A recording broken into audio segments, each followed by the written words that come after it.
Alrighty, so we'll get started. About 15 minutes late, but that's okay. We got plenty of time. So my name's Alan. I'm W2AEW, and then along with me is Joe, WA3NEQ. So I'll be kind of dealing with the first half of the slides or so, and then Joe will handle the second half. We'll take a couple of breaks in between. Just by way of introduction, because we call this a cram, it's really more of a review of all the material as opposed to teaching all the material. And really the goal here is to get you familiar with all the material that you're going to find on the exam and to help you identify those areas where you have the most questions. Okay, so that'll help you out when it comes time to take the test later on this afternoon. So if you have any questions as we go along, let me know, or make yourself some mental notes, and we'll talk with them afterwards, or do it for a door, whichever makes sense for you guys. After we run through the slides, after a break, we'll run through a couple of practice exams online, kind of give you a feel for what the exams look like. In fact, the questions that you'll see on the practice exams are exactly the same questions you might find on your exam. So there's a pool of about 350 questions that they pull 35 questions from. So you'll see the same wording. The only thing that you'll find is that the answers, when you go to take your exam, if you happen to get one of the same questions, they might be in a different order. Don't remember, oh, that question was B. Remember what the answer was, not what the word was. Okay. So anyway, with that, we'll get started. So again, my name's Alan. I've been licensed. I was originally licensed about 43 years ago, and always been pretty passionate about ham radio. So this is our agenda today.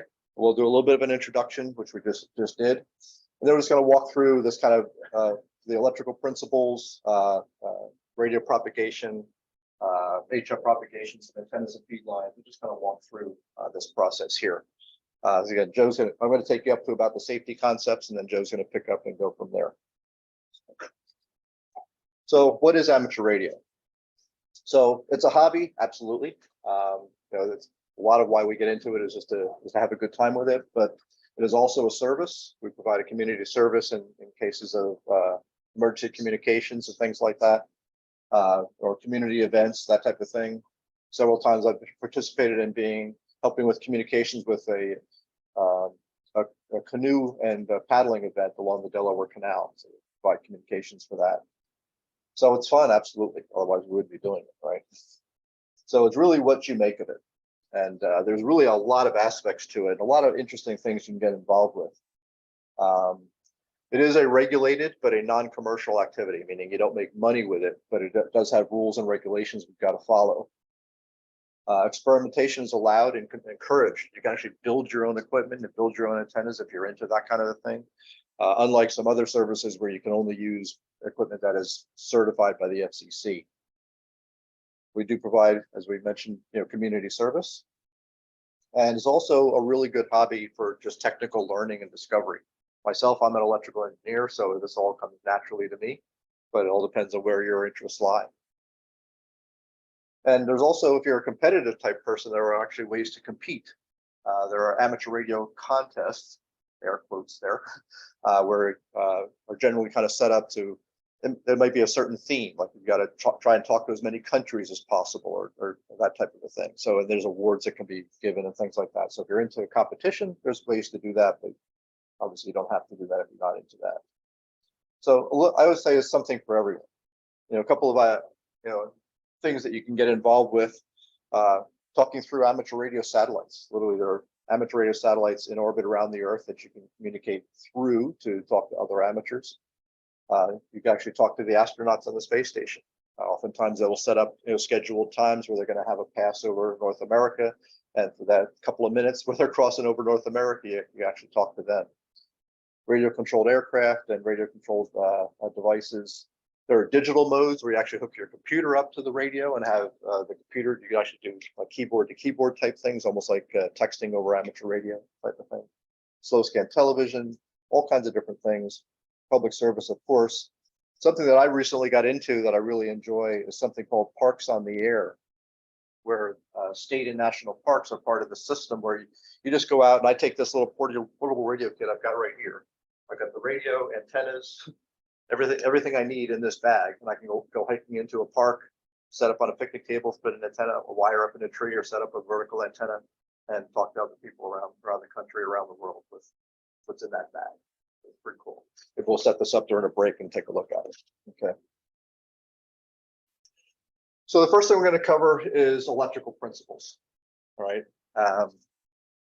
So the first topic we'll talk about is voltage. Everybody's heard of voltage. Typically, when you talk about batteries, you think about 1.5 volt battery, a 9 volt battery, things like that. So what is voltage? Voltage is really the force that pushes electrons, pushes the current through conductors. Now, one thing you'll notice when on any of these slides, anywhere where I've got a word that is bolded or italicized, those are specific words that will be part of questions on the exam. So think about when you see the word force, that's bolded. That's a word that's going to be used maybe in a question. So just keep that in mind on all the slides that we do here. So it's kind of like the force. It's the energy that's pushing that current. It's also called electromotive force, or EMF. Okay, so that's where that comes from. And I mentioned that because later on we're talking about some of the basic formulas. They use the letter E for voltage. Okay, for this electromotive force. It's measured in a unit called volts. So think about just like 9 volt battery, 1.5 volt battery, etc. And it's measured with a voltmeter.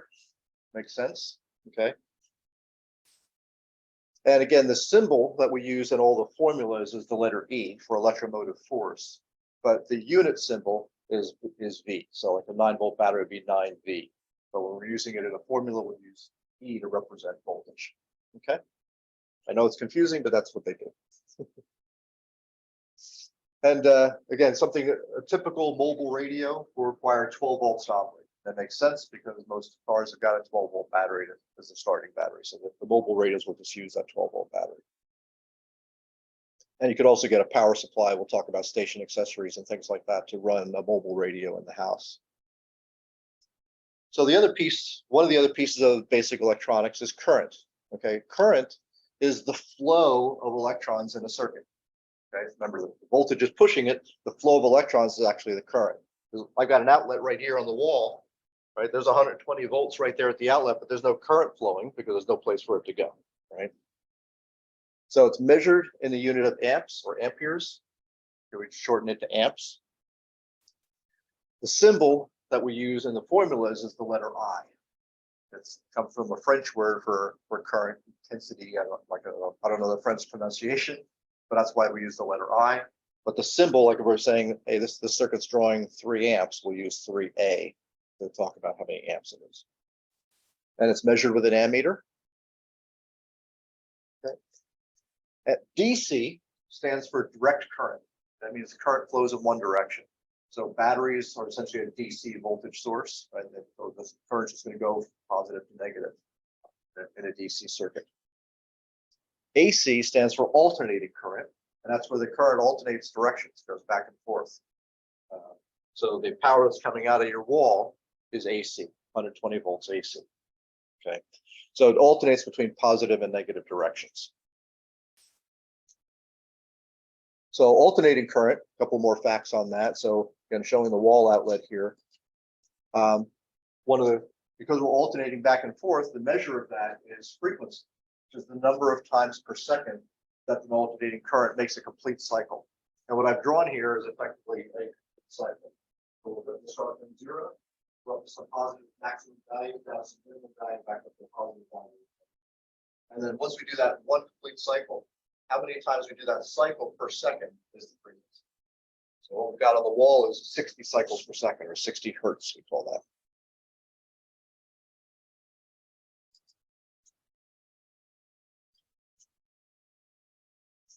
So again, hertz is the unit that we use. You here for the HamCram? Yes, sir. Have a seat.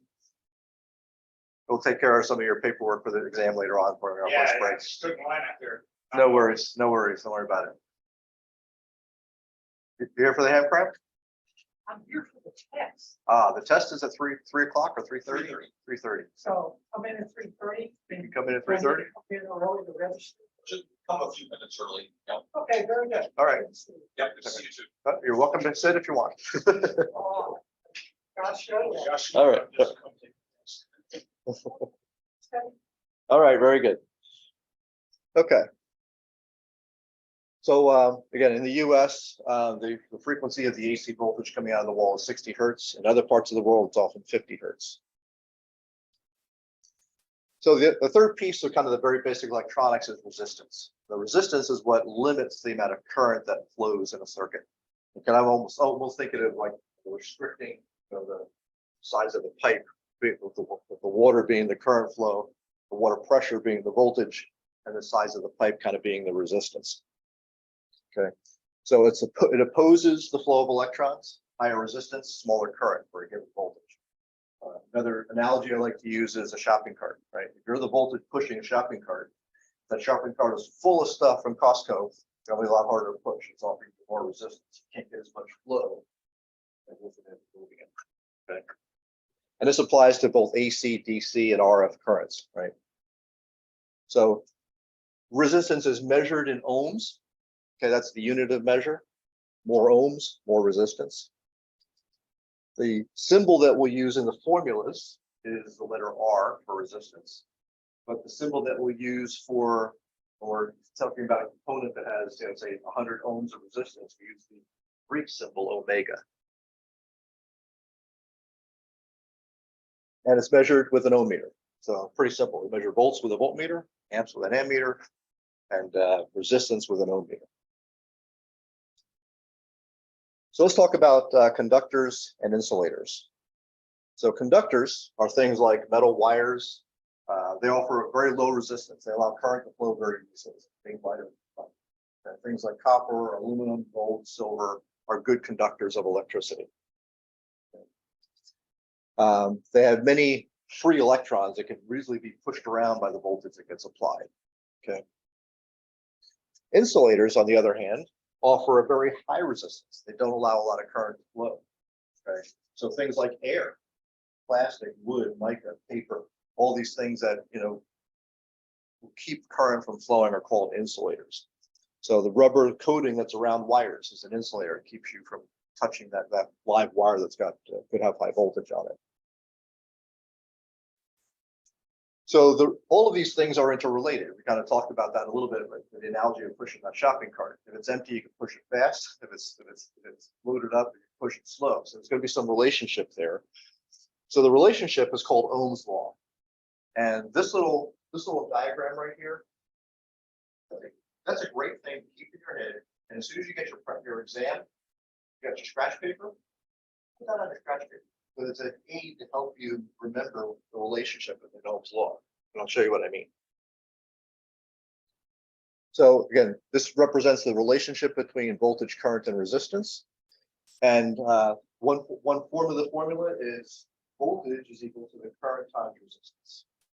Okay. The way we use this to help us out with that, say, okay, this is the quantity I'm looking for voltage. I'm given current and I'm given resistance.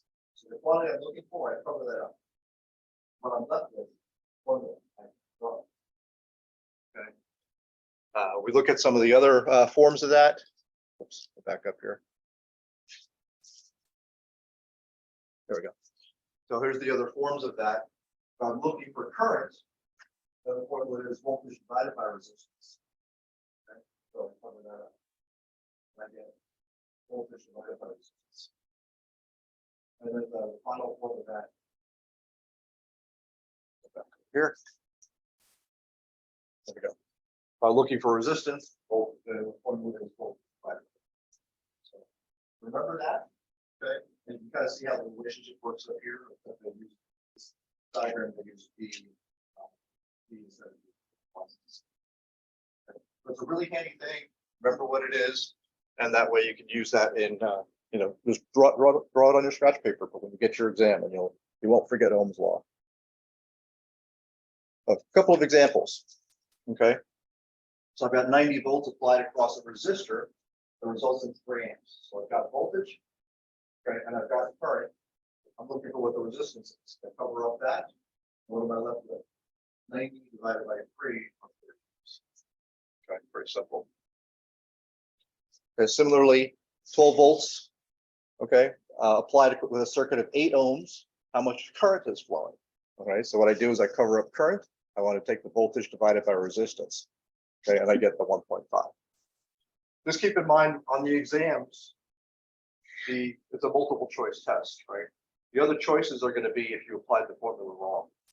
Like if you subtracted things or you multiplied things, you're supposed to divide them. So don't always think, oh, that looks like that product of these things. Make sure you get the formula. That's how the other answers are going to be the ones if you did the math wrong. Okay. So one more example. These are actual examples that you might even actually see on the exam. 2 amps flowing through a 10 ohm resistor. What voltage appears across that resistor? So in this case, I want the voltage, so I will multiply by current times resistance.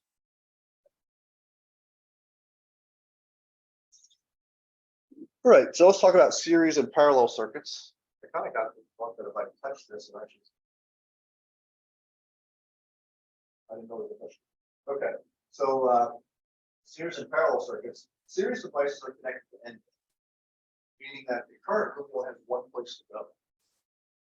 So the current that's coming out of this symbol here is called a battery. This is just a simple schematic diagram which is a battery, 2 resistors connected to all the series. All of this.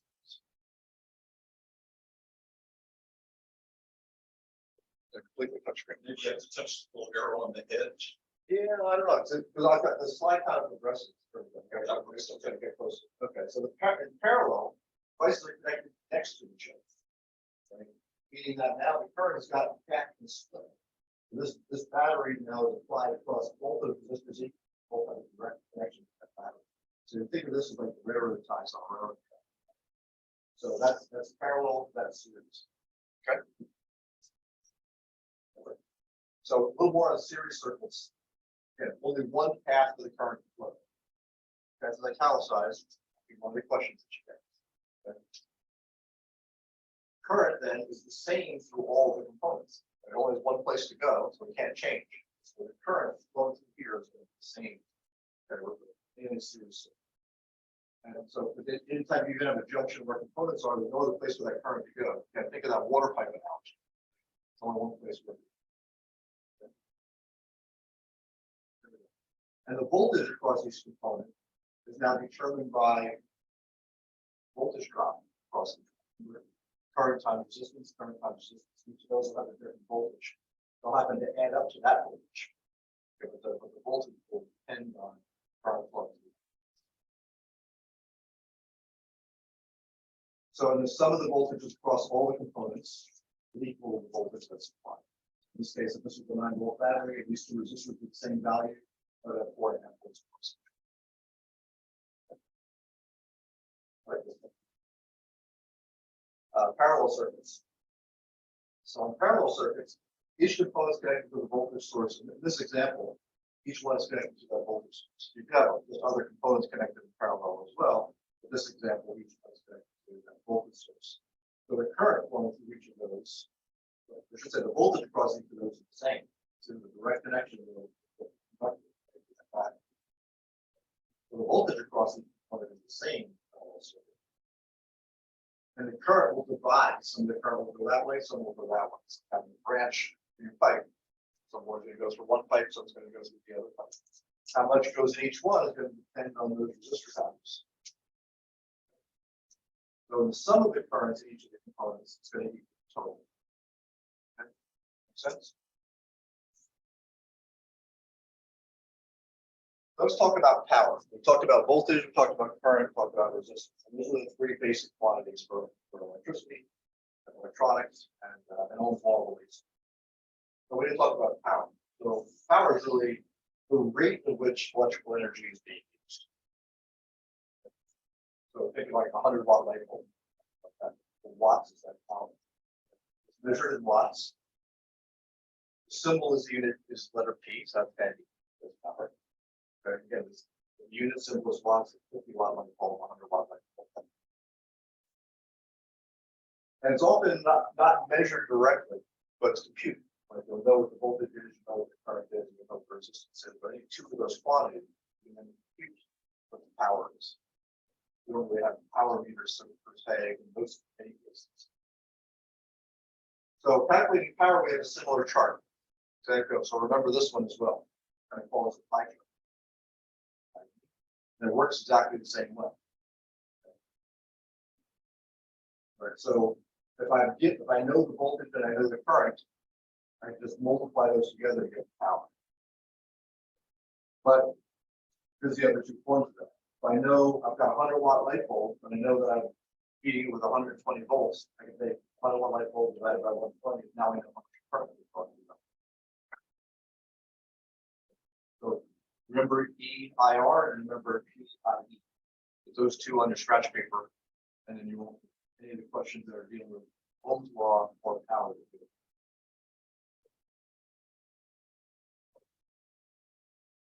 So here's a couple of quick examples. Okay. So how much power is being used? So we're looking for power. How much power is being used by a circuit that draws 10 amps from a 13.8 volt source? So I know that I'm looking for power, so I need to just multiply those together. So that you understand watts. So now in this case, I've got an applied voltage at 12 volts, and the current is 2.5 amps. What's the power? So again, we're still looking for multiply those together.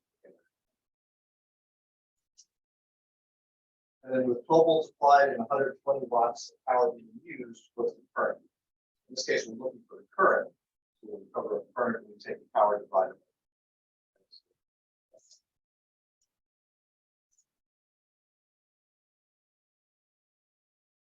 All right, so a little bit of math, a little bit more math with electronics. Oftentimes we deal with quantities that are very, very large or very, very small.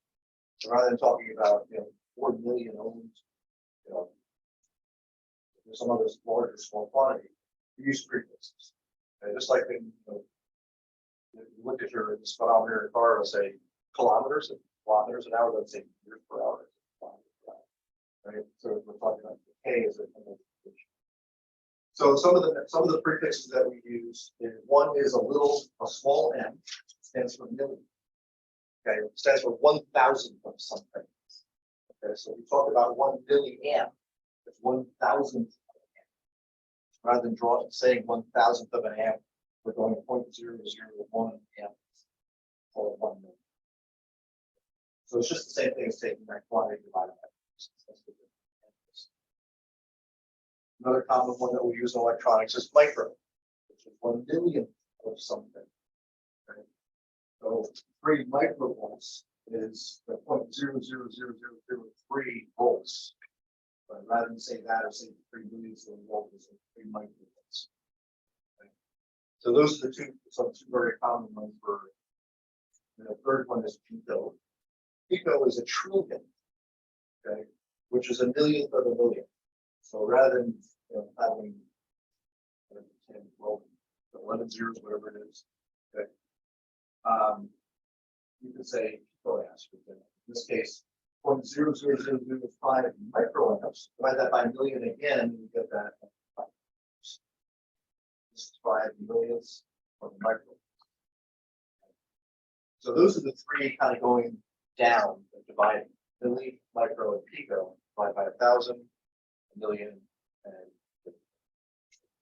Okay. The other side of things, we've got prefixes that can take us the other way. Okay. Kilo is like multiplying by 1,000. Okay. So something that says 1 kilovolt actually equals 1,000 volts. So milli is dividing, kilo is multiplying. Mega is another one we use, and that's multiplying by a million. Okay. So if I have a 1 mega ohm resistor, that's a 1 million ohm resistor. Giga is a billion. Okay, that's so it's not quite. We did pico, which is divided by a million twice. This billion, so putting another 3 rows of that. So it's a billion times something. So for example, 2.4 gigahertz. That's a frequency. 2.4 gigahertz is actually the same frequency that your Bluetooth operates on, or your Wi-Fi operates on. So prefixes are often used, on many different quantities, everything from things like hertz, or volts, or ohms, or current, amperes, and things like that. We see that this prefix is used all the time. Okay. So a couple of prefix examples. Let's kind of go take a look at that.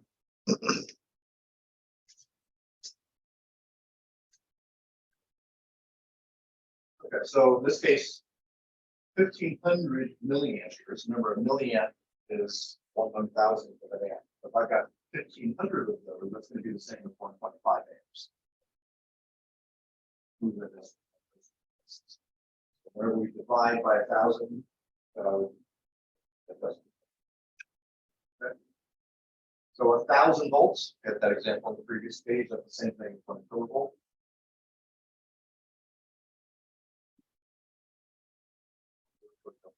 A millionth of a volt, okay, again, would be my 1 microvolt. 3,000 milliamps would be the same as 3 amps. And there's a little bonus. So 3,500 kilohertz, that's already 1,000 hertz, so 3.5 hertz, right? And also 3.5 megahertz. Just going to multiply and divide by those.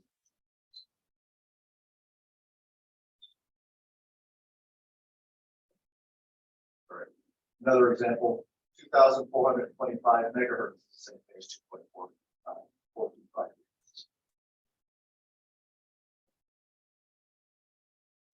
All right, so last little bit of math we'll talk about is something called decibels. You guys learned about decibels or logarithms in class at all? In classes. So decibels or dB is a way of representing very large changes in quantities. So and it basically is dealing with ratios. We talk about something as twice as big or twice as strong or half as strong or half as big. That's a ratio. It's not an absolute value, it's a ratio. Decibel is actually a ratio value. So it's an easy way to express these very large ratios with reasonable numbers. So rather than say this thing is 1,000,000 times stronger or 1,000,000 times weaker, actually use some smaller number. And whenever we cascade things, like if I take this signal, hey, this amplifier makes my signal twice as big, and this one makes it 10 times as big. If I put those two together, it'd be 20 times as big, right? Well, that's what by just multiplying or dividing those ratios. If those were expressed as dB, we would add these values rather than doing multiplication of division. So it makes the math. And so cascading decibels, we add or subtract versus when we go with the ratio, we have to multiply or divide. A positive dB, meaning this my signal increased by 3 dB plus 3 dB, that's an increase in quantity. Right? It's a positive ratio or a ratio greater than 1. A negative dB means that it's decreased. So it means something can cut in half by a factor of some factor. Welcome, Lindsay.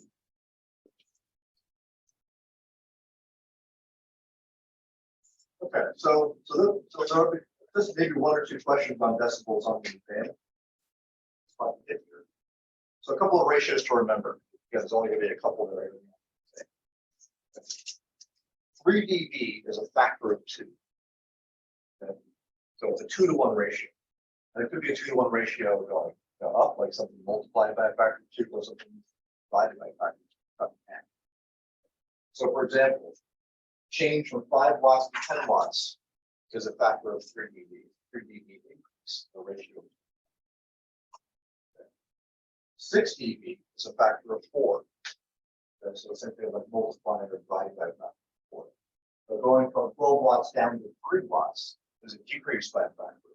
Let's say, the 6 dB change, actually in this case, it would be negative 6. Change the ratio of 4. 10 dB is a factor of 10. So that was easier to remember. Okay. So, taking the net part of the picture signal of 20 watts and makes it 200 watts would be a 10 dB increase in power. These are the only 3 dB ratios that you need to remember. 3 dB is a factor of 2, 6 dB is a factor of 4, and 10 dB is a factor. This one's actually kind of easy because remember I said that we multiply things the same thing, adding dBs. So if I have 3 dB plus 3 dB, that would be like 2 times 2. That's what it is. Right. So combinations of dB values as track. So a 13 dB change, a factor of 20. It will be a 10x, and then 2x. Multiply by 10 times 2, 20. But if I was doing a dB, I would say. Okay.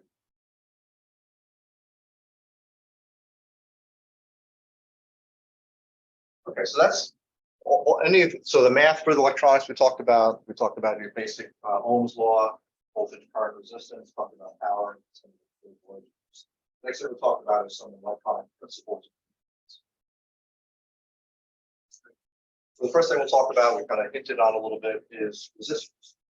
Okay, resistors are there to resist or restrict the flow of electricity. Okay, so they oppose the flow of current.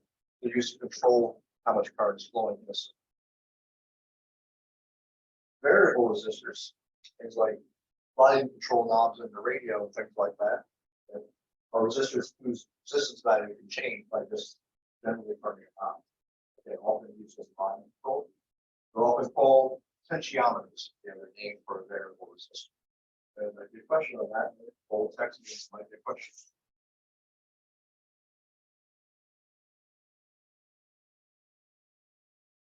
So a resistor value again is expressed in ohms. Talked about that. There's a color code on the resistors that can actually use to decode with our resistor value.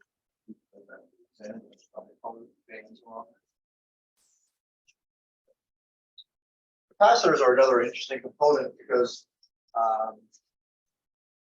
they're basically two conductors separated by an insulator.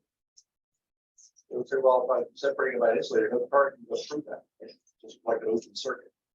Now, from a DC standpoint, it does look like it. But they're actually used in AC circuits, like operating. They can take many, many forms of how they look. This is what the schematics will look like. You see in a schematic or a circuit diagram or something. Okay. So basically, it's just two conducting plates separated by some kind of. The thing to remember about a capacitor from the exam standpoint is that it stores energy in an electric field. So if you apply voltage to a capacitor, charge builds up on those two plates. It doesn't flow anywhere, but now that charge is stored there until it gets thrown off by something else. So it stores energy in electric capacitor, one of the components of the capacitor. And the capacitance is the ability to store energy in electric. So again, this question is kind of geared around. Capacitance is the ability to store energy in electric. And many forms of capacitance.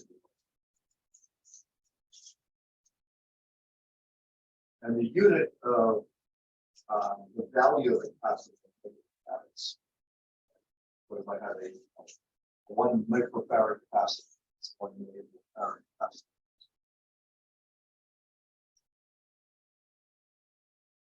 Inductors, the schematic symbol just looks like a little bit of a coil of wire, and it's really kind of all they are. The inductor stores energy in a magnetic field. How many of you, maybe when you're in grade school, made an electromagnet battery and nail and a piece of wire, make it up with the battery and pick up metal objects with the nail, disconnect it, and it falls down? That was an electromagnet.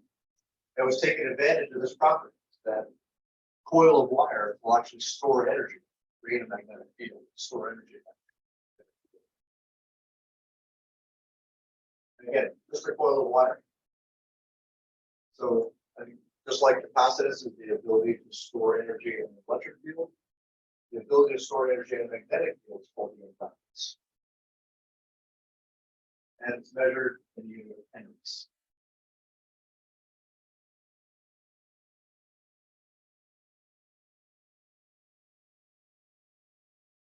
All right, so switches. This is pretty simple. Everybody's seen switches on the wall to turn the lights on and off and things like that. A number of generic symbols that kind of look like switches. Got a breaking. What's that break? There's lots of different types of them. You can have switch more conductors at once, or switch different places. So the little movable arm is called the throw. Obviously, it's called a throw, which is going to move that throw. And then the number of poles is the number of conductors. So it's used to connect or disconnect electrical circuits. The pole is the movable part. Think about how it works and it's moving this thing up or down. Okay. the throw is the places that thing goes. So in this case, single pole double throw means I got a single throw, maybe I can throw this way or I can throw it that. So I can connect the separate terminal to that wire or this. So the symbol is actually pretty destructive.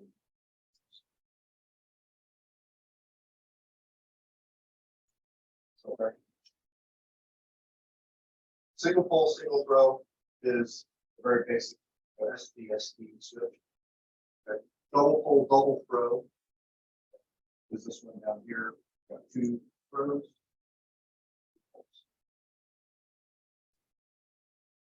So fuses. Fuses are a component that the schematic symbol looks like this. You may have seen fuses like this in the car. Okay. And they're designed to protect circuits from overload. Something goes wrong with the circuit, sometimes it'll draw too much current, short out. And with the fuse, we'll say, oh, you're not going to do that. It's going to destroy itself and open up the circuit. So it's kind of a self-protection system. They're rated in amps, but this fuse is rated for 10 amps. If I try to draw more than 10 amps by the circuit, if something shorts out, the fuse will blow, open up the circuit. Same thing. Oftentimes, what anybody exciting is when a circuit draws too much power, it can get hot or fire. So let's talk about batteries. The schematic symbol for a battery is this. You've got kind of a long and a short. Sometimes you'll have multiple ones tied together to indicate a larger voltage battery. The way to remember this is that the positive side of the battery has a longer bar. So positive or negative. So primary batteries are not rechargeable. These are your typical carbon, zinc, or alkaline batteries that you buy and use them in some way. Secondary batteries are rechargeable. These are your NiCad batteries, nickel metal hydride batteries, ion batteries, rechargeable type batteries called secondary batteries. And different types of batteries will have a different amount of voltage. NiCad batteries are typically 1.2 volts. These little AA alkaline batteries are 1.5. Also, there's a different chemistry on different voltages.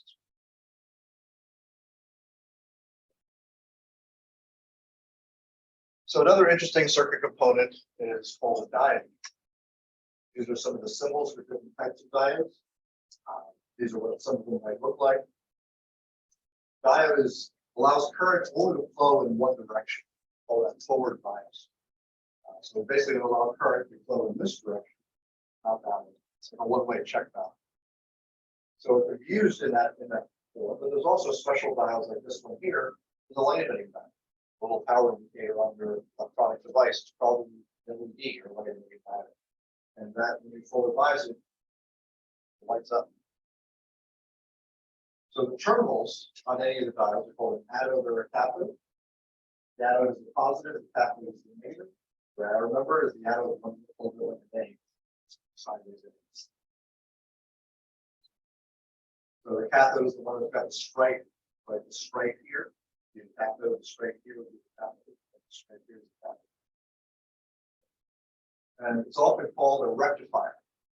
Rectifying because it only allows current to go in one direction. Rectifies that. Negative. Okay. And also have what's called a forward voltage drop. So when you have a current flowing through them, there'll be a fixed voltage, purely fixed voltage across them. So unlike a resistor where the voltage varies linearly with the current, on a diode it doesn't really vary. You can almost think of it as a constant voltage drop in its forward bias. So there are some diodes that have lower forward voltages than others, but just remember that they have a forward voltage drop. The LEDs again are the light emitting diodes. Okay, it's a diode that creates light when past current passes through and then it's forward bias. We'll see this is power indicator in this phase. Your LED TV uses LEDs as the illuminating element. And it's commonly used as a visual indicator. Italicized text, in exam questions. All right, so one more, now a very kind of universal component called a transistor. A couple different types. Transistors generally have got 3 leads And this is a component where the current flow through the device is controlled by something else, like a control valve. So that current flow through that transistor can be controlled either by another voltage or another current. This is how we make things. It can be used as a switch or an amplifier. Like I can turn the transistor on, my current flow, turn it off, it stops. It's like an electronic switch. Or it could be used as an amplifier. The current, get a lot of voltage, get a lot of it. So gain, in bolded text, because there may be questions on this. Gain is a measure of the ability. So if I say that this amplifier has got a gain of 10, I put 1 volt in, I'm going to get 10 volts out. So it's the ratio of the input and output, could be current, could be in voltage. And it can also measure in terms of how much power we need. So a couple of transistor types. There's one whole category called bipolar transistors. Bipolar transistors are made of 3 semiconductor layers, N-type and P-type. They'll be called NPN or PNP, just refers to the semiconductor material. NPNs are bipolar. Terminals are on a bipolar transistor called molecular base emitter. Okay. The emitter is the one with the arrow. Okay. The base is the one that's coming off by itself. Okay. So other transistor types, let's call it field effect transistors. We've got bipolar transistors on the previous slide. These are field effect transistors. They work on a slightly different system. They're abbreviated as FET. And the current through the FET is controlled by the voltage on the gate. So we vary the voltage at the gate, that determines how much current is going to run the flow. Drain the source. Terminals, by the way, are G is gate, S is source, and Z. So the gate is equivalent to like the base of the bipolars. The source is equivalent to the emitter of the bipolar.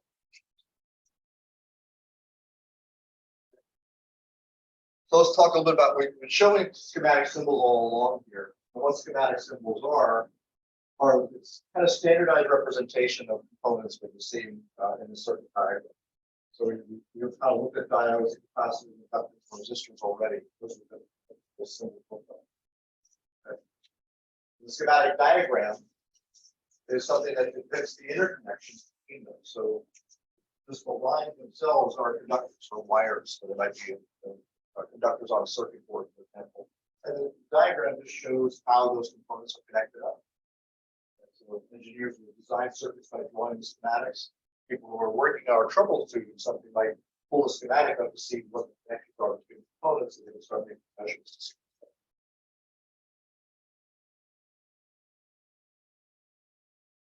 So there's lots of different symbols. Every component that's used in electronics has got a symbol associated with it.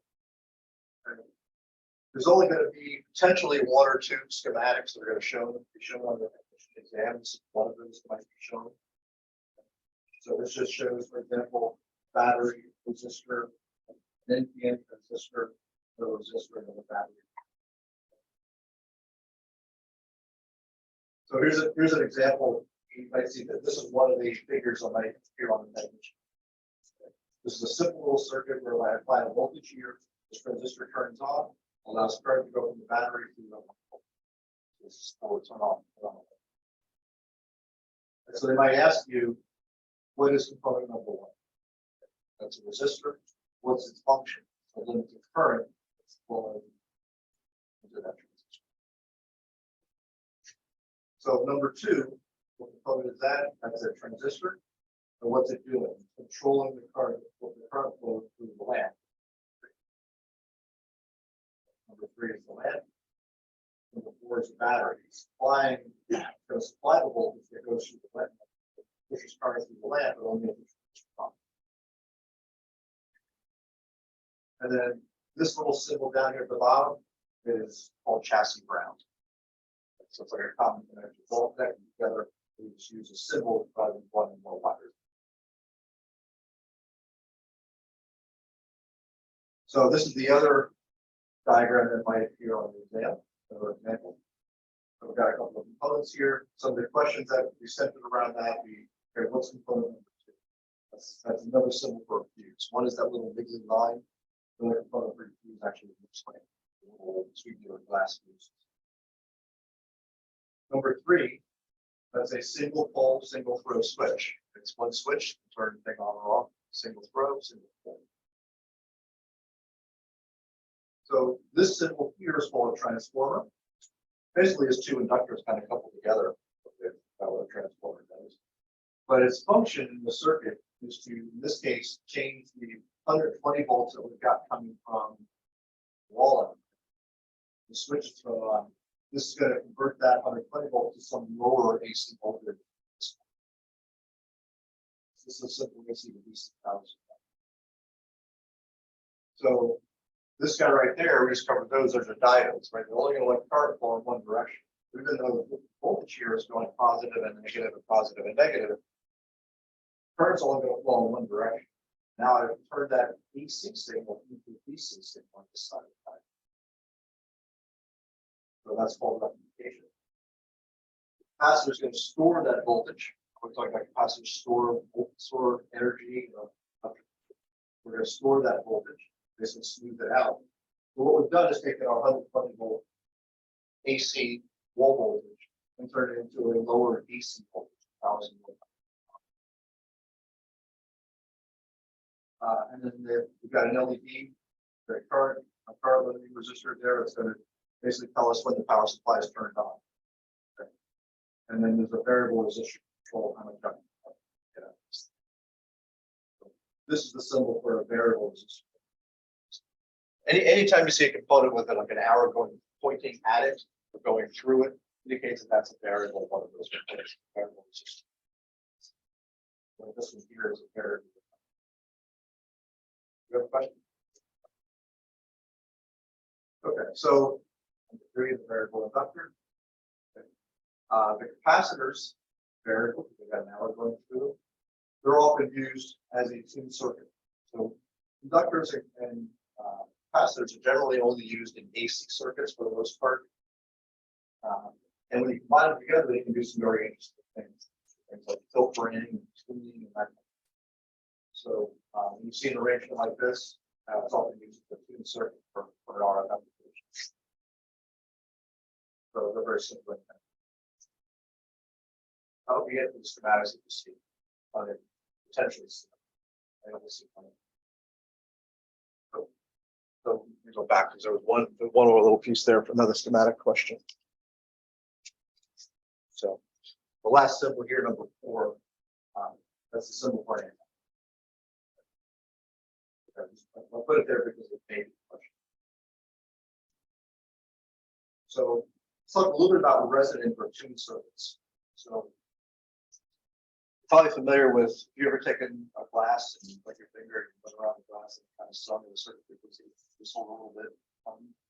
Or if you hit the strike the key on the piano, it strikes out one tone. So that string, or like a string on the guitar, is going to vibrate at some frequency. That's called the resonant frequency. Electronic circuit can also have resonant properties. So circuits, generally circuits with both capacitors and inductors together will oftentimes create resonant circuits, okay, that will have certain properties that will change over frequency. They might give you the best response at one frequency, or they might reject with some other frequency. But typically put those things together and you'll have what are called resonant or tuned circuits. Okay, they can have a resonant frequency out of their natural frequency. Parallel circuit, for example, like this, parallel capacitor inductor, will have a very high resistance, very high impedance at one frequency. Okay. But at frequencies on either side of that, on the other side have a lower impedance. So for example, as we go lower frequency down to approach DC, this polar wire is like a short circuit. So DC is going to have very low resistance. As the frequency goes up, the impedance of that inductor goes up. But the impedance of the capacitor starts coming down. At some point, resonant frequency will reach kind of a maximum. Above that, the very high frequency, the capacitor starts to and lets the AC current flow. So it comes back down. So a parallel circuit will work that way. Serious circuit will kind of work the opposite, on a very low peak.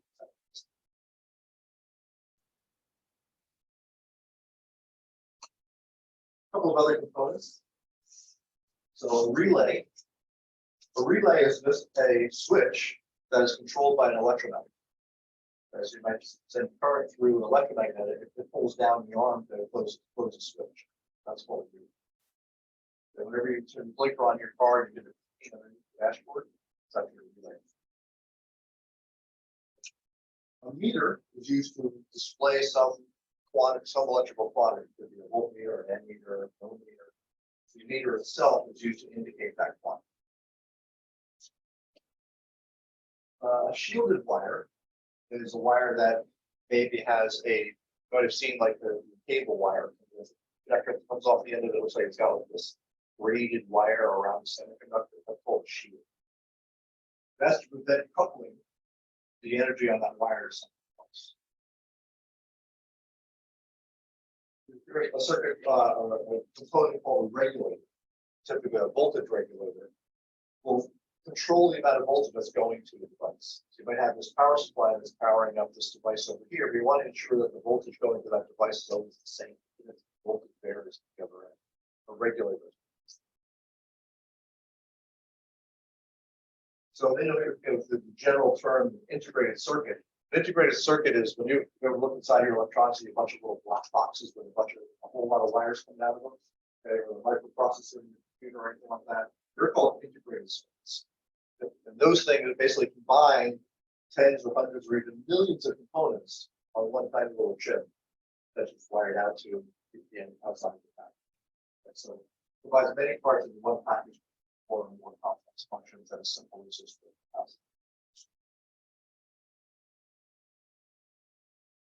all right. Let's see what time is it. I want to make sure we leave time for a break because I could just keep talking. So we've got about almost an hour. Are we got you guys good to go for another topic set? And then we'll take a break. All right. So next time we'll talk about, kind of switch gears a little bit and I'll talk about some radio wave properties. So what are radio waves? So basically waves that travel through the air, kind of like sound waves do, and they're actually electromagnetic waves. And this diagram kind of represents the fact that the electronic wave, electromagnetic wave has actually a electric and a magnetic field component. They're kind of 90 degrees to each other. You can't see them, right? But they actually have these two electric field and magnetic field that are 90 degrees away from each other. So they have electric and magnetic field components that are at right angles to each other, and their top beats all in one direction. And you can't see these things, but we start talking about things like how antennas work and that type of things for the understand a little bit about that. Right? But it's called an electromagnetic wave. It has an electric component, electric wave component, and a magnetic. So radio waves travel through space and you can carry signals, obviously from the transmitter to the receiver. We do that by changing the properties of it. So a couple of basic properties of radio waves are frequency and wave. Okay. Frequency, just like we talked about with AC circuit, like AC power coming out of your wall outlet, it's the number of times per second that the signal repeats itself. In this case, I'm going to 2 cycles. The number of those cycles per second is the frequency. Okay. It's common for like I said, Wi-Fi or Bluetooth operates at about 2.4 gigahertz, 2.4 billion times a second.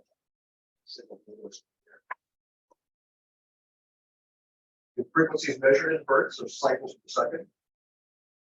And usually, because radio waves are much higher in frequency, we're going to use things like kilohertz or megahertz. It's a lot. And the wavelength is how far that wave travels during one cycle.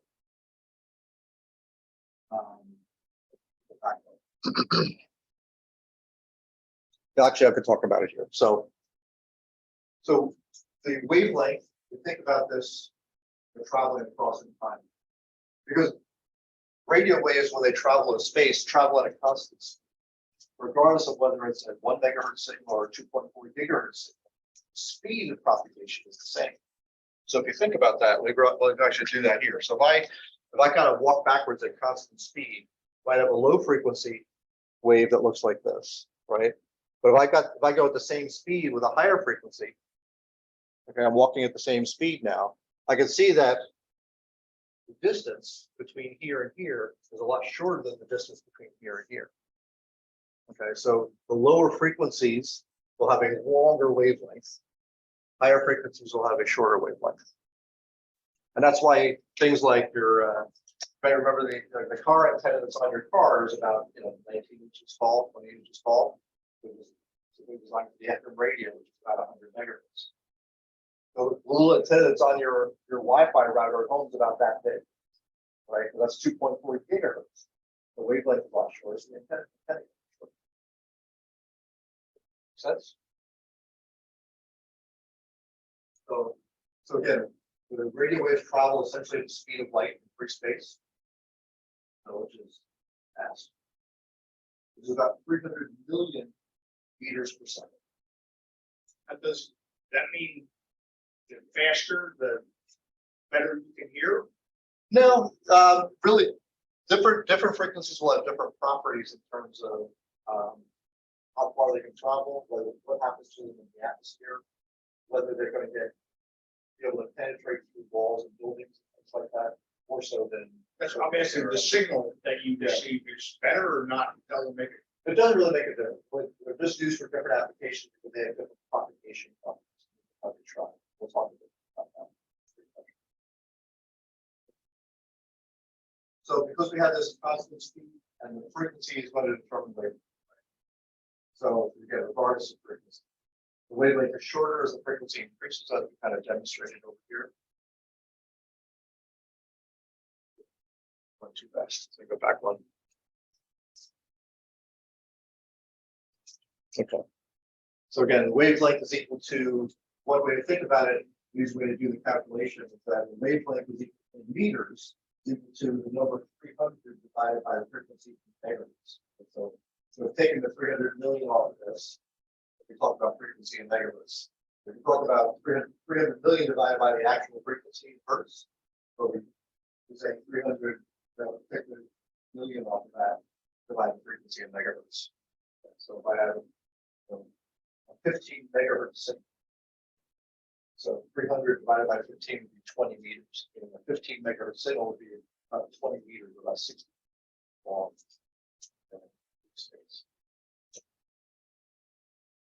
So the 2.4 gig signal is what 7% out. It's a couple of centimeters long.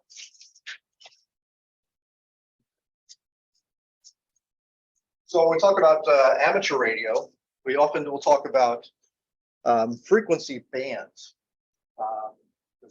And bands are basically just a range of frequencies.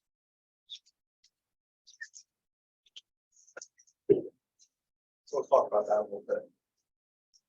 So they're really kind of given by the approximate wavelength. They don't actually take that 300 divided by megahertz kind of with a little bit of grain of salt.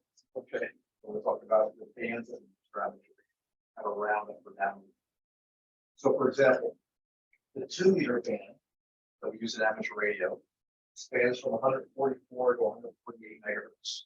Now, if we took 300 divided by 144, that's not going to be 2. Right? It's going to be just a little bit over 2. Right? 300 divided by 150. But we still call that the 2 meter band. So this 40 meter band is the 7 to 7.3 megahertz. 300 divided by 7 isn't going to be exactly 40, but it's close enough, and we call it 40 meters. So again, it's not always exact. You kind of do that rounding up and down. But these are a couple of examples that I see. But just know that if there's a question about what band does this land in, they did the math, 300 divided by the frequency, and came out with 2.1. Oh, that's probably 2. It doesn't mean you did that wrong.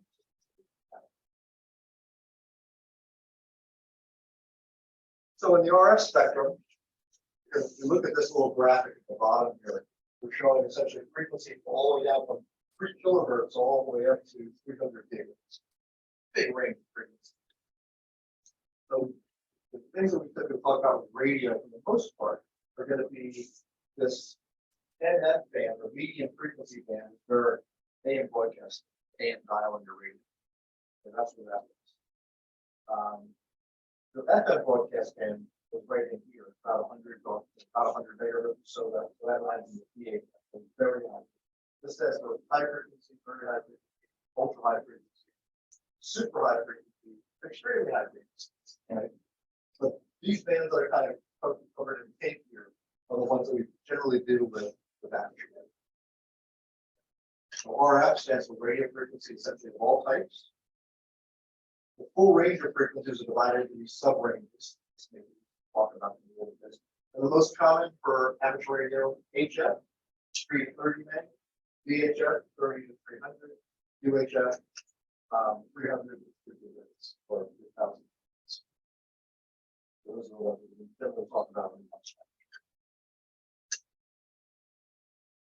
So there is operation on both on either sides of that, but not in this. And we talked a little bit about or hinted at some of these frequency bands will have different properties in terms of how they get from one place to another. So different bands will have different propagation properties. Called propagation.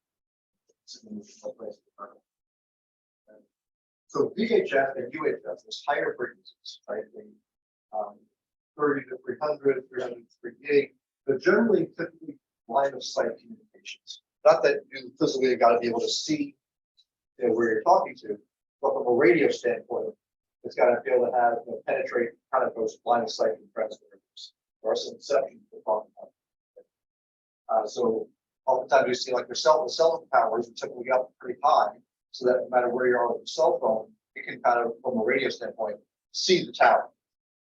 Right, which is why you're not. You make a phone call around the world. Your radio signal from your phone is not going around the world. Your radio signal is going to that tower into the system and then transmitting another tower somewhere else here where your person talking to. So typically these signals are not often reflected off the ionosphere. Okay, which again we're just kind of line of sight.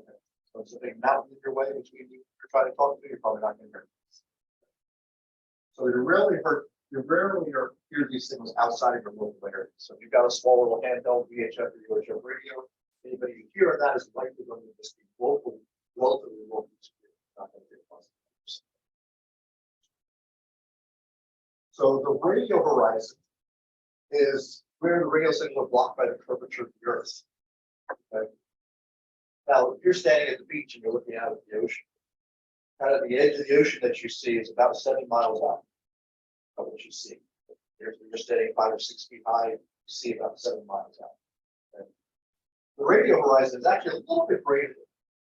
And the wording in the exam is that the Earth seems less curved for radio signals, but the reality is what it is that the radio signals get refracted a little bit due to the atmosphere.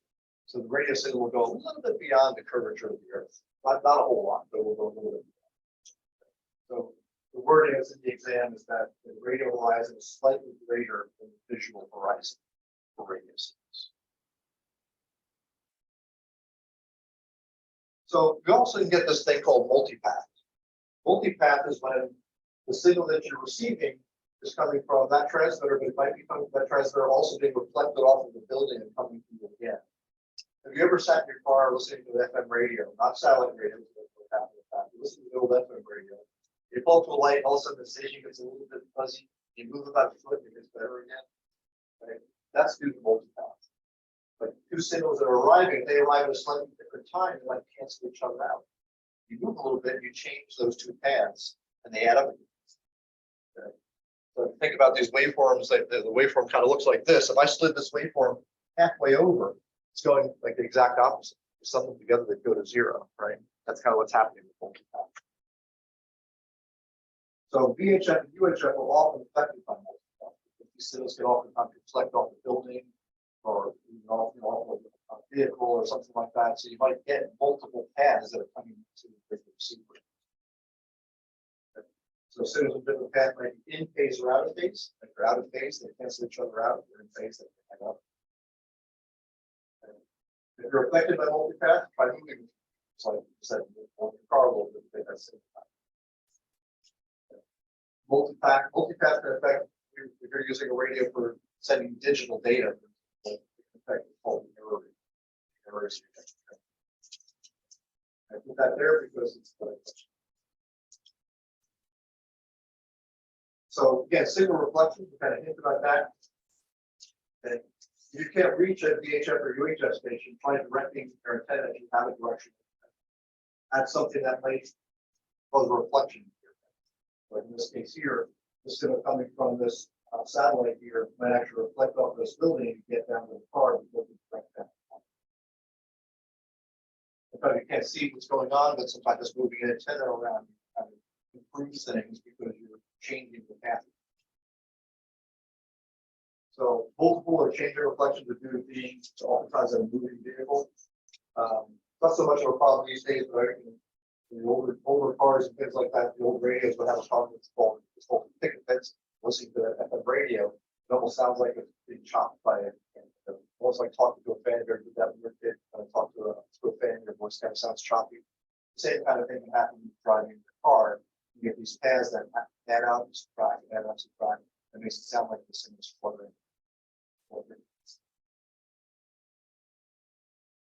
little bit more on VHF and UHF.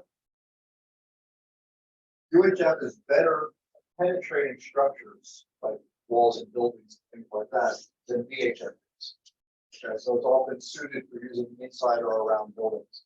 So your police and fire people generally use UHF radios because they can then use it to communicate with people in different floors of the building. There's something called knife edge diffraction. And that's where the radio signal that goes up to something that's got a very sharp edge, the signal can get diffracted around that. But I've got a very sharp mountain here. I might have a signal that kind of gets diffracted around that. So I might be able to hear the guy on the other end because of this diffraction. It doesn't happen all the time, but it's the way the radio waves kind of bend around sharp objects. And range for VHF and UHF in terms of how far your signal can go is generally better in the winter time when there's no vegetation in the trees. Okay, because the moisture that is in all the leaves and things like that will absorb this energy. When the leaves are down, the leaves, so it can go past through the trees a little bit better. So if you're ever using those little FRS radios when you're hiking, I find they work better in the winter time than the summer.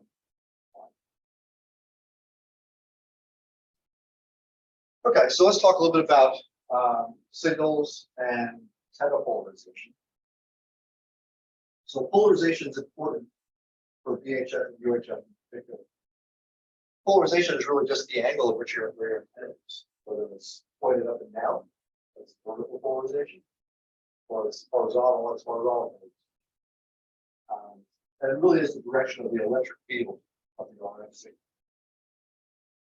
So vertical polarization is often used for things that are called repeaters. We'll talk about repeaters a little bit later, but what they are is a repeater is something that when you talk in your radio, the repeater picks you up, sends you out on a slightly different frequency. Then you can extend range time. So all the police and fire and things like that, they're actually using these small handheld radios, but they're not talking directly from their car to the next car. They're talking to a repeater. The repeater instantly rebroadcasts them out, and that's what the other guys see. But the antennas that are used on repeaters are often vertical. So if you have a little handheld using the repeater, they're all holding the handheld so the antenna is pointing up, rather than holding all of this with the antenna. So horizontal is often used for what's called weak signal operation, where you're trying to reach somebody at a very great distance. It's really kind of weak. Oftentimes we use horizontal polarization. And signals will be much weaker if you don't use the same polarization at both ends. I'm using vertical, using horizontal, because the electric field coming out of here isn't going to intersect this antenna very well, because when it's this way, it kind of lines up. So the cross polarization results in much weaker. Again, polarization is the orientation of electric field in that level.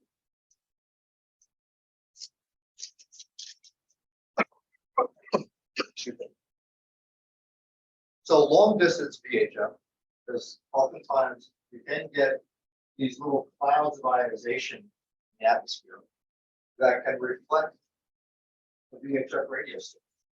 that can meet the long distance. This transmitter here, you can't see this guy over here. You can talk to these guys locally, it's not line of sight. But if you get these clouds of ionization in the ionosphere, sometimes that can support kind of acting like a little reflector.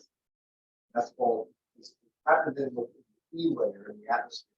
And it's called sporadic heat. It doesn't happen all the time. It'll happen sporadically. Sporadic heat. When that happens, you can get this long distance communication because of that reflection on the ionosphere. Someone put a mirror there. So this can result in strong over the horizon signals on some of the higher frequency bands, like 10 meters, which is in the 30 megahertz range, 6 meters, which is in the 50 megahertz range, 2 meters, which is 140, 150. So that's what sporadically, or sometimes enhance this distance. Not doesn't happen all the time. When it does, well, but how did I talk to somebody in Kansas with my handheld radio? A little more on long distance VHF. Rain and fog will have very little effect on things like 10 meter and 2 meter, 10 and 6 meter signals. Microwave signals can also be more affected by weather than some of these lower frequencies. 10 meters. There's a couple of other long distance phenomena, something called auroral backscatter, where signals kind of really bounce off. You hear about the aurora and more than twice, things like that. That's just a lot of ionization from the sun. That can also affect radio waves. Also, if you ever seen up in the night sky, like shooting stars, that little shooting star that you see, basically that little meteor particle burning up, it's leaving a trail of ion. It does that. And for that period of time, that will reflect radius. That's called meteor static. So, and the temperature inversions happening with weather can result in something called tropospheric coupling. Almost like a little pipe that opens up. The signals get in there and they bounce around and something else. All these things can happen sporadically, don't happen all the time, but these are little phenomena that can happen at extended distance.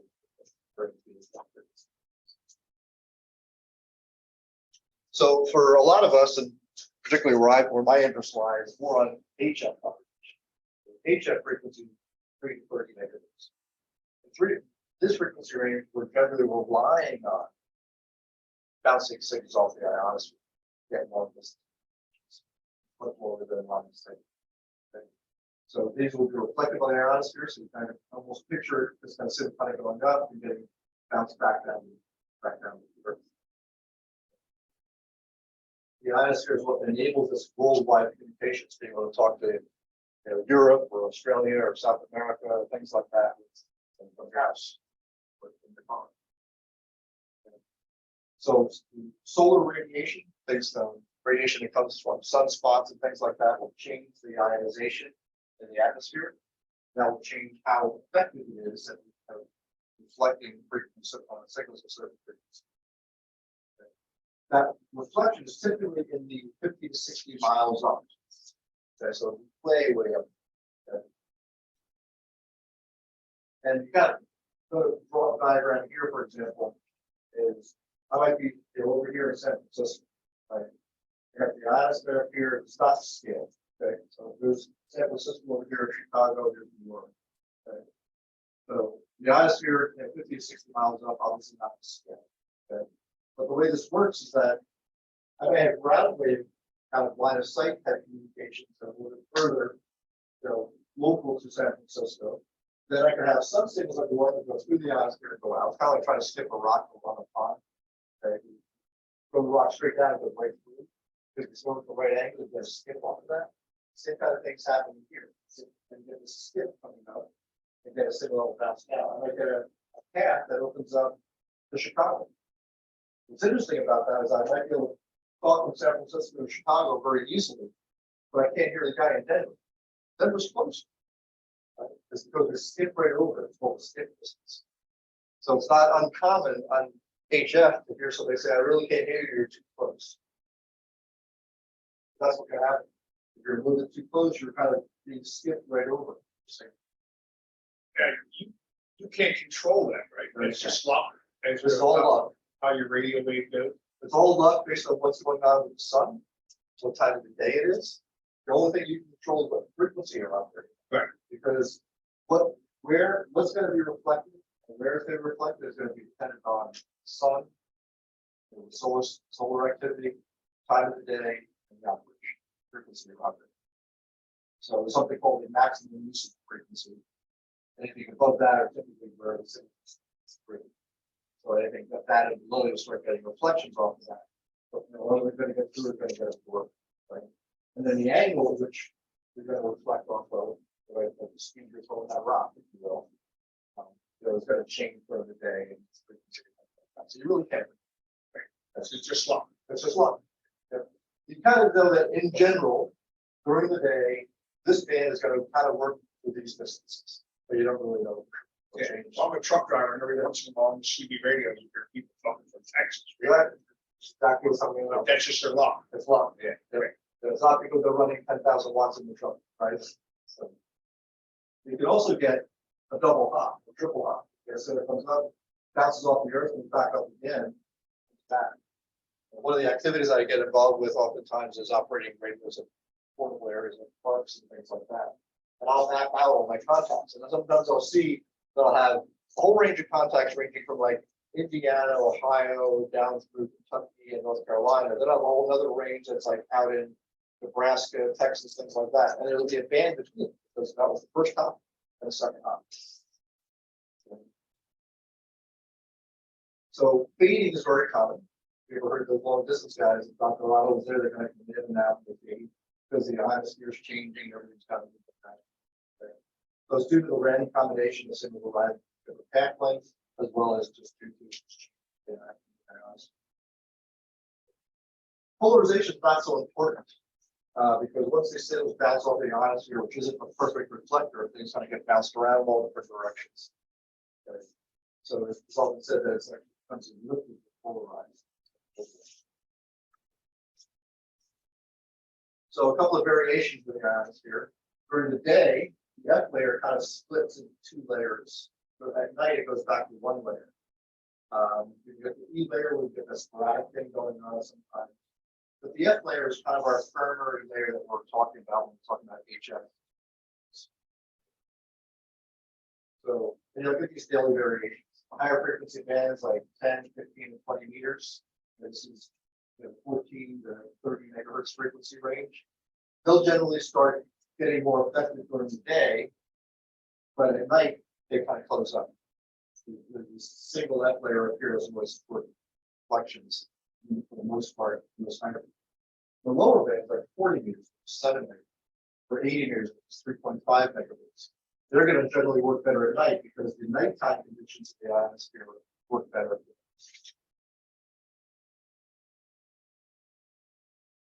And then we're also subject to this 11-year solar cycle that the sun goes through. So every 11 years, you kind of get a peak in solar activity and sunspots, and then it goes back down again. 11 years later, kind of comes back up again.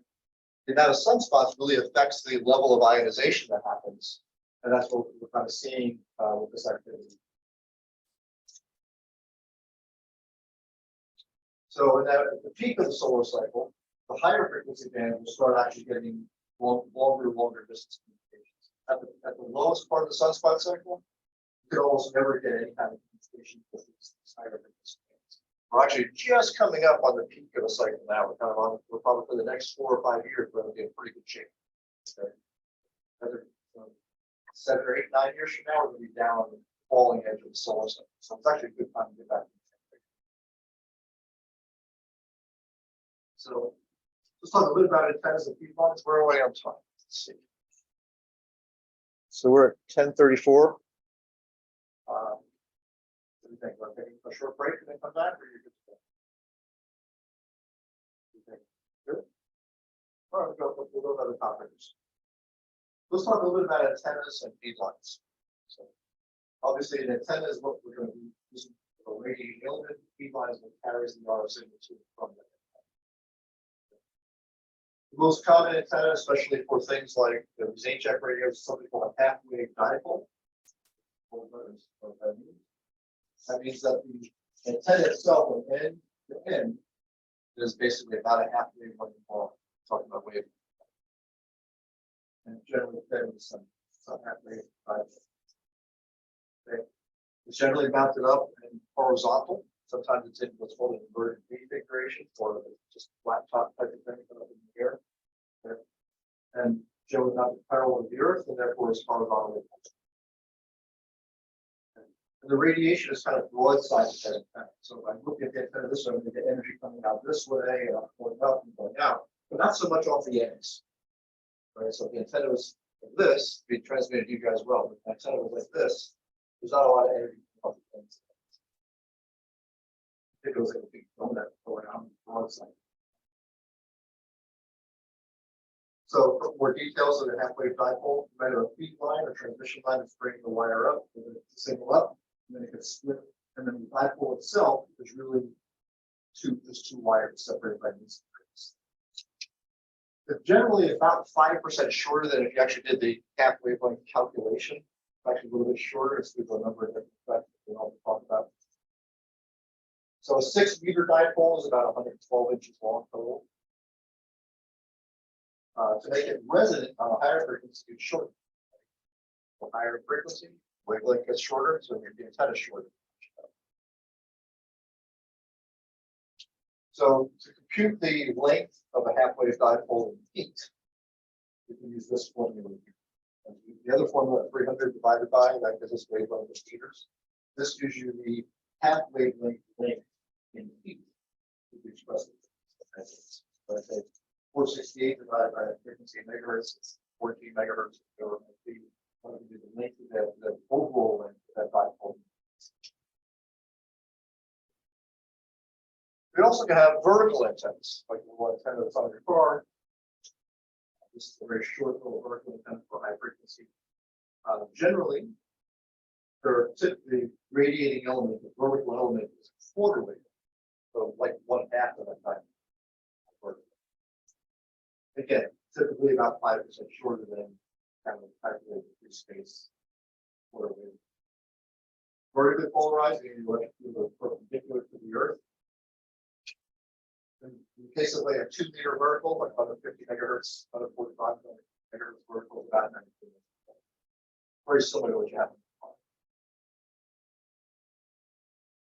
So again, at the length, instead of 468 divided by megahertz, cut that in half, you will get quarter wave, not half. 234 divided by the frequency of megahertz gives you that length, that vertical length. So antennas for HF or high frequency is 3 to 30 megahertz. A couple more details. They can be really long, right? Because 3.5 megahertz band, 80 meters. That's an 80-meter long wavelength. So even a half wavelength that is 40 meters long. That's a little over 120 feet there. That's not big antennas. So the lower you go in the frequency, the bigger the antenna scale.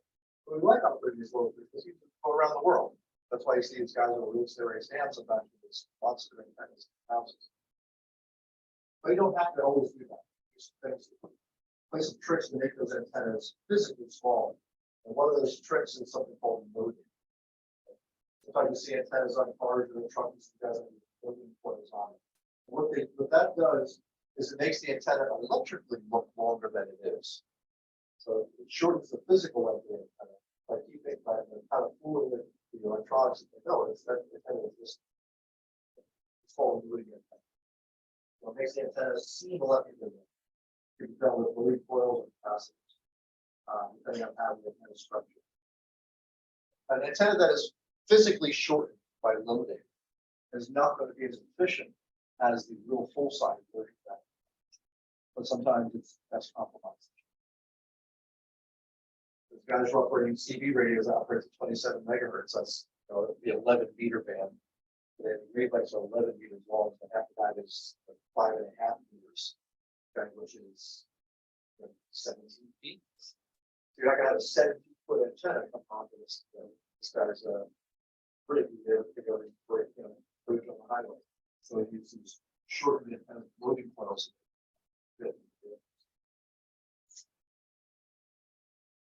Another type of antenna is called beam antennas. It's kind of a broad category for a directional antenna. And they've generally got multiple elements. Okay. The idea is to try to direct the energy in one direction. And that's simple. meaning that if I concentrate my transmit energy in one direction, my receive sensitivity is also going to.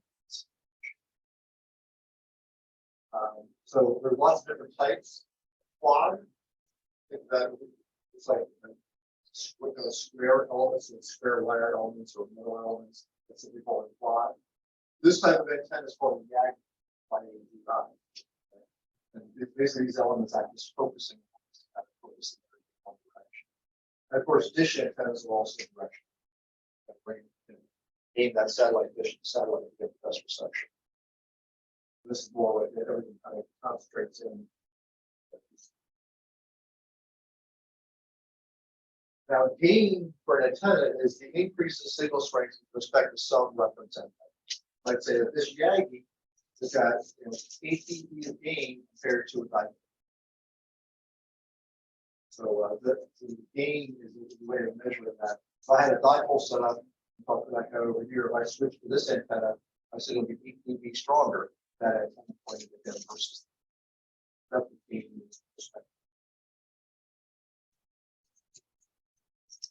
There's little handheld radios. You often have these little rubberized, flexible antennas we call a rubber duck. And these rubber antennas are flexible and most of these handheld transceivers are HD. The disadvantage is they're not going to be as efficient as the full-size antenna. Well, if I just handheld like the 2 meter, that would be a 19-inch long antenna. If you walk around with an 19-inch long antenna, you poke people in the eye with a thing like that. To use one of these shortened ones, they're only about that long. That's a little bit more convenient, like the technical. Not going to be quite as efficient, but it still works. Now, there's a good reason not to use these in the cars because the car, being a metal structure, is going to attenuate the signal, shield your signal. So it's going to be much weaker to use the handheld thing in the car versus being in the car with the next car. For example, a properly mounted 5/8 wave antenna provides much lower radiation angle. Radiation off of that antenna is going to be at a relatively low angle, it's going to come straight out to reach people as opposed to maybe hitting up and stuff. So again, highlighted and italicized because there was a question about this on the exam that I went into. Just saying they're properly mounted 5/8 wave antenna provides lower radiation angle and more gain than a traditional simple quarter wave. Quarter wave antenna will kind of have that big bubble coming off it. 5/8 wave antenna will have an elongated bubble coming off the kind of concentrated. It doesn't really increase the amount of energy, it just changes the way it goes. It's like taking a balloon and squeezing it so it becomes kind of a oblong shape, kind of changing that radiation. So feed lines are what we use to get the RF signals to and from the antenna. Most common feed lines are coaxial cable. And if you kind of cut away the outer insulations, you can see what it runs. It's called coaxial because I've got a center conductor, and the other conductor is more like a braided shield around them. Okay.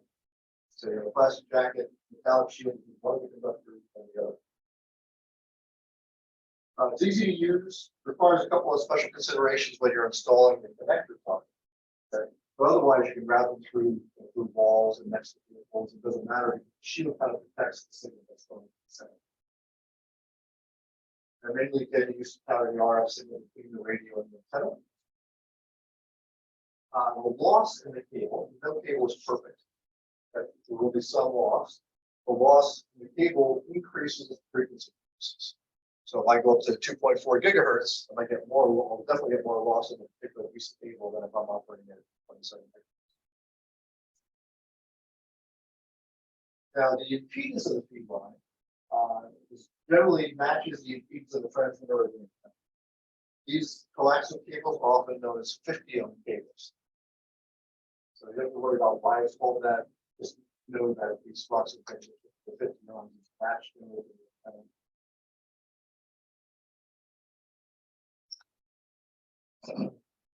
The impedance is the name that we use for the equivalent of resistance. Or resistance for DC current, impedance is the equivalent of DC current, RF. It really is the same thing. It's the opposition to an AC current as well. So common coaxial types. These are just some of the names of the cable types that you can go buy at the pick up cable radio station together.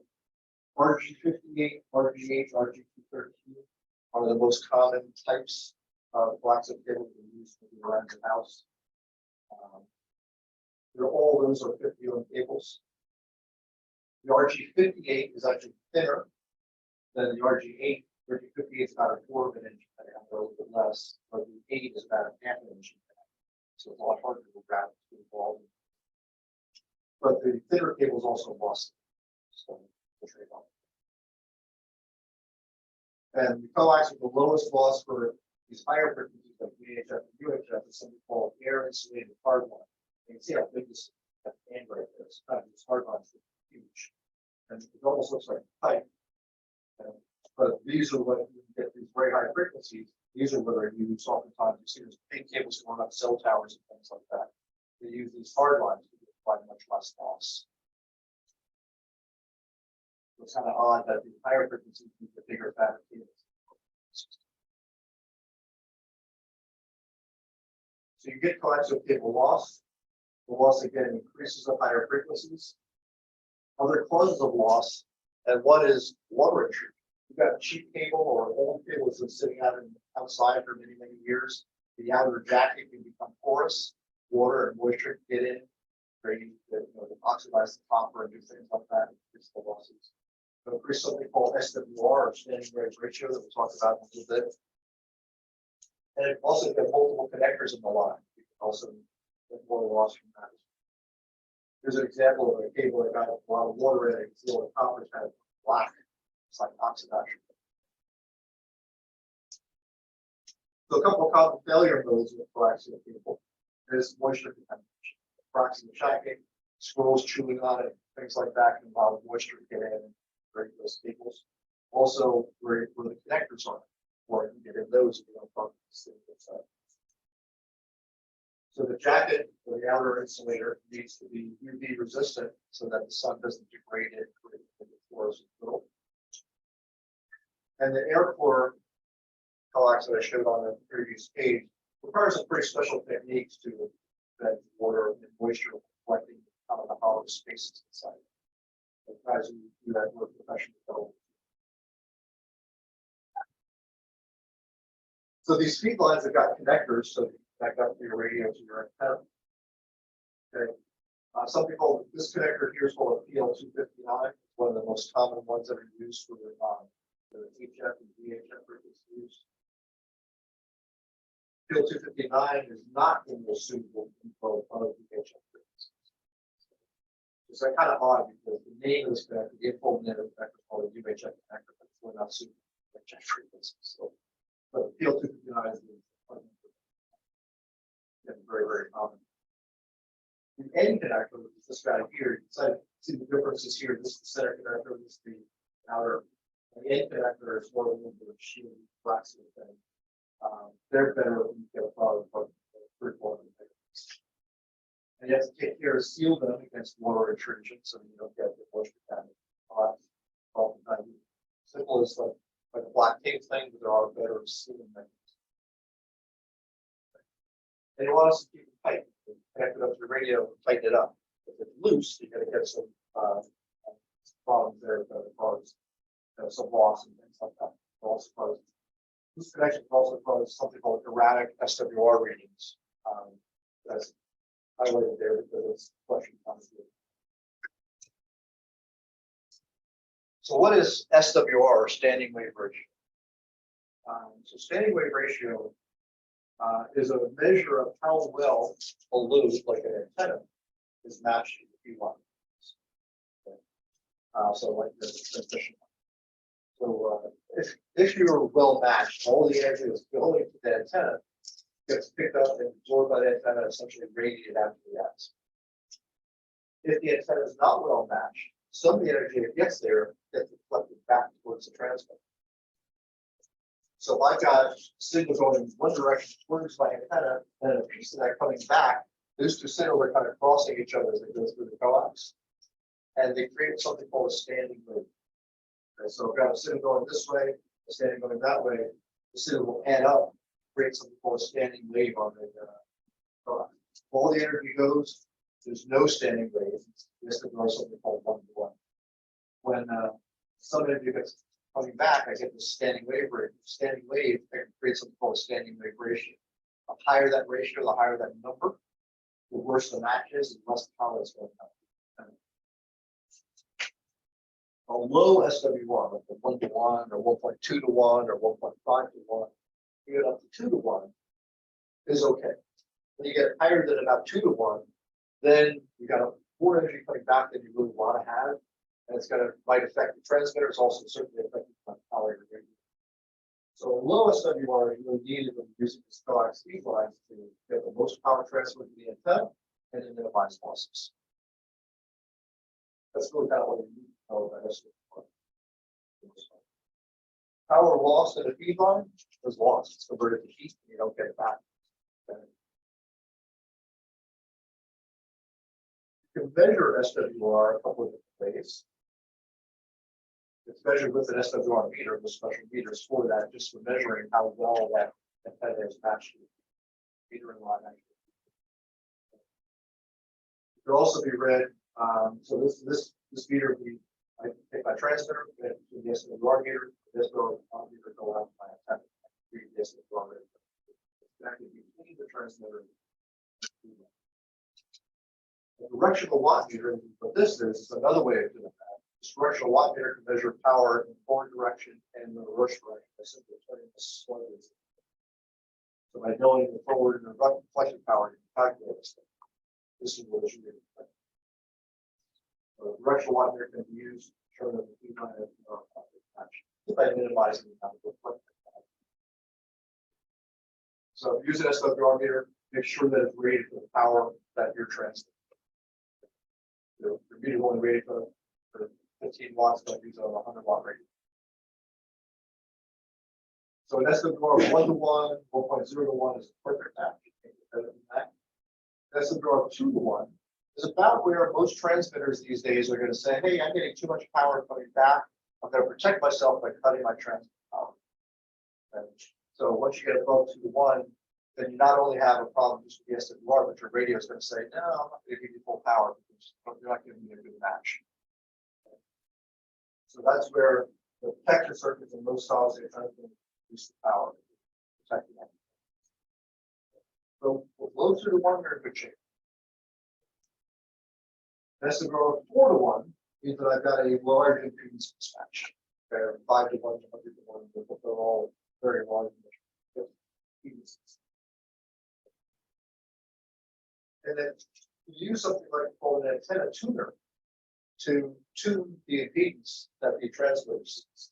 It doesn't necessarily improve the match between the feed line and the antenna, but it improves what the transmitter sees and converts that energy so it can be efficiently transmitted or coupled into that transmission line. It will improve things because it'll allow your transmitter to operate full power. Generally, the power loss in a tuner is relatively low. So it's certainly a valid thing to do. It's the way I operate my station at home. My antenna is not matched anywhere. Matches the tuner to get work all over the world. So antenna tuners are a common thing to use when you don't have it. A couple ways to make measurements. Those previous ways actually use the transmitter as the source, directional watt meter and SWR meter. You also get something like an antenna analyzer, which is one example. And the antenna analyzer will actually put out a small low-level signal itself and then measure how much power is coming back. So you're not using a transmitter. To measure SWR, you can also measure the antenna's resonant frequency, where it's naturally pulse rate. You can also measure other different properties like capacitance and inductance. So it can be used for a number of different things. There's a separate piece of equipment. The dummy load is really nothing more than a 50 ohm resistor. So it matches the feed line, but it doesn't radiate. So if you need to test a transmitter out at full power, rather than transmitting into an antenna and potentially interfering with people, you connect your transmitter to one of these dummy loads that will provide something that will absorb all that power, but you won't interfere with it. So again, it's just a big 50 ohm resistor. Just putting a signal on the air when you do testing, tuning up your radio. And non-inductive meaning that it's going to stay looking like a 50 ohm resistor even at higher frequencies. This one here is actually, I was just receiving the big bucket of oil. I don't take the heat, but like a 100-watt transmitter is like turning on a 100-watt light bulb. It's pretty hot, right? It's a lot of power. Same thing with an RF signal, 100 watts. You can create a lot of power. So the fins on this resistor help dissipate that for the oil here. So probably a good time to take a break. Now we're at, we've got about an hour and 45 minutes or so. Why don't we take a break, 15 minutes or so? Let's see, it's actually let's do 15 minutes. We'll come back here at 10 after 11. Okay. We're at so we're about 5 to 11 now, so 10 after 11. Everybody good so far? Good. Nobody was snoring, so that was good. Pause the recording Oh, yeah. during Okay. the break. Yep. Okay. I think there's one. I get away from Alrighty, so the next topic we'll deal with is amateur radio signals itself. Talk about things like modulation modes and signal band. So first mode we'll talk about is modes we'll talk about is AM and FM. Let me make sure I didn't skip a slide. It almost looked like it did. Let's double check. Yep, okay, we're good. Okay. So FM and PM. FM stands for frequency modulation, PM stands for phase. So that's what it comes from. There's there, you have the phase modulation. And these are most common on VHF and UHF radios talking to repeaters. And what FM is I have this RF carrier that might be operating up to 147 megahertz for example. And then your audio signal changes that frequency, higher frequency of the That's what FM is. PM is just changing the phase. Very similar. It's also used for VHF packet radio. Packet radio is a way of sending data like from your computer to another computer over the VHF radio nodes. But they typically will do frequency modulation. So it doesn't really, isn't this dramatic in terms of frequency change? You kind of see here that the signal went up, the frequency got lower, right? Spread out, and then it's going down, and it's got higher, lower, higher, and just that's what it does. AM modulation or amplitude modulation is where instead of changing the frequency of our carrier, we change the amplitude. And we'll take our carrier, signal that the information we want to send or voice for example. We use that to change the amplitude to modulate the amplitude of our signal. So that's AM. Okay. So amplitude modulation. It's one of the simplest modulation types. Okay. So the earliest that have actually been used. So the amplitude of the size or the magnitude of the signal proportional to what it is. So for an AM signal, it's actually energy present at the carrier frequency. This plot down here is called a spectrum plot. What this is showing me is frequency on this axis, okay, and then amplitude on this axis. An AM signal will have energy at the carrier frequency, but also have energy on either side of the carrier frequency. Where the distance that you go in frequency carrier goes is this whatever. They're called upper and lower side bands with AM. So you have the AM carrier and the audio on one side or the other. So the total bandwidth is actually 2 times the audio.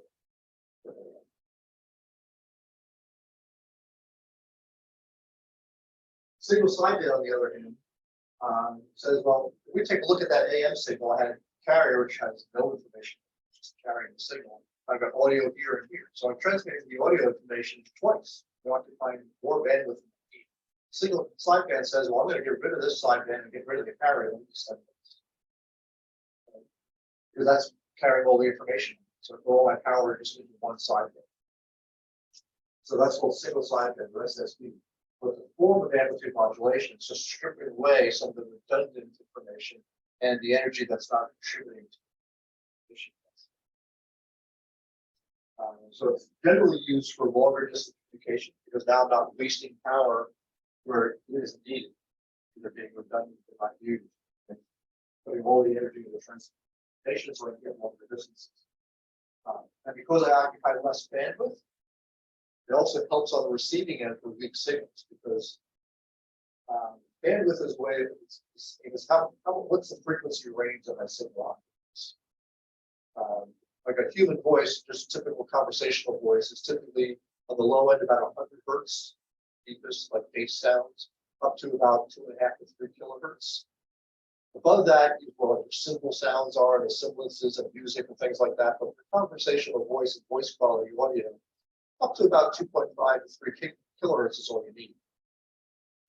If I have wider than that, then I could have noise that comes in at those higher frequencies that might influence my ability to hear just the audio that I want. So if you restrict the bandwidth to just what you want, you minimize that extra noise and can hear better. So the same thing happens in radio receivers. You restrict the bandwidth of the radio receiver, you'll lower the noise of the receiver and be able to hear the signals. So this is why modes like single sideband are used over AM or FM, which occupy more bandwidth. So they require a stronger signal to be heard because you've got to overcome the extra noise of the receivers here and over that line. So when we do single sideband, so we got these equivalent sidebands upper and lower around the carrier. If you use one or the other, it doesn't really matter which we use. There's kind of the convention that for certain frequencies we use the upper. We use one really. It's called USB or LSD, upper sideband and lower sideband. That's one the carrier or the lower. Upper sideband is typically used for 10 meter HF, VHF, and UHF. Sideband, upper side. So here's some things. Here's kind of that picture graphic. So here's an AM signal. I've got the carrier and upper and lower sideband. This band is representing all the frequencies in my voice. Okay, kind of concentrated down probably in 500 to 1.5 kilohertz frequency range, tailing off of the higher frequencies coming up. And that's mirrored around that. So my audio signal is there and kind of mirrored around that carrier. So the advantage again versus FM the voice is that we're going to occupy just when I said single sided, I'll eliminate everything except one of those. We're going to transmit that much bandwidth. The FM signal is many times wider. So and again, typically about 3 kilohertz wide is how wide the sideband signal is. And then for equivalent FM voice quality signal, you're typically 5 to 15 kilohertz wide in terms of the FM. So you occupy a lot more bandwidth. Makes it harder to hear weaker signals. It also means less people could be transmitting across the band because the stations have to be further apart in frequency, so they don't interfere with each other. So with single sideband, I can have stations every 3 kilohertz. So with FM, I need to be at least 15 kilohertz away. So I don't have So another FM disadvantage, only one signal can be received at a time. Single sideband, if you're transmitting, 2 people are transmitting at the same time, it almost sounds like there's 2 people talking. FM will only capture one of them. Amateur television signals. It's called analog fastband TV, specifically done in 70 centimeter band, not by 6 megahertz band, so it's a lot of band. But at this higher frequency, you can afford that. So the television signal occupies about 6 megahertz. Mentioned here because it is a question you might have heard. NTSC refers to the format of the video signal itself.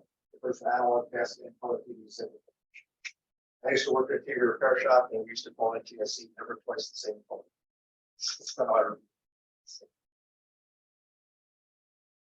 Now, CW, Morse code, probably the simplest form of communication, is really just turning a transmitter on and off. So, in a sense, it's the strictest form of amplitude modulation. It's going on, it's off, right? And to send information by basically sending a long or short transmission, it's the called bits and dies to actually convey letters and you basically spell out everything you send. It occupies very little bandwidth because there's no, modulation, like voice modulation, right, like that. You basically just turn the transmitter on and off.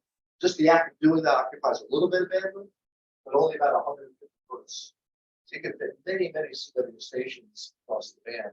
And the receiver can have a very narrow bandwidth to be able to hear very, very low level signals. I think I had mentioned to you earlier when we started the class, this is my little portable radio setup. When I go set up in a park, my whole radio, antennas, everything is in this bag. That's a low power radio. I operate at 5 watts, less power than it takes to light up the pole. And throw an antenna up in a tree or set up a vertical antenna, operate Morse code, talk to people around the world. What's in this little kit? Pretty cool.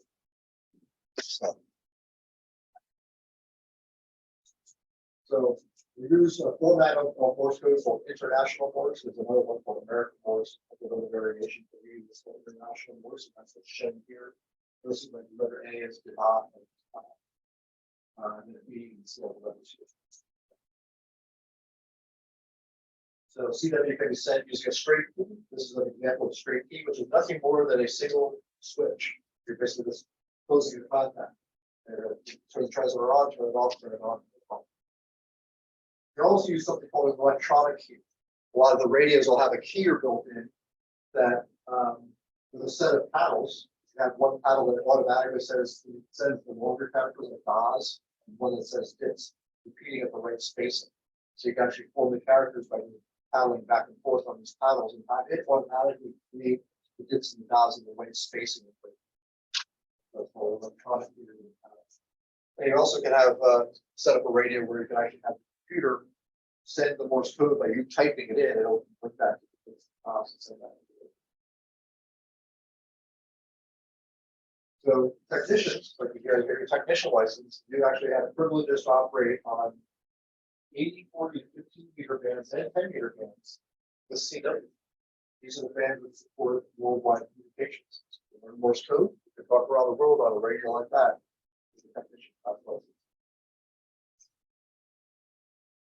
So from the other modes, there's a lot of digital modes out there in space.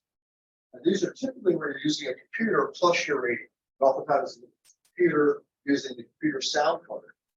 The sound card is going to create sounds that go to the essentially the microphone or audio input of the radio, create an unintelligible signal if you listen to it, but the radio can interpret it or convert it back into where it was being sent. So the data is being sent back and forth. So it just sounds like hash and digital tones that you listen to with audio. Technician class can use data transmissions on this 219 to 220 megahertz band. Some digital modes use something called parity, which is an extra bit that's sent and a little bit of an error checking to determine whether the transmission was received and properly or not. The word that's used with the function. So some examples of digital modes. You make fun of the example, something called packet. It's one that's controlled by a standard called IEEE 802.11. And very, very, very popular in these days is called XP. Also JP65 and PSK31. PSK31 says for a phase shift, 31 hertz. That's a phase shift at a very low rate. This FD8 one is a very narrow band mode as well. And it's almost like just literally computer talking to computer, almost something have to be there. But a lot of people use it because they can just kind of set this up and semi-automatically make some contact. Personally, it's not my cup of tea because I actually want to have it in action. It is another move with that. So packet radio, I mentioned on there, where you have a computer going into something called a TNC, a terminal load controller.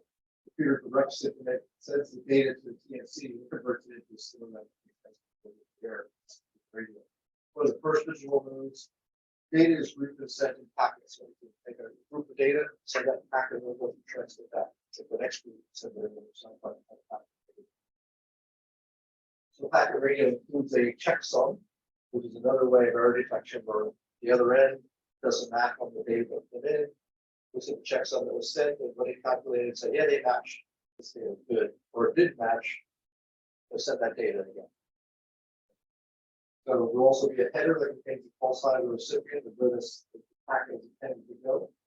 And it's automatic repeat requests for ARQ. That's where like a checksum didn't match what was sent and what I calculated, then I can automatically request to repeat that packet. Make sure I get it back again, get it. So again, something like that. APRS. APRS stands for Automatic Packet Reporting System. It's a mode of packet radio, and is most often used with things like GPS radio, like a GPS receiver, to automatically send the position of where you are out over the air. And there's computer systems out there that will actually listen to this and actually plot where you are on the map. So you kind of track, where somebody's going and that type of thing, track where you are using this APRS system. So GPS receivers will use the location that gets connected up to some hardware that can actually send this packet data. So real-time tactical visual communications along with a map to show where you are, track people across the country, and that type of thing. So APRS can transmit both the GPS data and some text messages and any weather data. So you can be traveling across the country, have your APRS thing running, and it's being kind of communicate, or at least letting people know back home they could kind of look you up online and see where you are and what's going on. Global maybe on. So another mode is called phase shifting, PSK. Okay. That's what PSK stands for. It's a very popular digital mode, and this is where, as you're typing characters, it's converting that into just small phase shifts in the character. You're not listening to it, the computer's listening to it and interpreting that and reconstructing what the characters that are being sent. And typically, modes like PSK 31, it sends data about as fast as you typically type. So if you're typing a character, it's being received at the other end, it's like this the C type. And so it's kind of like with text, you can kind of tell when someone's texting on the phone and you see the message come through. You can actually see character by character being sent. But it's a very popular mode. It doesn't occupy a lot of bandwidth. So a lot of stations can fit in a very small amount. So PSK 30 is a very low rate data transmission. So DMR is another digital mode, but DMR is really now more transmitting voice. So it's FM communications that multiplexes two signals onto a single channel. So much more on this later on. There are radios that are designed to operate this digital mobile radio standard. There are some modes that work really well for weak signals. Generally, those that occupy less bandwidth work because that lowers the receiver noise. So PSK 31 is one of them. There are other weak signal modes. There's a very popular software that was actually put together, and a lot of these modes were actually developed by Bill in New Jersey. It's actually a Nobel Prize winner. Bill Taylor, It's actually a professor over at Princeton. Nobel Prize winner for pulsars. But he does a lot of work with very weak radio signals coming from space. So he developed a lot of techniques that also now are applied to amateur radio. So he actually developed a software to use some of these very low power modes to a lot of communications over very long distances. One of the things that he actually developed is something called big signal propagation recorder, WSPR. It sounds like whisper. And what this is actually a little beacon transmitter format that you can set up and operate at very low power, 50 milliwatts, minuscule power levels, and set up into an antenna. And there's people that have whisper receivers around the world, and you can actually go online and see where that tiny little signal is heard. So it gives you an idea of where propagation is. I've actually used it, and I set up a 50 milliwatt transmitter at my house a couple of years ago. And it was heard in Madagascar, it was heard in South Pole. Crazy. So, but this is how you know propagation is working in that direction. So weak signal good failure is what that WSP stands for. It's actually saying is gone. But there's a lot of weak signal modes. Actually, some people with EME or Earth operation actually bounce signals off the moon. In fact, Dr. Al Patz, who's one of the organizers for this event, is actually very big into this operating with bouncing signals off the moon There's also weak signal beacons, that's what I just mentioned on this good thing. Also meteor scatter, bouncing signals off the ionized trails left by meteors, for the meteor particles of gas. That's okay. Out of curiosity, how long is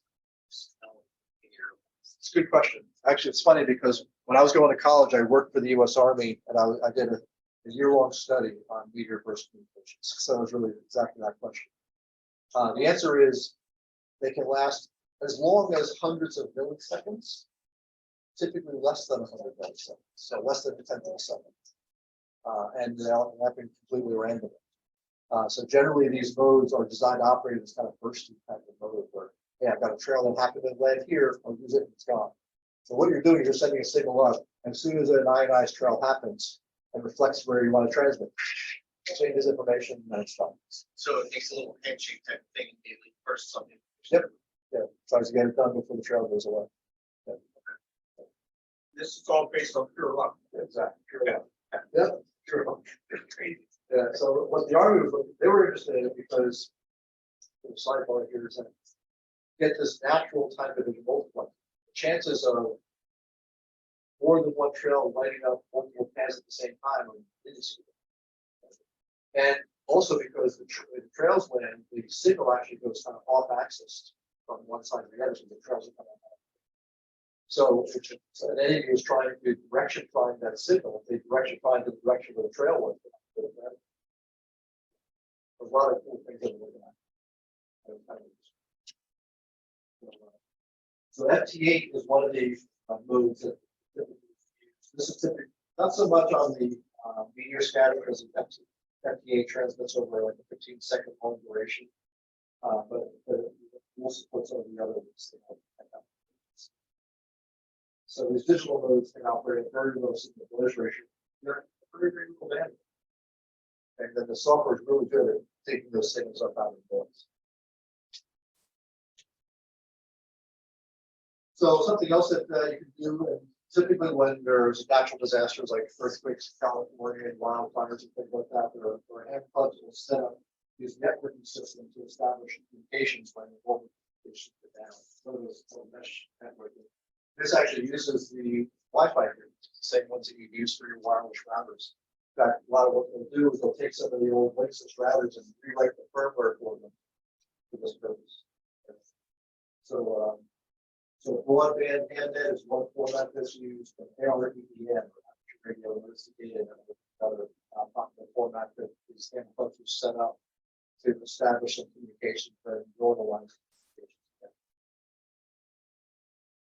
And again, generally, Wi-Fi hardware or modified firmware. All right, so with that, we're going to jump out of all the radio stuff we've been talking about. Let's talk about some safety concepts. Get me for another dozen slides or so. So let's talk about some safety concepts. The general electrical safety, dealing with electricity and all this. Obviously, it can be easy to come in contact with dangerous voltages. We're talking about radio, power radios, so you kind of worry about that. So what's dangerous? We generally consider anything above 30 volts as potentially dangerous, give you a dangerous shock, particularly if you're in a environment. Over 30 volts. 120 volts coming out of the wall outlet, yeah. 12 volts coming out of a car battery, not so much. But 30 volts or more, where you start to get into that danger area. Okay. And just 100 milliamps, just 1/10 of an amp, is enough to travel through the body in the wrong place and stop your heart. Don't take much. So how does the current flowing through your body cause harm? It can do it a couple of ways. It can cause a burn in tissue, okay?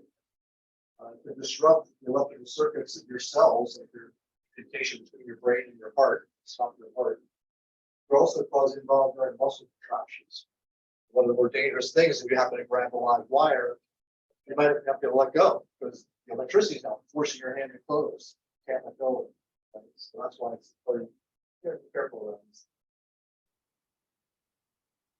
So let's talk about AC power safety. Things coming out of the wall. 3-wire outlets and plugs are a lot safer than 2-wire ones, Don't cut off that grounding, right? Use that safety ground. Preferred wire is a safety ground, doesn't carry any current normally, as they are only carry current in case of a fall. Okay. So again, normally if you're wiring things up and looking inside a box, it's often a green wire that is the electrical safety ground. And the equipment ground connection. Okay. Good ways to guard against an electrical shock. Use 3-wire cords and plugs for everything. Anytime you have got like a power drill or something that only has a 2-wire plug on it, we'll often say it's double insulated. And it's the design features of that thing you're holding in your hand that will prevent you from even a single fault causing problems. So it's called double insulated. That's why they can get away with just 2-wire connections. Yeah. Connect all AC power equipment to a common electrical safety ground. Typically, your house wiring is going to already do that for you. Install mechanical interlocks. You've got something you've got to work on, or you're building, design an interlocks, and you open it up, disconnects the power. And also, you use a circuit protected by a ground fault. Typically, these are things that you see either in your kitchen, your basement, garage, your bathroom. Anywhere where there's AC power, where there's water. Typically, you've got the outlets that have little test plugs on it, the test button. That's to look for a difference in current flowing out the hot back to neutral. If the current, those two currents are different, that means it's going somewhere else. That's through you. It shuts the power. That's how it is. So domestic AC wiring. Okay. So we'll be inside your outlet, your box. Typically, I've shown this as an orange wire. Usually the ground wire is bare copper. The hot lead is always black. It should be always black if you come right. So that's called a hot lead. The neutral lead is actually connected to the ground back to the service.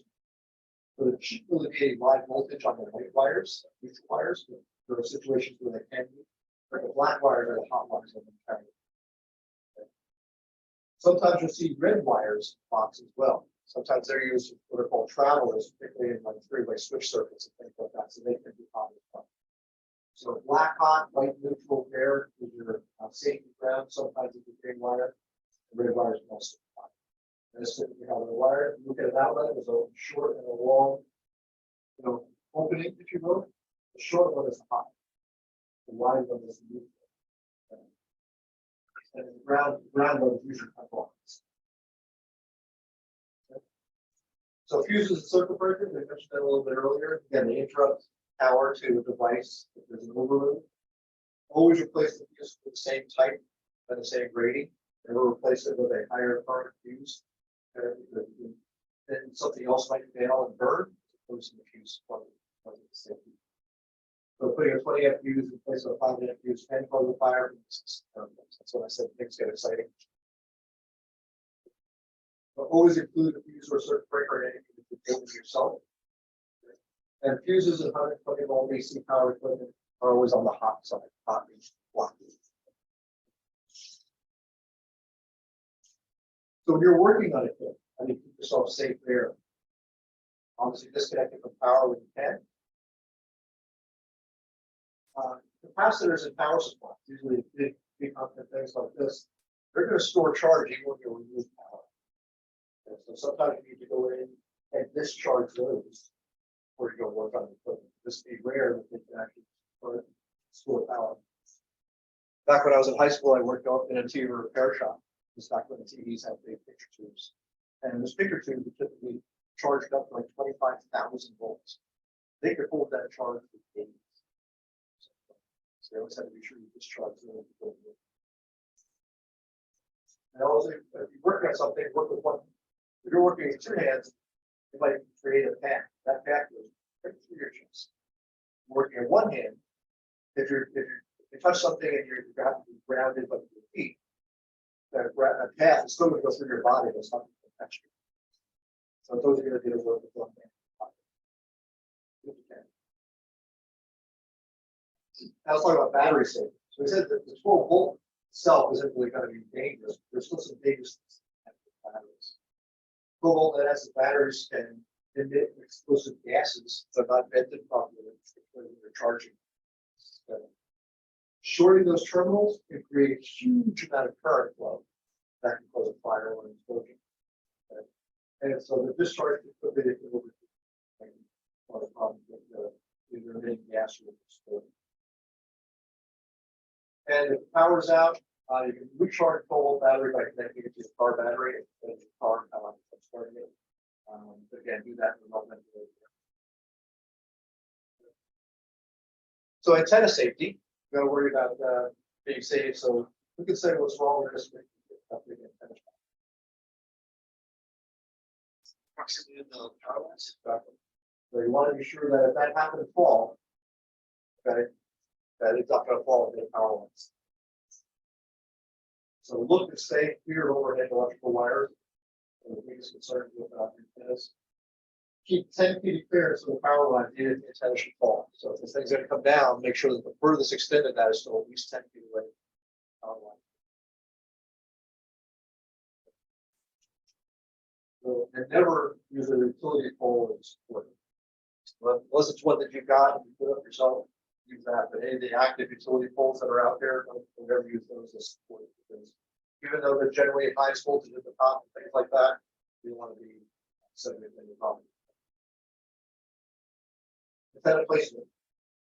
Don't follow these poles here. So you want to position an antenna so that no one can come in contact with it actually being used when you're transmitting.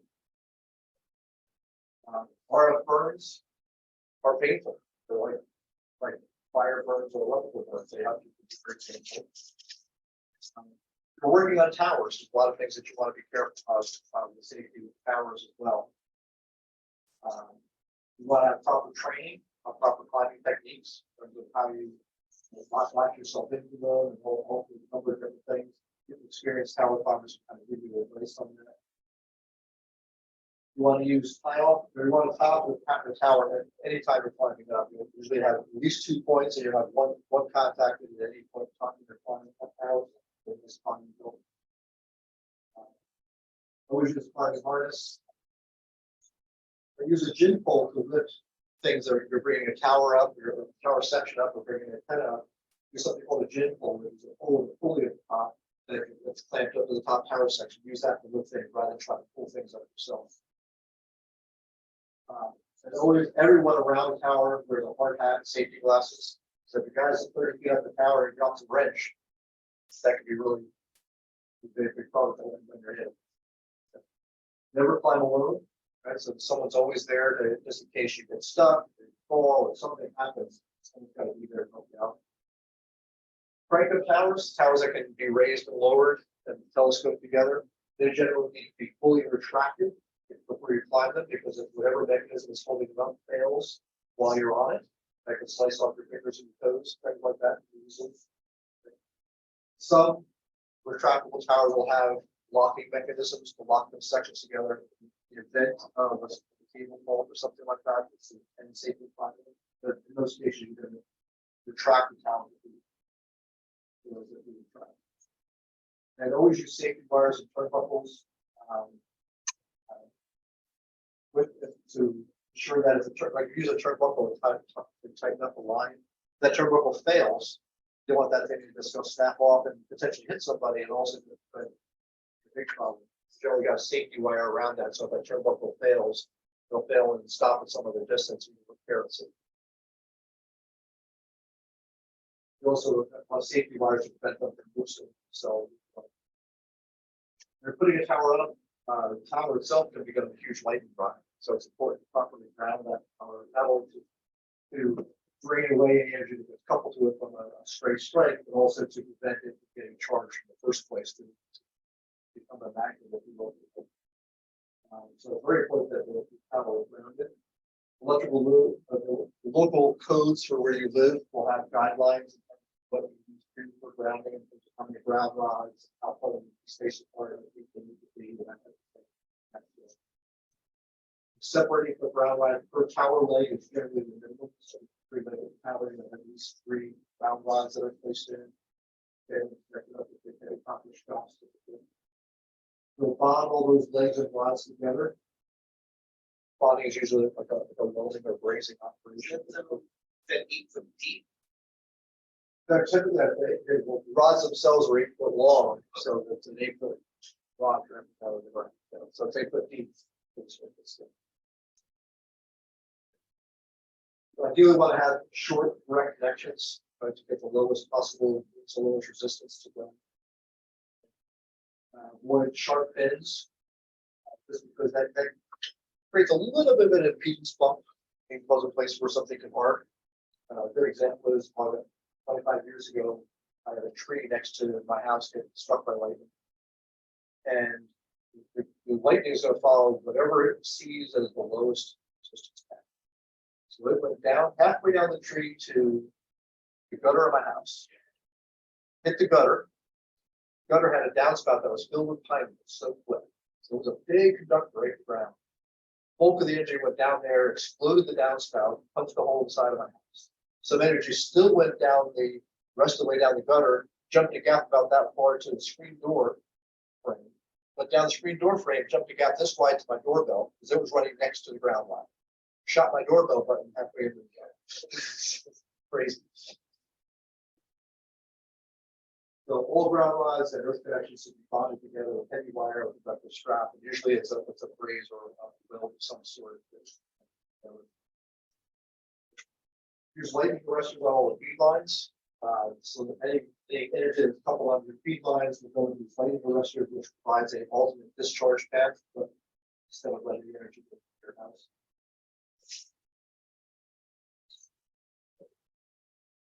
RF exposure. We talked a little bit about antenna placement. RF exposure is the FCC actually requires you to kind of run a quick little study. You've got your station set up, you need to run an exposure evaluation. It's typically just a couple of calculations. There's actually some online websites that ask you the frequency you're operating, the mode you're operating, what kind of antenna you're using, how close to people get. And it'll basically give you an exposure level. And so even though most of the radiation that we deal with and radio is what is called non-ionizing radiation, isn't going to be inherently dangerous. You still need to run this exposure evaluation. Interesting story. If you ever, anybody's ever had a really old microwave oven, it might have been called a radar range. It's actually called a radar range because microwave heating was actually discovered by accident by some engineers at Raytheon who were working on radar systems for the Navy. And the guy was actually working on his radar transmitter in a chocolate bar and the pocket melted. And they finally figured out that, and actually the guys that were on the ship were standing in front of the radar antennas to get warm and other equipment. So thus they figured out that these 2.4 gigahertz signals can actually cause heating, in tissues and things like that. That's kind of where microwaves came from. That's what we originally called a radar. So on VHF, you can run up to 50 watts peak level of power with the antenna without performing an exposure evaluation. But other lower frequency techniques to run this exposure evaluation. So it can be done by calculation based on an SEC bulletin. It can be done based on some computer modeling. There's actually some websites you can actually switch them to just tell you what we've done. And the SEC just requires that you do this and you keep a record of it with your station. They simply never ask if it will, but it has to do. If you ever make any changes to the configuration of your station, change, add an amplifier, move an antenna, do something else, do something rerun that. So stay compliant, reevaluate whenever an item for your stations. So what's called duty cycle matters. So a low level signal that you're exposed to all the time and a high level signal you're only exposed to for a short period of time can give you the same level of exposure. It's all a matter of the product of the extent of the magnitude of it at its time. So the percentage that the transmitter is transmitting is really called the duty cycle. So if you're transmitting 10% of the time or 1% of the time, the duty cycle is factored into the exposure because it affects essentially the average exposure level that you have.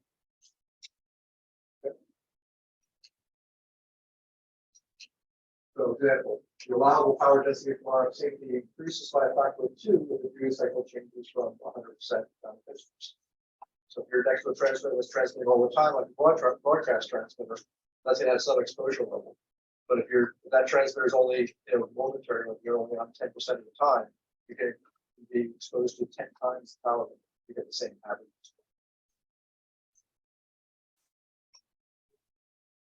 So the limits that will vary with frequency. So again, that's why I use the Fourier program. The human body absorbs more energy at some frequencies than others. So at low, at HF frequency, the floats are low. They're up around 50 megahertz, the floats go low. So we got a 50 megahertz band at the lowest emission levels because we're about a wavelength long, 50 megahertz. That's why.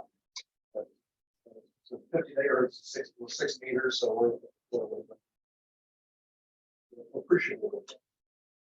So factors that will affect exposure or frequency or power level of the RF, distance from the antenna, and from the person, and the radiation pattern. But these are all things that we get factored in when we do that online survey. So keeping exposure safe. This for you're coming right after this, right? And so we keep exposure safe by relocating the antennas that move away. We can expose lower the power levels. You don't need to be transmitting 1,000 watts to 100 watts. 10 watts.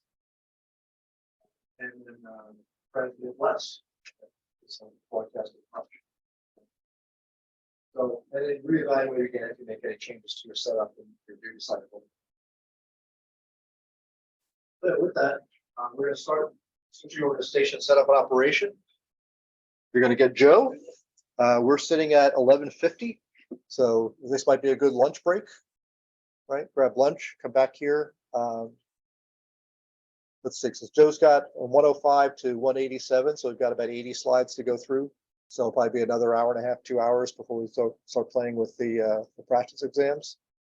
So why don't we take lunch? What do we say? 12:30. Come back. We'll give enough time. It's like 40 minutes. Does that work? Everybody good? All right. And of course, Joe's got to deal with the lunch coma after you guys all eat, you know, so. All right. I'm going to just stop the. Okay. Well, good afternoon. I'm Joe Zaroff, WA3NEQ. And we've got about 80 slides to go or so. We're going to try to get through these in an hour and then give you plenty of time for practice tests. The information that for some reason that pointer is not there we go. Pointer options. It's showing up. It was showing up. It did show up, but it wasn't right where I wanted it. Oh, okay. Okay. So we're going to talk about station setup and operations, some accessories, how to deal with interference, a couple of methods of grounding, operating controls, and that are common on a lot of the amateur equipment. Some of the other station equipment that goes along with the radio, troubleshooting, repair, and testing. Okay. So common station accessories besides the radio are the power supply, something to power. A lot of radios don't have plug-in power supplies. They work off of 12 volts. So you probably need a fairly decent sized power supply to give you the 12 volts at about 15 to 20 amps. Typical 50 watt output mobile FM transceiver requires about 13.8 volts at 12 amps. The wiring, you want to make sure that you're using heavy enough gauge wire to handle the anticipated current, and keep an eye on the voltage rating, the insulation rating for the voltage. Headphones are also helpful for copying weak signals in noisy areas, and microphone on the connector on the radio normally has a push to talk switch to key the mic. Okay. Use of the computer hand in the ham shack can be useful for logging contacts, looking up information real time. If you're tied into the internet, you can see who's on the other end of your transmission by their call sign and looking off in the database. Sending and receiving CW only can be done by the computer as well. And Alan had mentioned the terminal node controllers. A lot of times the sound cards in the computers will take the place of the TNC. So you use the sound card to convert the audio signals from the radio into digital signals for the computer to process, and then use the computer that you have to process and decode the digital signal stream.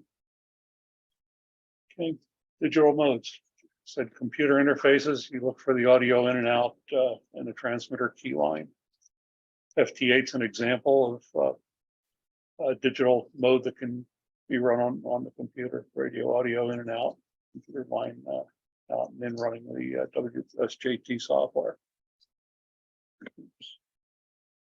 And audio connections are usually line in and line out levels. Okay, the block diagram down at the bottom shows the computer terminal node controller and the radio stream and kind of the data flow. With packet, the TNC converts the ones and zeros to audio tone on the receive side, and audio tones to zeros and ones on the transmit side. I'm sorry, the other way around. Also for teletype RTTY or PSK31 computers, a handy gadget to have for doing the decoding. There are several software packages available that are free and can decode the various digital signals. Okay. Interference. If you have interference from your computer or other lines, one common way of reducing the interference is the use of the snap-on ferrite chokes. They're usually fairly effective in eliminating the cable to field coupling from audio and power lines. And they work by reducing the RF flowing on the shield of the audio cables. One thing to note with the snap-on type chokes, they're effective about half as well as the solid type chokes. If you decide to try a solid type choke, you may need to take the connector off, slide the choke on, and reassemble the connector. Another popular filtering method is to use a low pass filter, which means the filter passes the lower frequencies. Everything above a certain frequency tends to be attenuated or cut off. And the low pass filters are between the antenna and the transmitter to eliminate the harmonic products.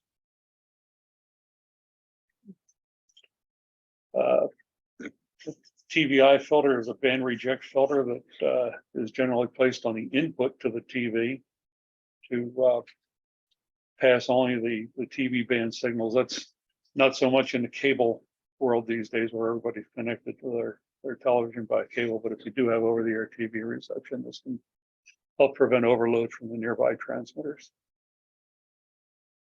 And having a good ground works. Flat strap is generally the best to connect all of the equipment within your shack to a common ground, box to box, go to a common ground. Automobile installations, radio ground to the chassis, where the engine block is generally preferred. You want to make sure that all of the bonds are clean or all of the grounds are clean and bonded. Okay. Where to get power in an automobile installation? Generally from the battery terminals, or if you can find an unused fuse box terminal, either inside or outside the or in the engine compartment. Good source. And you want to take note for any alternator whine that you might have. And this shows up as a whine in your newly installed radio. It'll vary with the RPM of the motor.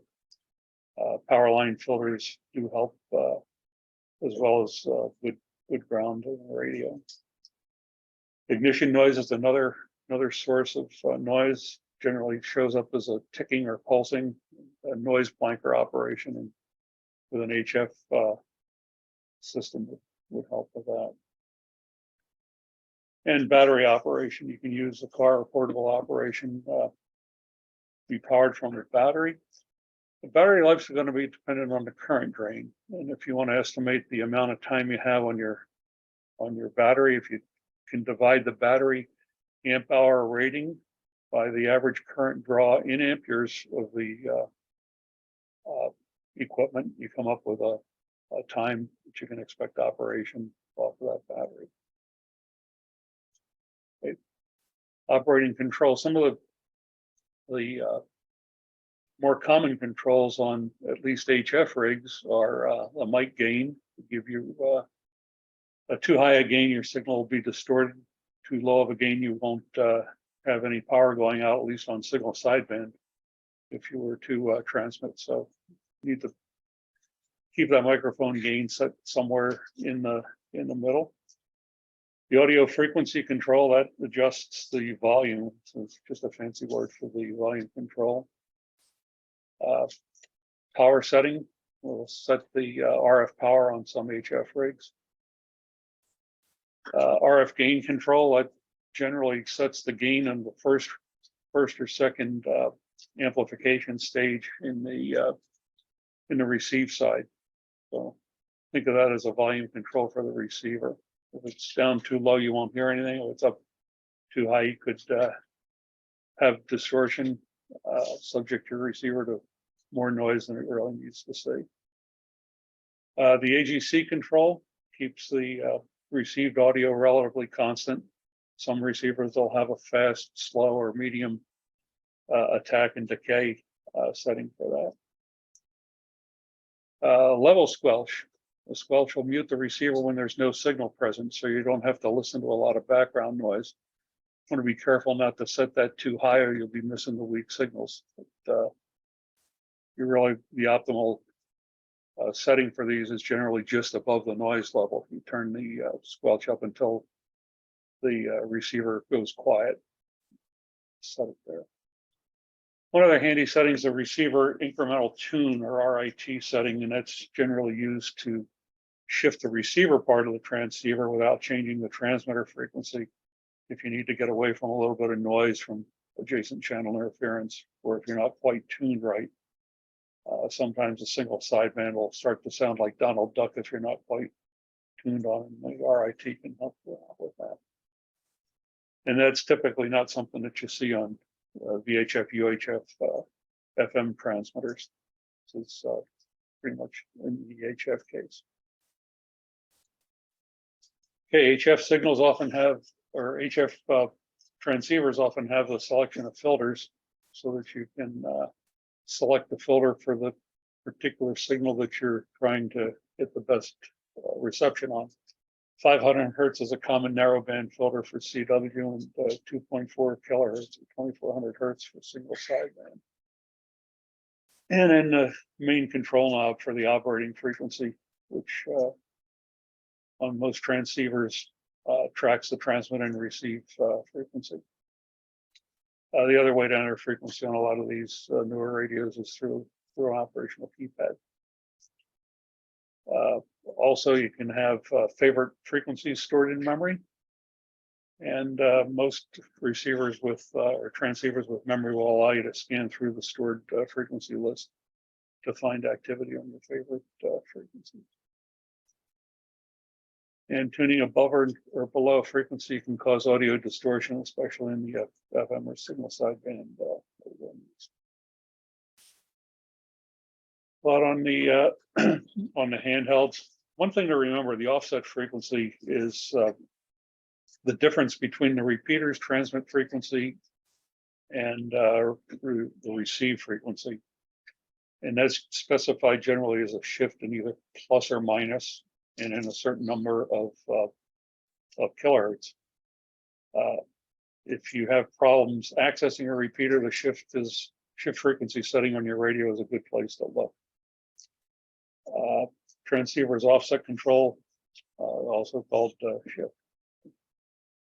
And the reverse switch on a lot of the handhelds actually changes the input and output frequency of your handheld device or your radio to match the repeater. So you're actually listening on the repeater input and transmitting on the repeater output. Digital systems, its digital mobile radio was mentioned earlier. It's one popular mobile or digital mobile standard. And another one is D-Star, Digital Smart Technology for Amateur Radio, which I believe is ICOM. The problem here is that these two formats are not compatible with each other. So a DMR radio will not be talking to a D-Star radio. And there are several others, APCO 25, that public safety folks use, are just not compatible with each other at this point. Both send and receive digitized voice over the air, and they can be tied into the internet. Local connection uses a repeater called a digital mode hotspot to connect the computer or smartphone into the internet. And you have to program your call sign into the digital radios to be sent, and that gets sent with each transmission. And you do that with something called a code plug that we'll be talking about a little bit. Okay. Talk groups, you can use your digital mobile radio setup to form different talk groups, and they create a virtual channel. You have to be a member or setting in your radio to hear only that talk group and users of that channel. And you program your group ID into your radio to join that. Okay, the DMR code plug, that's it's the file that contains access information for the repeaters and talk groups. And that you're likely to see on as a test question. It includes color coding to establish the group of users, to identify the user group. And that's a carryover from the old days of two-way, when trunk mobile radio was first on the scene. Typical station equipment. Most basic pieces of the transmitter and the receiver. When the two boxes are combined into one, it's referred to as a transceiver. And the antenna is switched between transmit and receiver, common antenna, usually through a coaxial relay. If you have individual transmit and receive boxes inside the transceiver, that switching happens automatically. And push to talk. That's the button on the microphone, and there's usually a line on an accessory jack somewhere on most modern transceivers to handle the computer control of for your digital operations. RF power amplifier, that's used to increase the power from a low power device like a handheld or a small low power desktop transceiver. And a lot of power amplifiers will have a single sideband CW or an FM selector that switches the amplifier for the appropriate mode, generally to set the bias point on the finals. Okay. As far as receiver specifications goes, one of the key specs is the sensitivity, and that's the ability of the receiver to detect a weak signal. And the selectivity, which is the ability to discriminate between adjacent channel signals, multiple channels, another signal that might be close to the signal of interest that you want to hear. And preamplifiers. Preamplifier can be installed between the antenna and the receive side to help with weak signal reception. Transceiver internals, there's usually a mixer that converts radio signals from one frequency to another. It's the job of the mixer. The job of the oscillator is to generate the signal at a specific frequency, and that's the frequency that you're going to either on-off key with CW, or you're going to modulate with some other form of modulation. And then the modulator combines the speech with other signals from the oscillator, made the RF carrier. And it's often a type of a mixer. So, a functional block diagram of how a transmitter works, where you have on the upper chain the RF oscillator, a buffer amplifier just to amplify the signal up from low level that the oscillator would produce, and feed the modulator and provide some isolation in the reverse direction. And the lower chain microphone, a speech amplifier, and then a driver into the modulator. Modulator will produce the low level signal at RF, and then the RF power amplifier will produce the amplitude modulated signal for the antenna. Voice modes like single sideband and FM need a modulator. And modulator combines the RF carrier and the audio speech signal. We just went through the process of the combination. Okay. It's also something called a transverter, which is used to take a radio that was not designed for a specific band of frequencies. Take your transceiver frequency to a higher frequency or a lower frequency. But most transverters that are around these days take something out of the 28 megahertz single sideband exciter and produce a 220 megahertz output signal. Okay, and it works the same way for the receive. Takes the incoming receive signal back to 28 megs. Okay. Most of the operation on VHF and UHF is on is FM and uses repeaters. There's also some single sideband going on for a weak signal transmissions, as well as some CW signals. In fact, the first 100 kilohertz, I believe, on both 6 meters and 2 meters is reserved for singles for CW operation only. And we'll get to the band plan in a little bit. Device most used for VHF weak signal communications is the multi-mode VHF transceiver. So you can switch between FM, and, which is on a lot of the repeater operations, and single sideband, which is not on very many repeater operations. Handheld HTs have a low power transmitters of 5 watts or less, which limits the range. And we just discussed the device that increases the low power output to a high power is the RF power output. Okay, troubleshooting some common problems you might have. Signal overload is one of them, where your radio is hearing signals from a source that's off frequency but much higher in power. Distortion, feedback, and interference. What can cause overload?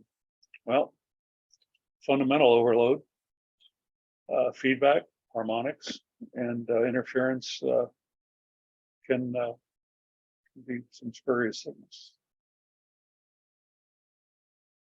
Okay, any of those can cause radio or TV interference.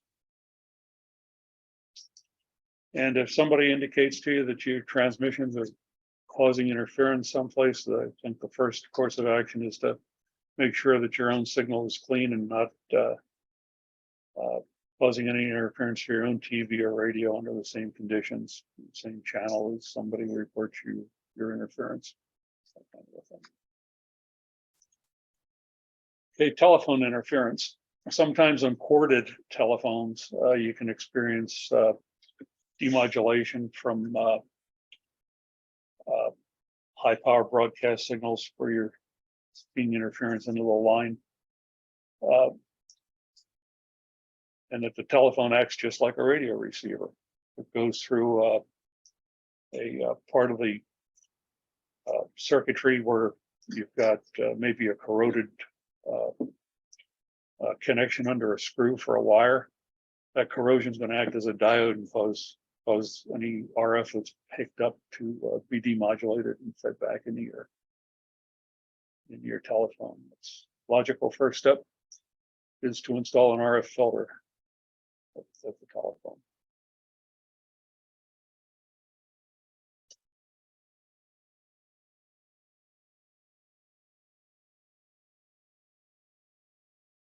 Broadcast and TV, AM, FM, and TV interference caused by the receiver's inability to reject the strong out-of-band signals, which again is fundamental overload. And you can eliminate that by installing a filter to block the amateur signal at the victim receiver. Sometimes a filter in the transmitter line will work as well. Same thing can happen in reverse. Your VHF radio might get overloaded by nearby FM broadcast stations. Install a band reject filter in your FM receiver. And how to address interference? Well, we all want to be good neighbors in the spectrum. And we want to make sure that all the TV coax connectors are installed properly, especially in a cable installation. Again, the use of snap-on ferrite chokes is a good method. Low pass and high pass filters can be employed, and as well as band reject and band pass filters, the appropriate signal lines. The fundamental overload is interference caused by a strong signal injected in the load. Part 15 devices. These are the devices that are unlicensed. They're governed by FCC rules with respect to their susceptibility to interference, and as well as the generation of interference. The neighbor's device is causing interference. You want to work with them to try to identify the offending device. And you want to politely inform them about the rules that require them to stop using the device if it causes you harmful interference. And you want to check your station to make sure that it meets the standards of good amateur operating practice. Pretty straightforward there.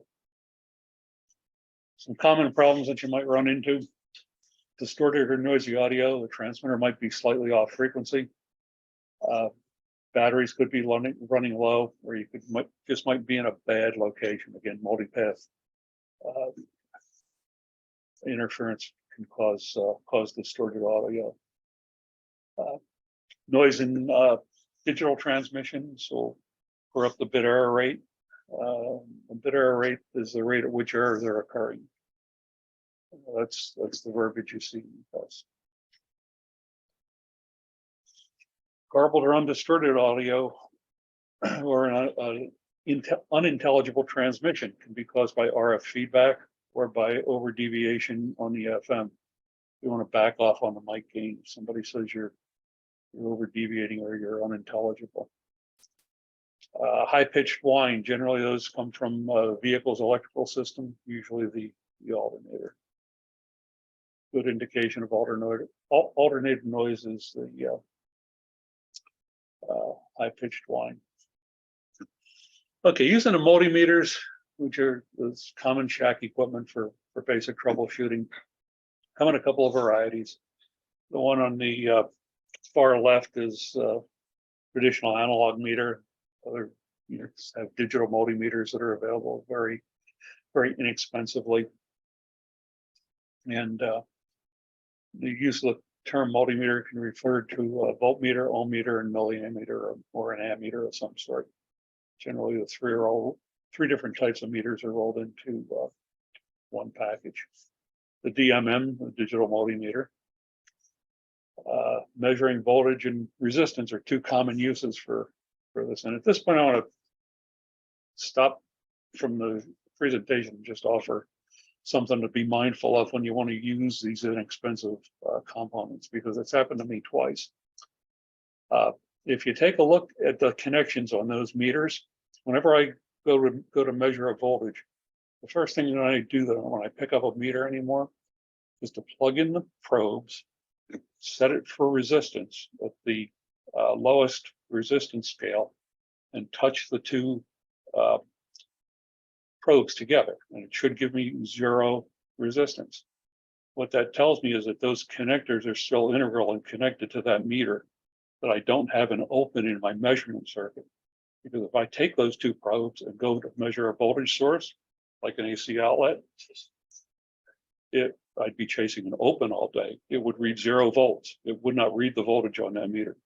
So I highly recommend you take those two probes, test them for continuity, and then go about your business measuring whatever you're going to measure, whether it's a voltage or current source. To measure voltage, again, the potential, the force is placed in parallel with the circuit, just like the picture shows in the center diagram, where you're measuring across that circuit element. In that case, you'd be measuring the battery voltage. And you want to make sure that the voltmeter leads are rated for the voltage that you're measuring. Okay, to measure current, you go in series with the power supply in your load, connect the meter through that that series connection and make the measurement. Measuring resistance. Okay, the ohm meter is the one that's used to measure resistance. Make sure the circuit is not powered. And again, just an aside, if you're going to measure resistance in a circuit with a bunch of resistors and capacitors, it might be a good idea to power the thing off, make sure there's no power, lift one end of the resistor that you're going to measure or one end of the component that you're going to measure out of the circuit. Because if you try to measure the resistance installed in the circuit, you may get an erroneous result if other components are connected in series or parallel with the component in question. Make sense? Okay, so you want to make sure you don't have any power there. And attempting to measure voltage on the resistance setting might damage the meter. A lot of meters are fused, but still run the risk of damage. When measuring resistance, and you see a sudden jump and then a slow increase, means that a large capacitor is being measured. Okay.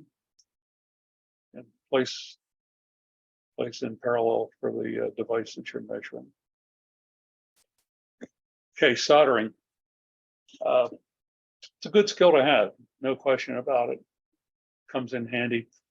The top picture shows a good solder joint, where you notice that the surface is shiny. There's a good smooth connection between the wire that's attached to that connector and the solder. Well, if you take a look down one, you see it's kind of grainy and you've got a sharp discontinuity. That's an indication of a cold joint, as well as the kludge down at the bottom. Rosin core solder is what you want to use for amateur radio. You do not want to use acid core solder for plumbing and household things. The joints should be smooth and shiny. Duller grainy surfaces is the appearance of a cold solder joint characteristic. Okay, moving on to some operating procedures. A couple of terms first, and that's duplex and simplex.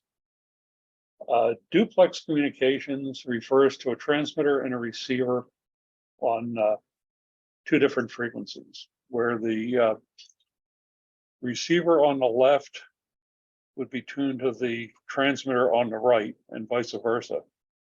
That's an example of duplex operation. More commonly, we find is the simplex mode of operation, where one guy transmits at a time on the same frequency, transmitter and receiver on the same channel.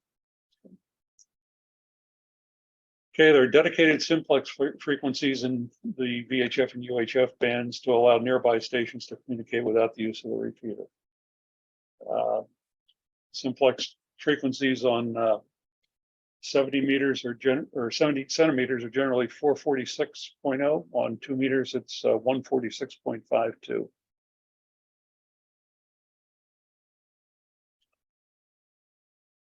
Okay. VHF, the receiver controls. The carrier squelch is just that. It mutes the receiver, just like on the HF example. On the background noise, you generally set that to the noise level, and anything above the noise level will break that squelch, so you don't have to listen to the background noise. And you'll typically find a microphone gain control that changes the amplitude of the modulating signal, determines the amount of deviation. If the deviations increase, the signal occupies more bandwidth, you get distortion.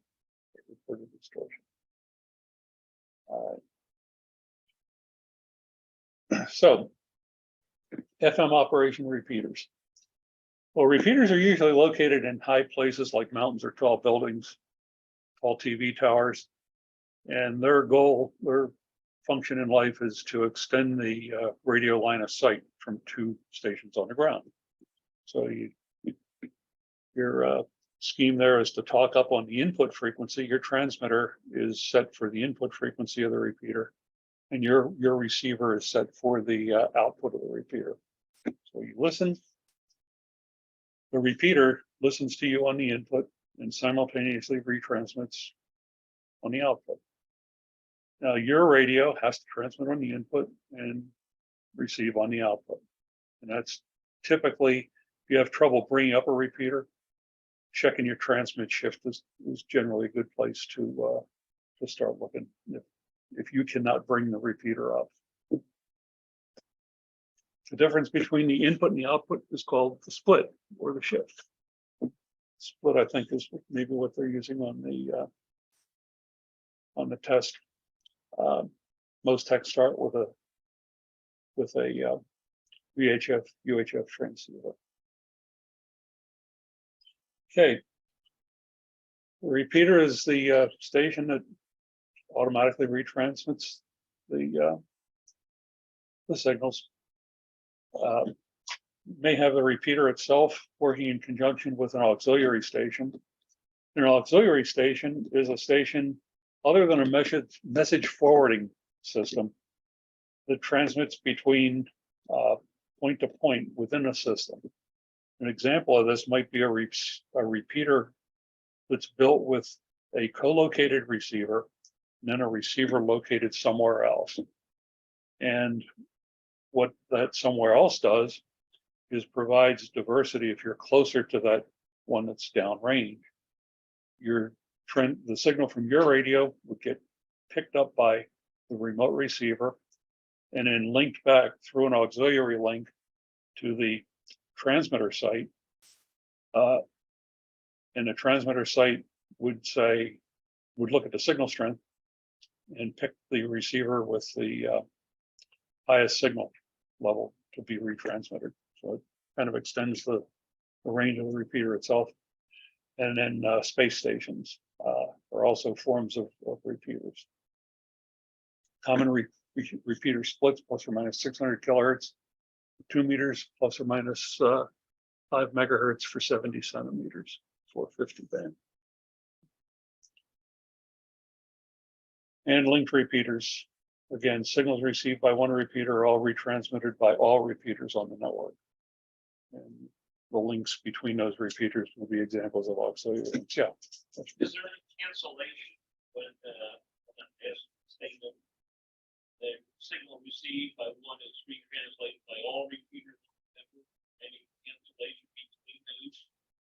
What do you mean by cancellation? Well, sometimes you have the same signal, you get increases or waves of black. Oh, what happens there is that those two repeaters are on different channel pairs.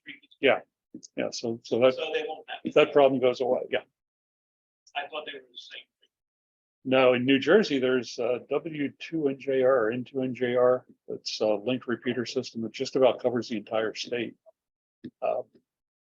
You might be more familiar with that, John. Well, how do you serve that one? I was, and it's very well attended and well. I think it's W2NJR. I'll get that for you offline. Yeah.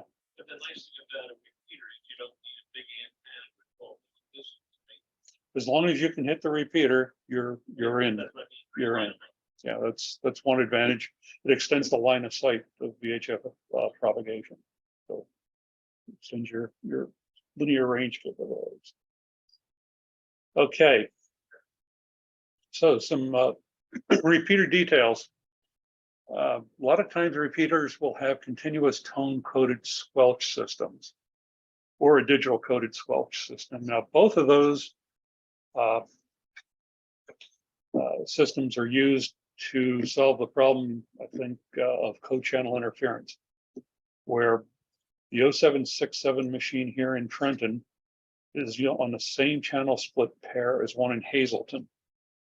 And they frequently had, when that first got put on the air back in the 70s, there were frequent interference cases between the two because they were both using level squelches. So the way a tone squelch works is that The receiver will only respond to a subaudible tone sent with your voice to open the squelch. It's also called private line. That was a Motorola trade name. GE used quiet channel, but the idea is your transmitter will key a unique tone-coded squelch to open that particular repeater. Now, the same RF link is still used by those two repeaters, but one uses 123 hertz and the other uses 103 hertz, I believe. Two different frequencies to mitigate the co-chime interference. Reasons why you can hear a repeater but can't talk on it: improper transceiver offset. One, repeater requires tone squelch for access, and you don't have it. Now, on the other hand, if you don't have tone code squelch plugged into your receiver, and the receiver is transmitting a tone code, or the repeater is transmitting a tone coded squelch signal, your receiver is going to open up, because it's looking for the level and not the tone. So want to make that clear. Or the repeater may require a digital coded squelch sequence for access. But the CTCSS is most common. The station isn't strong enough to open a squelch. How might you be able to hear it? Well, try listening on the repeater's input frequency. And you could do that by pushing that reverse button we talked about earlier, if you have that.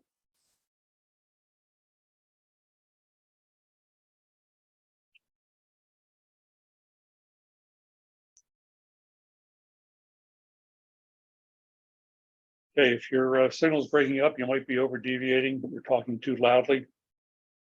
Take a look at the mic gain setting. See if that's the cause of that. For repeater operation, CQ isn't really used. CQ is normally used on the HF portion of the spectrum. But for a repeater, you just say your call sign and indicate you're listening or monitoring.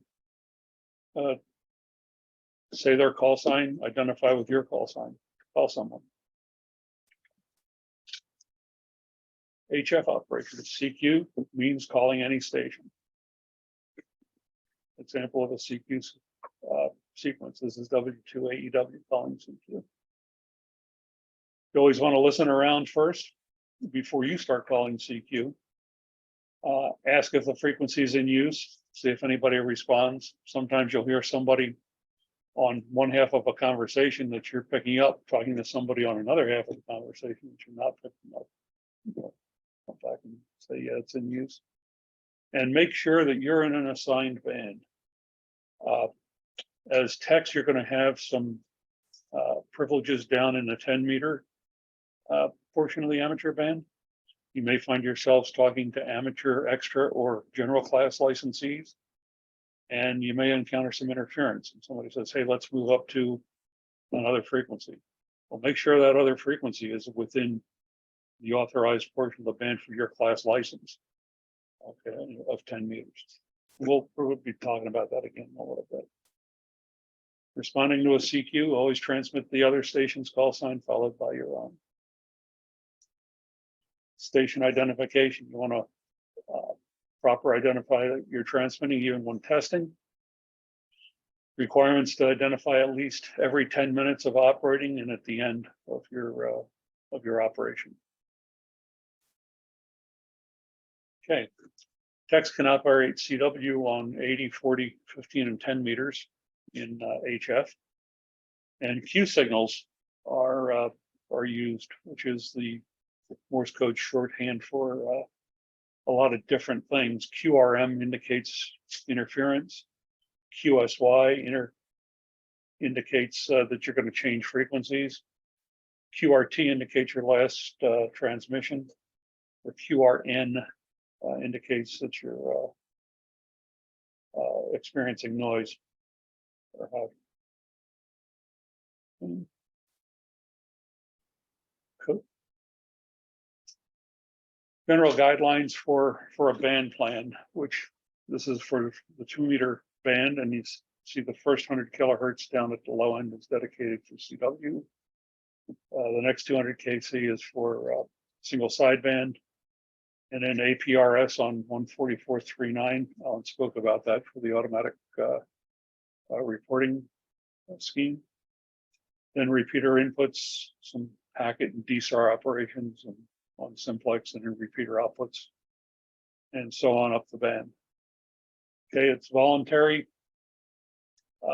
Some of it's by regulation, though, but generally the band playing is voluntary. And amateurs must use the minimum required power to carry on the desired communication. You can use up to 1500 watts on VHF and above. You're limited to 200 watts on HF of peak envelope power. If two guys are transmitting on the same frequency, generally you want to work it out between yourselves who wants to move. Okay. You want to stay clean. If you if you get a report that you're causing splatter or interference, or you've got a harmonic somewhere, check your transmitter for off frequency operations. Various emissions first. If you unintentionally cause interference, then identify yourself and move. And use the phonetic alphabet that's encouraged by the FCC, the ICAO or NATO phonetic alphabet that's presented there. Public service operations as an amateur, hams are uniquely qualified to help out in the event of an emergency. The FCC's rules still apply when using the amateur radio for public service non-emergency operations. But in the event of a safety or life issue or immediate danger to property, all these rules go out the window. Use whatever you got. Any means necessary. Okay, RACES. RACES is a civil defense organization, but staffed by volunteer radio amateurs when an emergency is needed. Again, it's certified by Civil Defense. It's Part 97 service for CD communications during emergencies, emergency management, and it's certified by CD organization. Another sister organization that's run by ARRL, I believe, is the Amateur Radio Emergency Service, which is a group of licensed amateurs who have voluntarily registered their equipment and qualifications for communications duty in the public service. Okay. ARES is usually activated before, during, and after an emergency. In the case of RACES, they're only there for the emergency, and they generally. It's common for both RACES and ARES operations to form a network or a net. It's orchestrated by a net control station, and talks to the outlying stations, passing message traffic. And after checking in, you want to remain on frequency in case you need it by net control. If you leave, check out with net control. But as far as the message traffic handling goes, there is a informal and formal networks exist.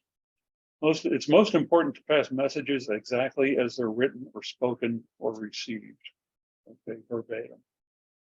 And you always want to use the proper phonetic alphabet when reading the text of the message and message components over the air. Okay, so formal messages have a preamble, an address, a text, and a signature component. Okay, the preamble is used to track the message through the traffic system. And there's usually a check of the number of words or word equivalents in the text of the message. The address is the name and the address of the recipient. Okay? Text is the body of the message, and the signature identifies the originator. Yeah. If you're passing a emergency message, and like you're the first person in that group, You put the first person's name down as the originator, You're passing an emergency message. when you're passing a message, then you put a signature. So if you pick up a message from somebody, you have to send it to somebody else. Now you want the originator of that message who was the first person. You. First person, I believe. Is that right?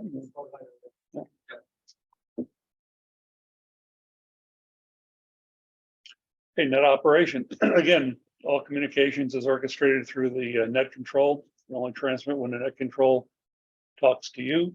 If your emergency can't wait, get his attention by beginning with priority or emergency sign, followed by your call sign.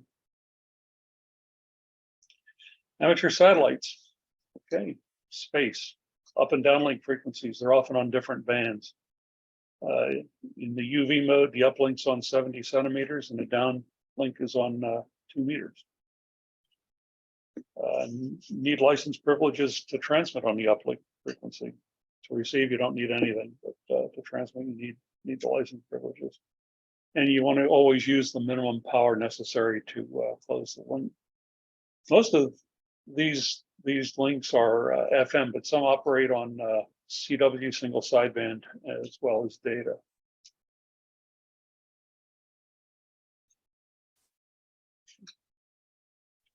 And you can talk to amateur radios in other countries on a given pass.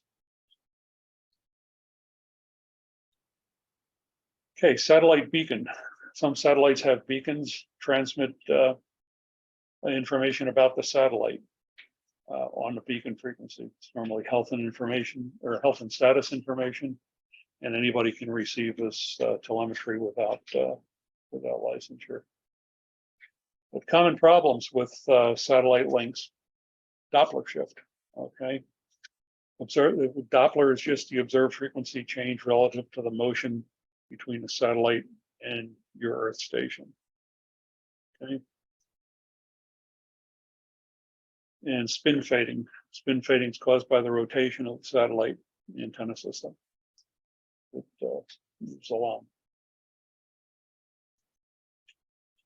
Okay. Again, you don't want to use too much power because you can block access to others. Your signal strength on the downlink should also be the same as the beacon that you received. And again, if you put too much power in, you wind up depleting the satellite power supply prematurely because they're going to try to throttle power back to you. FM packets commonly used to send to and from digital satellites. Satellite tracking program, there are a few of them around. Maps that show real-time position over the Earth. Time as elevation, start, maximum altitude and end of the pass, the apparent frequency of the transmission, which is the frequency that they transmitted, including the Doppler, or the frequency that you'll be receiving, including the Doppler shift. So it's their transmission plus or minus the Doppler shift, whichever they happen to be moving. And these tracking programs also take in the Keplerian or orbital elements as input. The space station itself, anybody can talk to them. Contact the ISS on both 70 centimeters and 2 meters. And it's considered to be a low Earth orbit satellite. Okay, other fun activities that are around the contesting. Make contacts make as many contacts in a specific period of time. It's good practice to keep everything short, send only the minimum amount of information required, and be mindful of others that are on the band. Other activities are like Alan just participated in here. The what was it? This Parks on the Air. And, sister to that is the Summits on the Air, and Islands on the Air. And various instantiations of that. VHF and UHF contests often use the Maidenhead grid letter system for a number designation for a geographic location. It's generally 2 letters followed by 2 numbers, followed by two additional numbers, right? In the phone, It's 2 letters, 2 numbers, and then potentially 2 more. 2 more letters. Okay. And I think we're in FN 20 here for at least the northern part of New Jersey. Okay. Okay, more activities, special event call signs. They generally have a 1-by-1 call sign, which is a letter followed by a number followed by a letter. And they're often for events of special significance to the amateur community. I know in this area, there's one for the Battle of Princeton, W2T for W2P for the Battle of Princeton, and the Battle of Trenton for W2T, and they're generally for a couple of day period around the late December timeframe.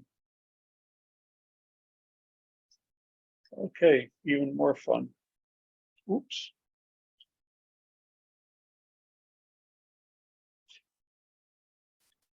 Radio direction finding, or a fox hunting contest where you hide a transmitter, generally low power, and folks with directional antennas or direction finders will try to find you.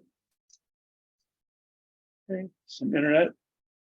The internet repeater linking project, I think you had already talked about that a little bit.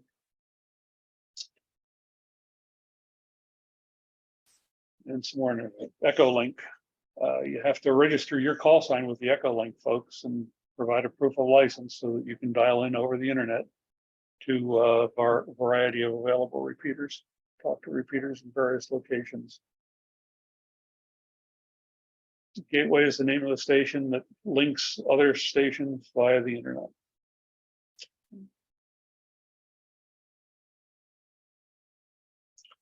Okay, moving on to the rules and regulations. According to the FCC, the amateur radio service, one purpose is advancing the skills of the technical communications phases of the radio art. Again, you're likely to see that one on a question. Regulated and enforced by the FCC, Part 97 applies to amateur radio. Part 97 defines the amateur radio station as a station in an amateur radio service consisting of the apparatus necessary for carrying on the radio communications. Space station is an amateur station that's located at an altitude greater than 50 kilometers. The beacon is an amateur station transmitting communications for the purposes of observing propagation or related experimental activities. And these are definitions that you should be familiar with. Who the volunteer frequency coordinator is, well, he recommends transmit and receive channels and other parameters for auxiliary and repeater stations. A repeater, we know what a repeater is. Amateur station that simultaneously retransmits the signal of another amateur station on a different frequency. And we talked about auxiliary stations. They transmit over the air from a remote receive site to a repeater for retransmission. Interference issues, harmful interference, never permitted. Seriously degrades or obstructs or interrupts communications. Penalty for intentionally causing interference can be quite stiff. Revocation of licenses, fines, and prisons. The one that comes to mind is somebody got hit for 30 plus K for some GPS interference. But, was discovered.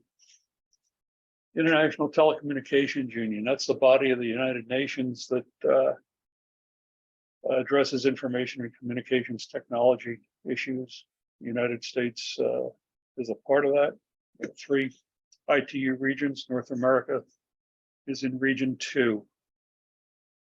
They deal with worldwide amateur radio issues. FCC deals only within the US and within the ITU framework. Okay, these are the bands that you'd be able to operate in modes on 80 through 10, and then above 50 megahertz, all amateur privileges. But again, take note down on 10 meters where you can operate between 28.0 and 28.3 megahertz. If somebody suggests to operate out of that band, be careful because it's not authorized for a technician class license.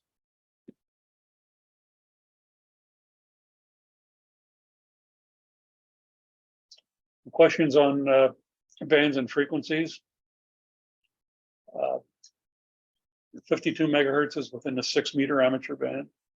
A single sideband is permitted on portions of all amateur bands above 50 megahertz. 2-meter band is what you're using when you're talking on 146.52 simplex channel.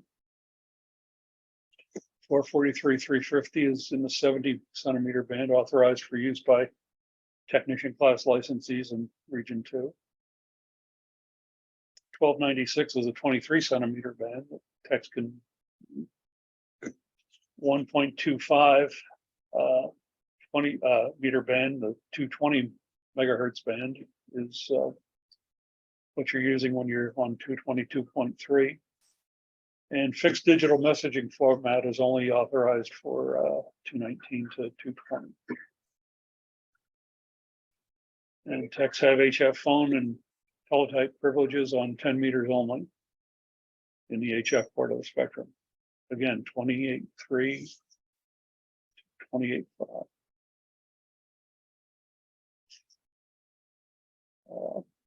You're allowed 200 watts in HF, 1,500 watts everywhere else. Sometimes the amateur folks share bands with radio location services. Sometimes we're the primary user, like in the 70 centimeter band. Sometimes we're the secondary user, like the 23 centimeter band. If you're a secondary user, you're not allowed to cause harmful interference to a primary user. If you find out you're causing interference, you got to stop and move someplace else. Take action to eliminate the interference or switch to another band. Subbands for specific operating modes, like CW, again, the first 100 kilohertz in both 6 and 2 meters. Mode restricted subbands for techs are found on 6 meters, 2 meters, 1.25 meters. And you want to avoid operating right at the edge of a band because you want to keep all of your energy inside the frequency band that you're operating, that you're authorized to operate in. Okay, I want to allow for the calibration error of the transmit frequency. Keep an eye on that. Keep an eye that your modulation sidebands don't extend beyond the band edge. You want to allow for any frequency drift in your transmitter. Your licenses. Okay. Call signs consist of, let's give another one. We're good. Let's give another one. Technician class licenses are generally 2x3 when they're issued. Vanity call signs can be applied for, but match the format for your class of license, and only one operator or primary station license grant per person. And that's a distinction you want to be aware of. Your license is actually 2 in 1. One for you as the operator and one for your station. Technician, general, and extra are the only new license classes that are being issued at this point. Special event call signs are typically 1 by 1. Again, W8C is an example of a special event where you have a letter, a number, and a letter. And clubs, again, this you might see on the test. You have to have at least 4 people to qualify as a club. Once you qualify as a club, you can get a club station license.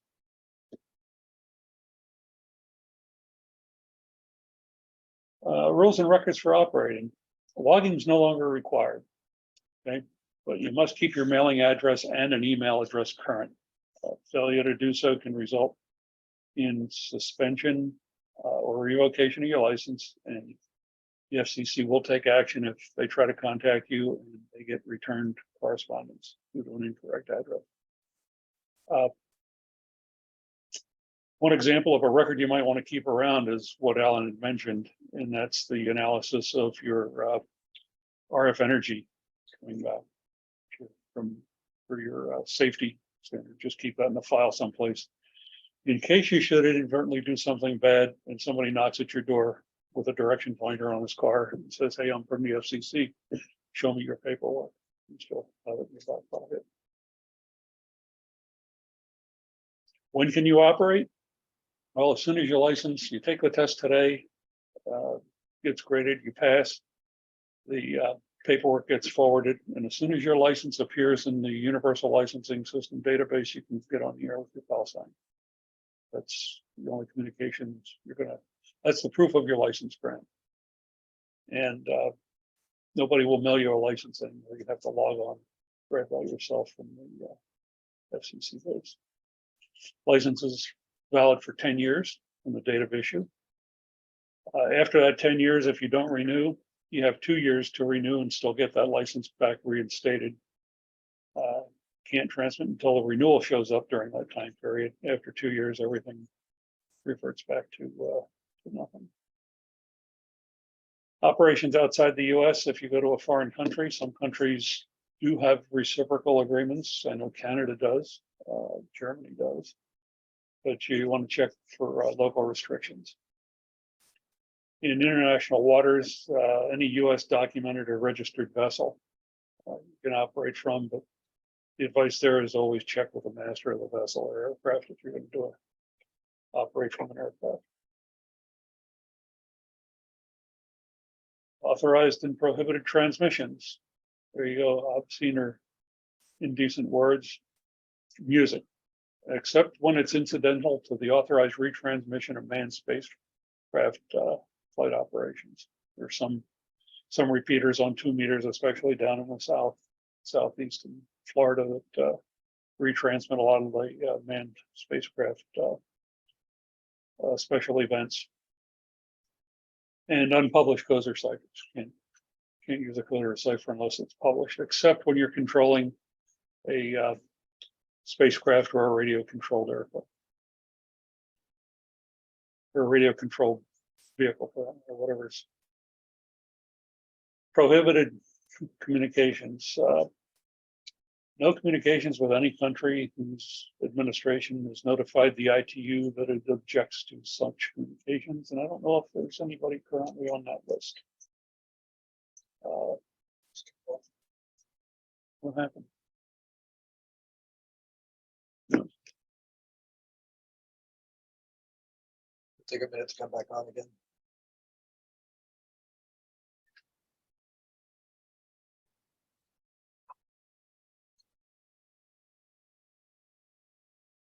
I think it's got a timer on how long it can be on continuously. Oh, okay. It's putting back up again. So. Okay. Run into that every year. Okay, there we go. Back in business. Okay, you know anybody on the ITU? Yeah, I think when the war first broke out, it trained. But that was by Ukraine. That wasn't by somebody. Yeah, it became illegal to do it within I Ukraine. think like North Korea's been on it sometimes. Yes, I don't know what. That is all you can't transmit into those areas. You can listen from those restricted areas. Yeah, they can't stop you from listening, but you can't have communications. So we can listen to the Russian counter that's given over. Absolutely. Russian.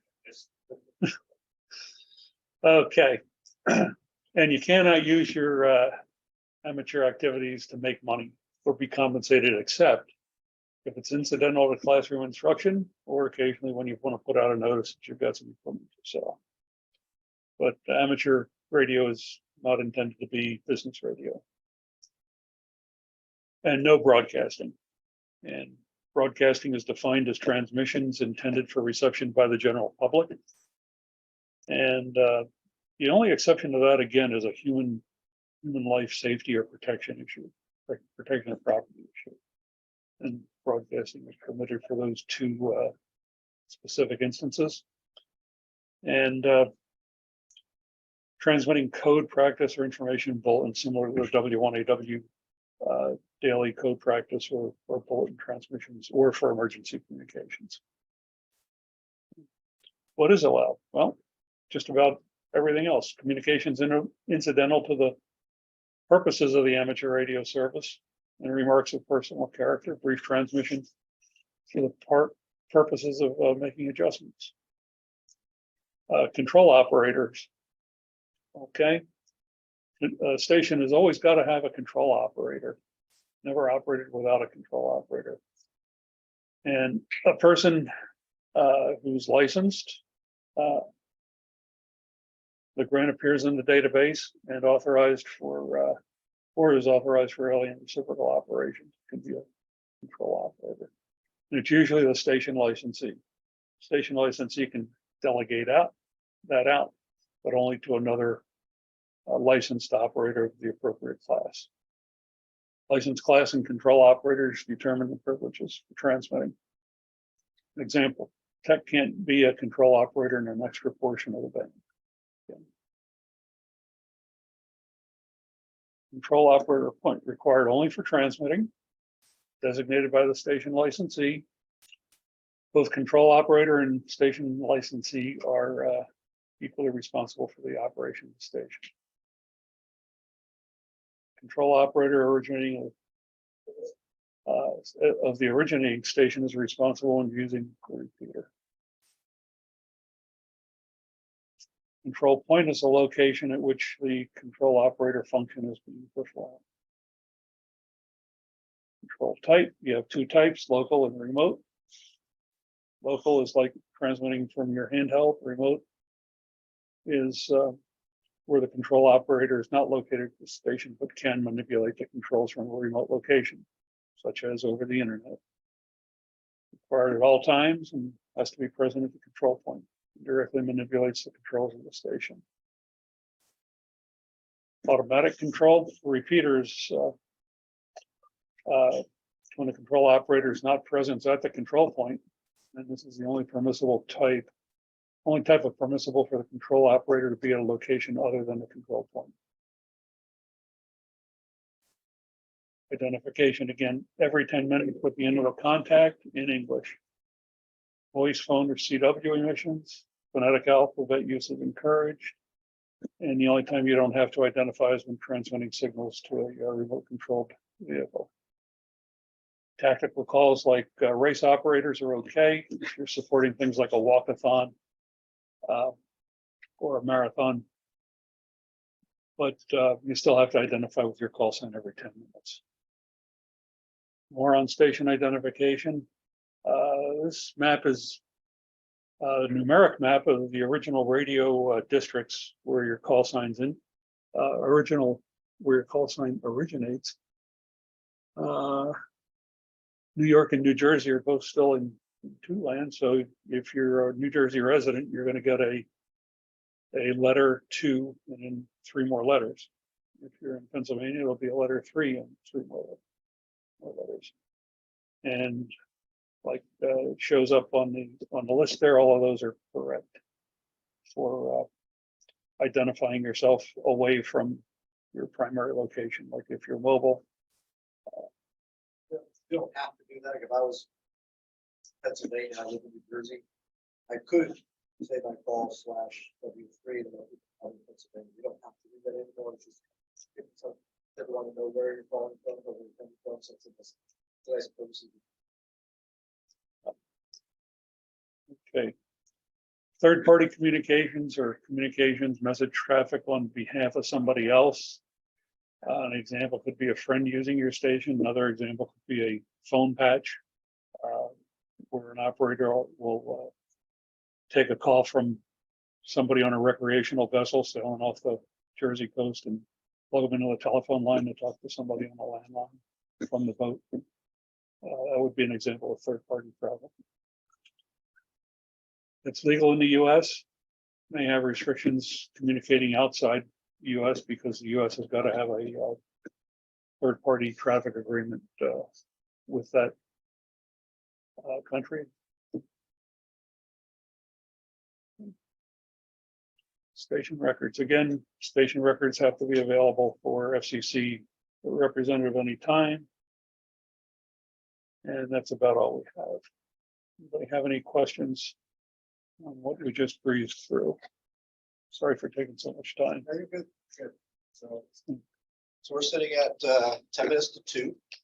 Exams start at 3:30.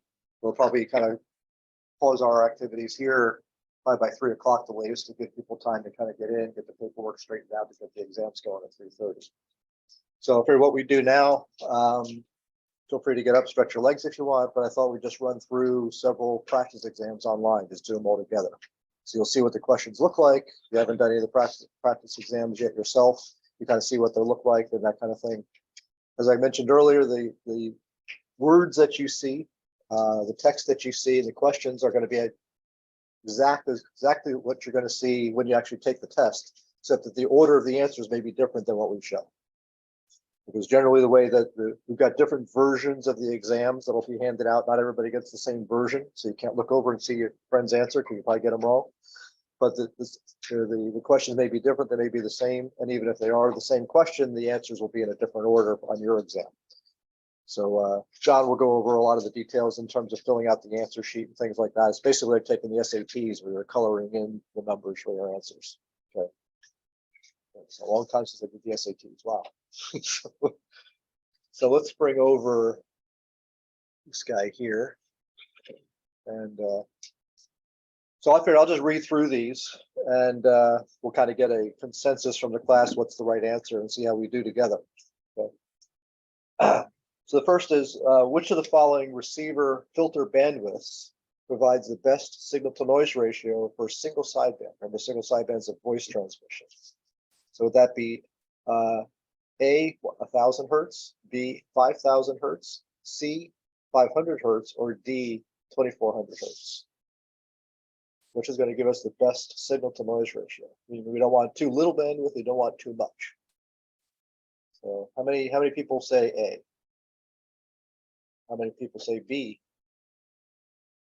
How about C? Got a couple of C's. How about D?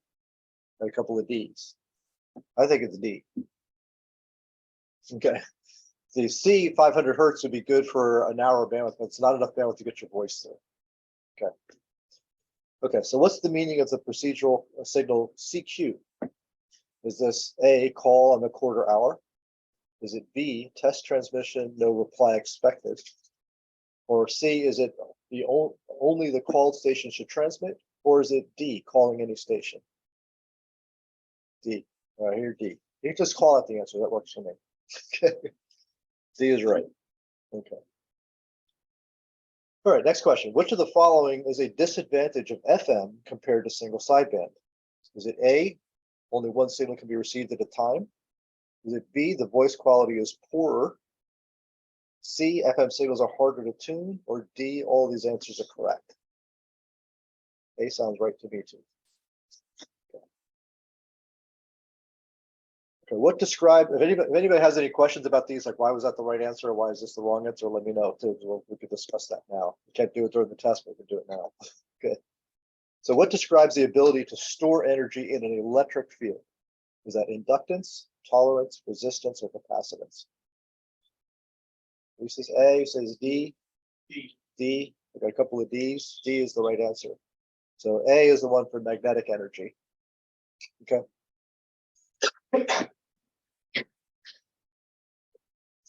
Okay. What is the FCC Part 97 definition of a beacon? Is that a continuous transmission of weather information authorized by the amateur bands of the National Weather Service? Or is it a government transmitter marking the amateur radio band edges? Or is it a bulletin sent by the FCC to announce a national emergency? Or is it D, an amateur radio station transmitting communications for the purpose of observing propagation and related experimental activities? So D, got a couple of D's. D is the right answer. Okay. Okay. What's the most common impedance of coaxial cables used in amateur radio? Is that 12 ohms, 8 ohms, 50 ohms, or 600 ohms? C. C. Resounding C is right. Okay. Which of the following locations may an FCC licensed amateur radio station transmit? from any country that belongs to the ITU, from anywhere within the International Telecommunications Union Regions 2 and 3, from any vessel or craft located in international waters and documented or registered in the US, or from within any country that is a member of the United Nations. See, sounds right to me too. Okay. All right, what happens to the power lost in a feed line? Does that increase the SWR, or does it distort the signal? Is it converted into heat, or is it radiated as harmonics? C sounds right to me too. Okay, what frequency range is referred to as UHF? Is that 3 to 300 kilohertz, 300 to 3000 megahertz, 30 to 300 megahertz, or 300 to 3000 kilohertz? E sounds right to me. Good job. Now, which is equal to 28,400 kilohertz? Is that the same as 284 megahertz, 28.4 megahertz, 2.8 megahertz, or 28.4 kilohertz? B? B sounds right to me. Okay. Now, which of the following establishes grounding requirements for an amateur radio tower or antenna? Is it the FAA tower lighting regulations, the FCC Part 97 rules, the local electrical codes, or the UL recommended practices? C, right. You guys are good. Okay, what weather condition might decrease the range at microwave frequencies? Is that low barometric pressure, colder temperatures, precipitation, or high winds?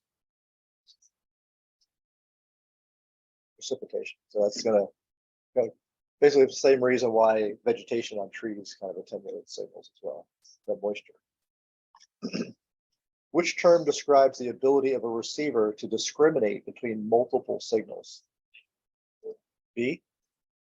So that's selectivity. That's correct. You don't need me to read all the answers, I guess, right? I can just read the question. Okay. So which is the resistance?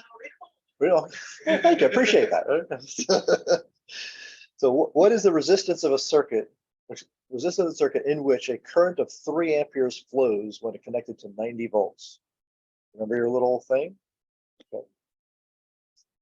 So B is the right answer. 90 divided by 3. Okay, what is an amateur station's control point? Okay, do I like A? A's have it. Okay. What is Voice over Internet Protocol, or VoIP?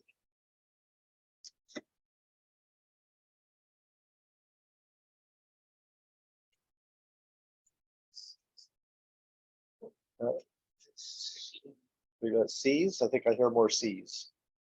C's the right answer.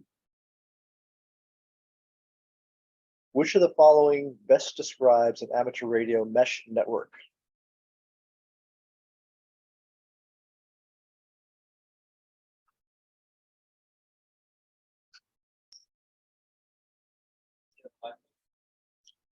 Yeah, that's what I like too. Everybody else think B is the right answer? All right, good job. Okay. What is a LEO satellite?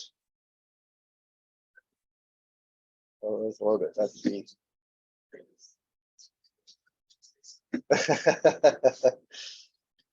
Which of the following describes alternating current?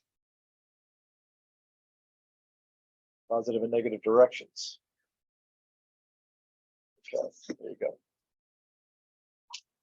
All right, what reading indicates that an ohm meter is connected across a large discharge capacitor? Increasing resistance over time. Everybody like that? Okay. Yeah. What electrical parameter is controlled by a potentiometer?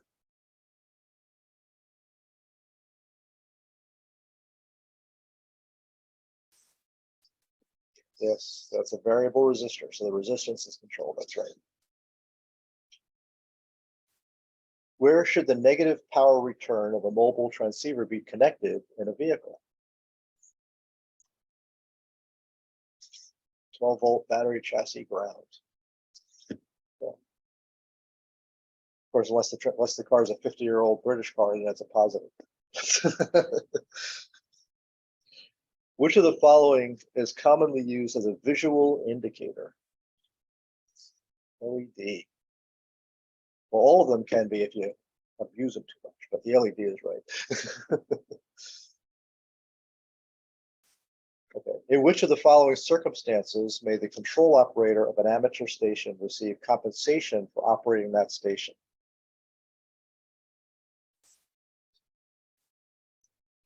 C is right. If I was getting paid for this, I would be okay, but I'm not. What should be the first step to resolve non-fiber optic cable TV interference caused by your amateur radio transmission? Try B. Check your lines. There you go. Where should a fuse or circuit breaker be installed in a 120-volt AC power circuit? C, here's C's in series with the hot conductor. That's correct. All right. How often must you identify with your SEC assigned call sign when using tactical call signs such as race headquarters?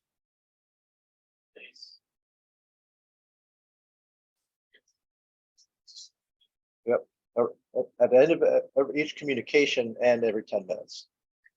So if you finish your conversation, you do it, or if you've just been talking for a long time, every 10 minutes. And then well, that's right.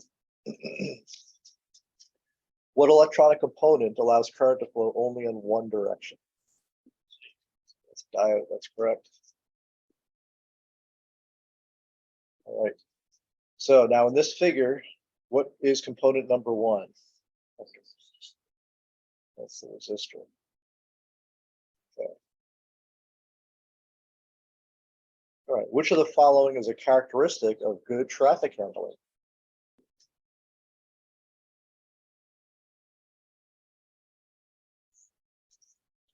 Passing messages exactly as received. That's right.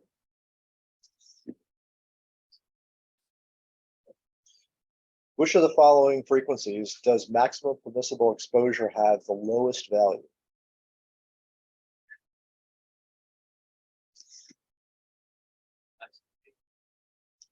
No, remember that one is the one where it's going to have has the lowest value because your body is the most sensitive to it. It's actually 50 megahertz is the right answer because that's the one that we're pretty close to the wave, like a quarter wavelength long, for that. So that's right. Okay. You'd think the highest one, but what band is best suited for communication via meteor scatter?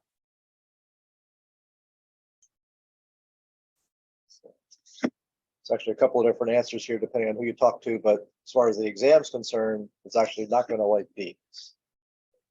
Okay, it's actually going to like C. Okay. But they all will kind of work, but C is the best one. Which of the following describes a type of antenna loading?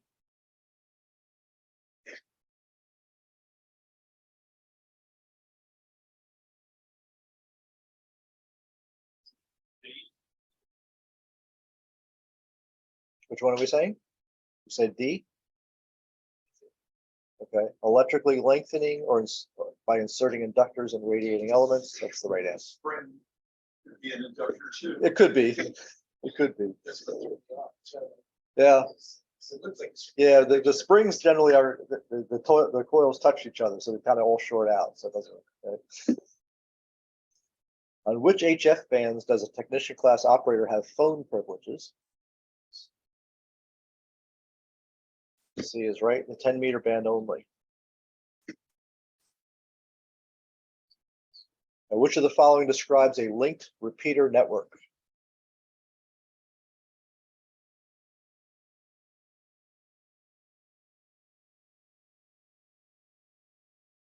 Again, if we haven't really reviewed it, what makes the most sense?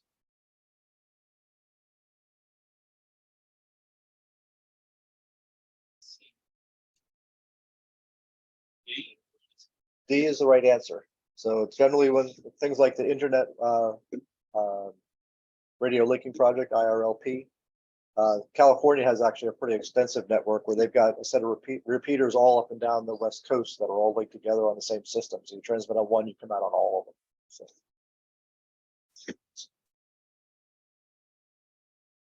Well, how about that? So we got 97%. We only got one question wrong. So, but that's what the questions are going to look like. We can run through as many of these as you'd like to do. So, ready to go again? All right. We might get the same couple of same questions. We'll see. So we'll do another 2022 technician exam. All right. Which of the following is a resonant or tuned circuit? We talked about this morning. So D is right. Okay. What formula is used to calculate the voltage in a circuit? A, I heard A right away. Go. In addition to frequency, which of the following is used to identify amateur radio bands? Approximate wavelength in meters. Go. When the control operator is not the station licensee, who is responsible for proper operation of that station? C is right. Joe taught you well. What causes spin fading of satellite signals? C, the rotation of the satellite and its antennas, correct. Which frequency is in the 6 meter amateur radio band?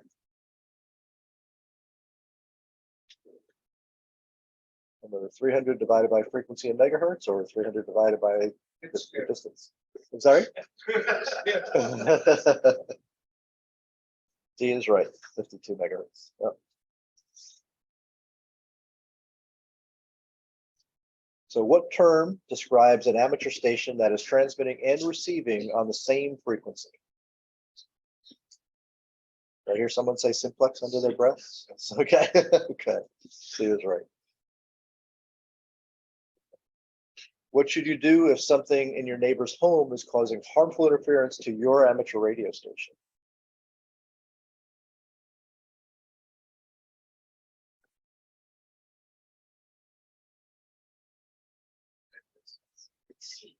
Yeah, that is all of them.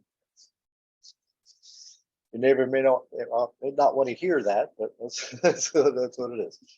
Electrical current is measured which of the following units? Current is measured in. Let's see. Let's get a vote. I hear A and I hear D. How many say A? How many say D? Oh, it's tied. Well, I'm going to break the tie. It's A. Volts is the voltage, or yeah. Well, volts is the voltage. So volts is voltage. It's the same one. Current is amperes. Resistance is ohms, and power is watts. Okay. What's the term that describes a device's ability to amplify a signal? A is right. Okay. When are you required to transmit your assigned call sign? Every 10 minutes? Yeah, very good. Okay. What does the term traffic refer to in net operation?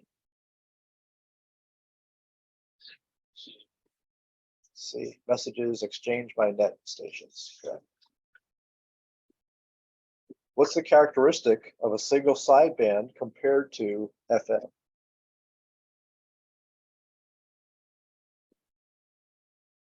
B sounds right to me. What band is best suited for communicating via meteor scatter? E, 6 meter band, 52 megahertz. All right, yeah. Reinforcing these answers. Good. What is the unit of capacitance? Farad is right. Henry's the inductance. Yep. When may amateur radio operators use their stations to notify other amateurs of the availability of equipment for sale or trade?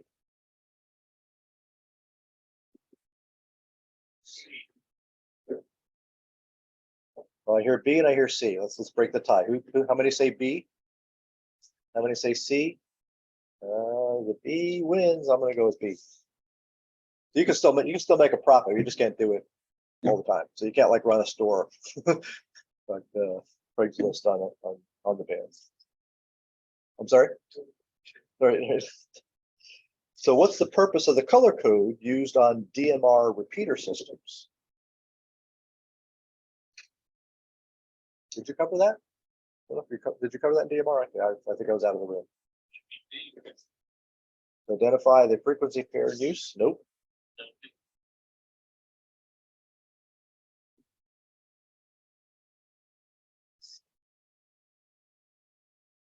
More of the digital, right? DMR is a digital mode, yeah. I'm sorry? Not the codec either. Yeah, because it wouldn't be minimum signal level, but it does have to match the repeater color code for access. So yeah, B is really still a right answer though, based on that. I guess that one. Okay, okay, yeah. But yeah, but it's technically B is still the right answer too, but I guess there's more to it because it identifies the frequency pair and the codec. So with just the frequency pair isn't quite enough with that. Okay, but technically it's an almost right, but then there's a more right answer. Okay, so which of the following measurements are made using a multimeter? Voltage and resistance, I see. C. What is the effect of vegetation on UHF and microwave signals?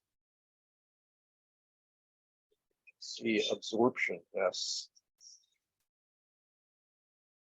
Okay. What proves that the FCC has issued an operator or primary license grant? The database is right. Which of the following RF connector types is most suitable for frequencies above 400 megahertz? D, type N. Yes. Which of the following precautions should be taken when measuring high voltages with a voltmeter?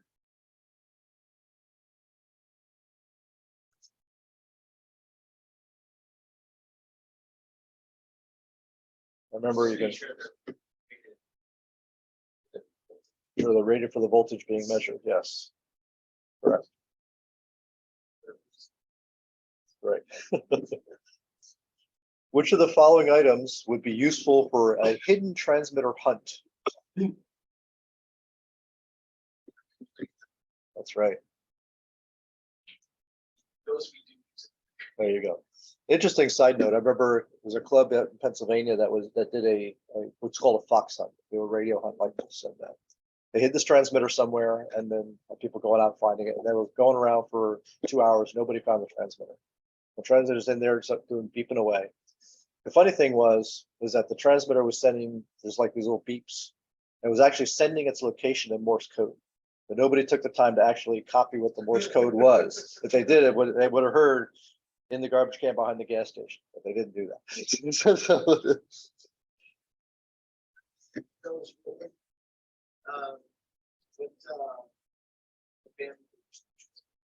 A lot of the fox hunts are done at VHF or UHF, like the 2 meter band or the 440 megahertz band. Okay. Yeah, those are typically where they're done because they can do relatively low power. It's local. It's not going to be transmitted and reflected off the ionosphere or anything. It's all just local. And the transmitters can be small. The antennas can be small. Yeah. What's the result of tuning an FM receiver above or below the signal's frequency? The distortion of the signal's audio. Yes. For which license classes are new licenses currently available from the FCC?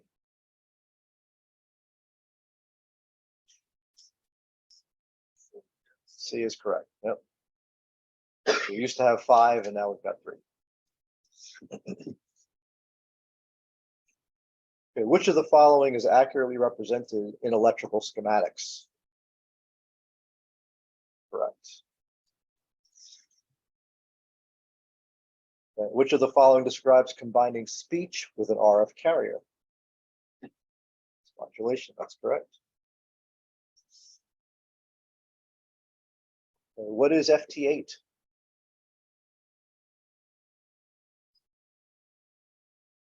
Some people say the bane of amateur radio, but that's not.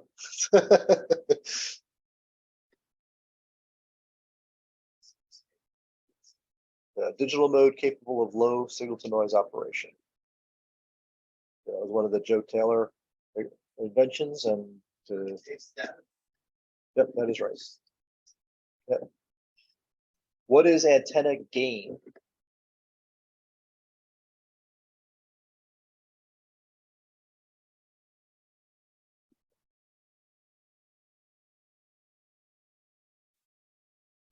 That is right. We're focusing power in one direction, and it's gain with respect, it's more power in that direction with respect to some other reference antenna. That's correct. Okay. Why should you avoid attaching an antenna to a utility pole? D is correct.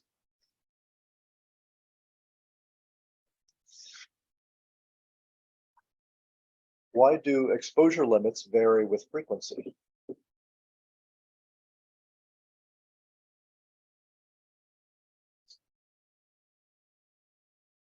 I heard D. That's right.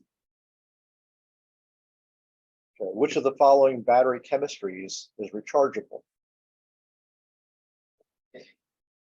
Well, A is, keep reading. Yeah, all of those are rechargeable batteries. So like I said, some questions there are right answers, and then there's some that are more right. Which is equal to 1,500,000 hertz?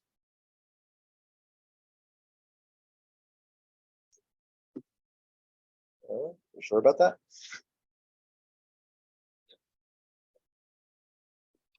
I don't like it, but I do like it.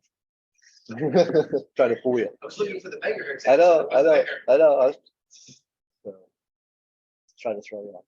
What function is performed with a transceiver and a digital mode hotspot?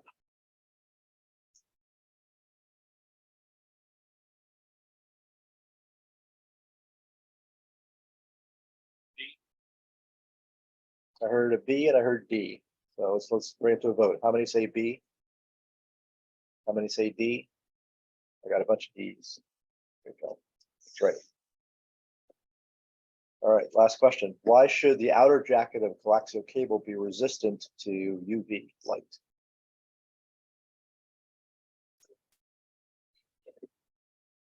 That's right. There you go. All right. Or one wrong again, so all passed again. Beautiful. If you all take one test together, it'd be good, right? All right, we do another one? It's only taking like 10 minutes each, so that's good. So what electrical component is typically constructed as a coil of wire? D is inductor. Okay. What's component number 2 in this figure? I'm not going to show you the answers, so you can tell me without me giving you the answers first. Number 2, this guy right here.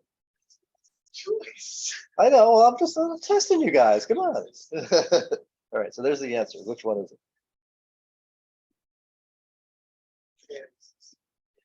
Transistor is right. Okay. Which of the following entities recommends transmit and receive channels and their parameters for auxiliary and repeater stations?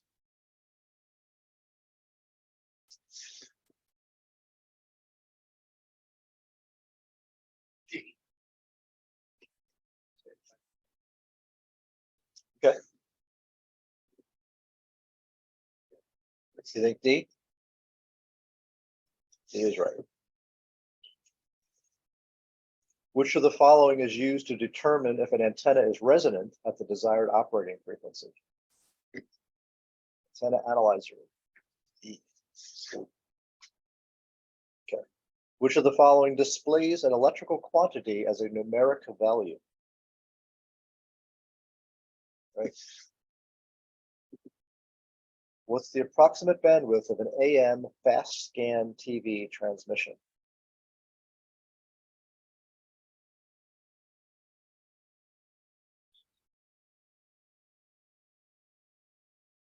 Here, A, 6 megahertz. That's right. Fast scan TV is 6 megahertz wide. Which of the following is an example of automatic control? D for repeater operations, correct. What type of amateur station simultaneously retransmits the signal of another amateur station on a different channel or channels? A repeater. Repeater. What are the units of electrical resistance? C ohms. Those is actually a unit. All these are actually units too, but by the way, ohms is the right one for them. What is the voltage across a 10 ohm resistor if a current of 2 amps flows through it? Okay, 20 volts, very good. Let's wrote down your little thing. Which of the following describes a simple dipole oriented parallel to the Earth's surface? You changed your answer? This is why you didn't take the test in pencil. A is the right answer? Okay, the horizontal horizon, that's why I always remember it, right? Which of the following can cause radio frequency interference?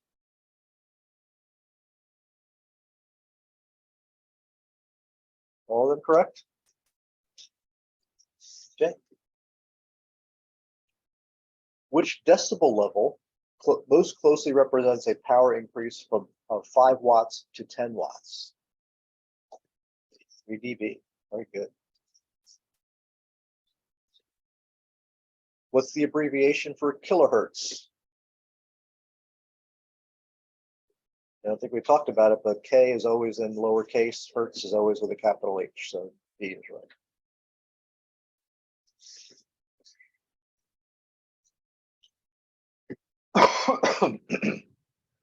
What health hazard is presented by electrical current flowing through the body?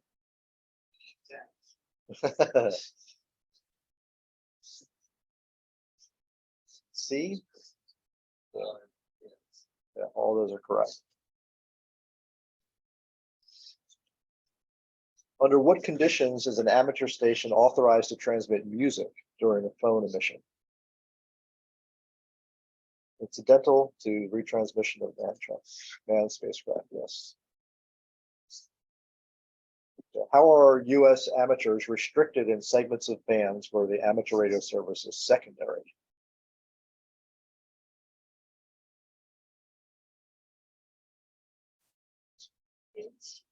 Or D, right? When they say non-amateurs, those are the primary users, so correct. Okay. How can you join a digital repeaters talk group? I heard B. Good. Which instrument is used to measure electric current? Ammeter for current, correct. What is the normal term for an FCC issued amateur radio license? A, 10 years. What is the benefit of low SWR?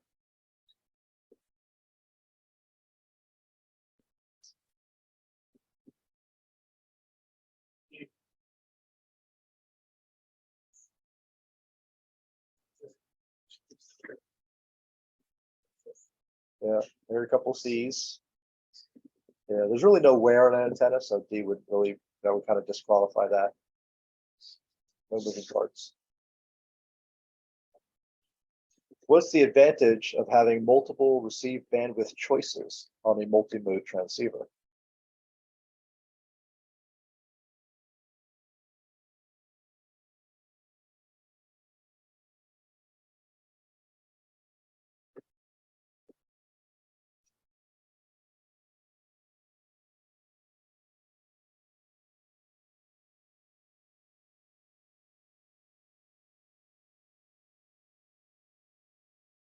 Any guesses? I'll think them through a little bit. Yeah, so a multi-mode transceiver is one that can operate in single sideband or CW or AM or FM or whatever. You never really do any of them all at once, so that kind of knocks C out of there.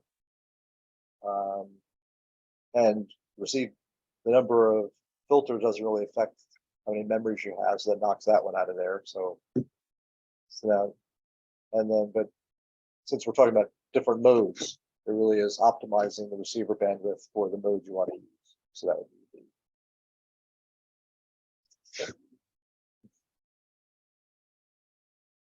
right. Are amateur station control operators ever permitted to operate outside of the frequency privileges of their license class?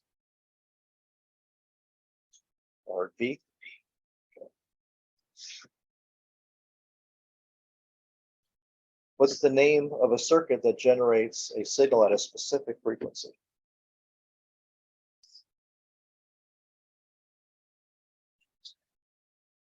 I heard A. A is right. Yeah, for any of these questions, if you want to know why the other answers are wrong or anything like that, just stop me and let me know. We're colting through these things, so we don't have to go that fast if we've got questions. Which of the following operating activities is supported by digital mode software in the WSJT-X software suite? I heard A.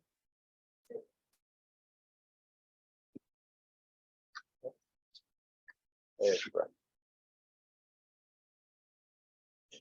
What is generally the best time for long distance 10-meter band propagation via the F region?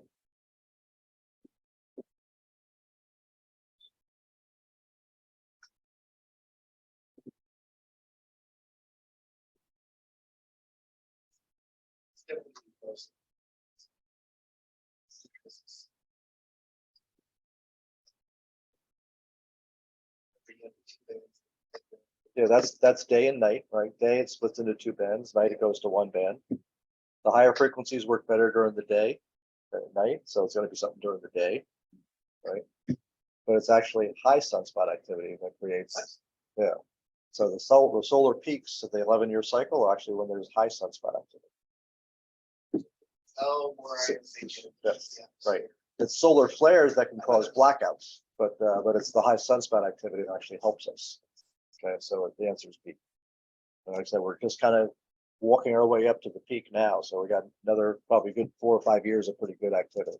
So, oh wait, did I hit the wrong one? Oh, I hit the wrong one myself. See, that was my fault. Dawn to shortly after sunset of high sunspot activity. I just clicked the wrong one. Okay, what is an amateur radio station that connects to other amateur radio stations to the internet?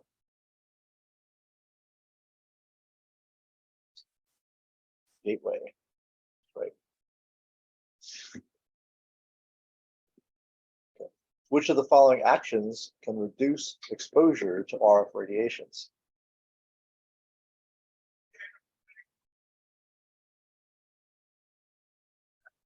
Okay, I heard B. Sound right? Yep, because exposure is to a transmitted signal.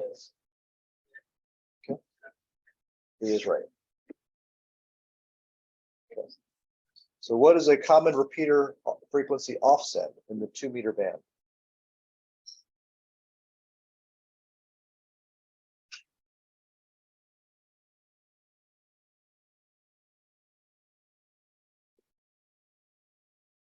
Okay. Did you cover that up, Joe, on one of your slides? Okay. All right. Any guesses? All right. So the 2-meter band is plus or minus 600 kilohertz. The other answer you might be tempted to get is a 5 megahertz one, because that's for the UHF computers. But 600 kilohertz is for the 2-meter band. Again, unfortunately, there's no way of figuring it out. It's just a memorization. Okay. So who may receive telemetry from a space station? So this is receiving only. Anyway, right. What is the formula for converting frequency to an approximate wavelength in meters?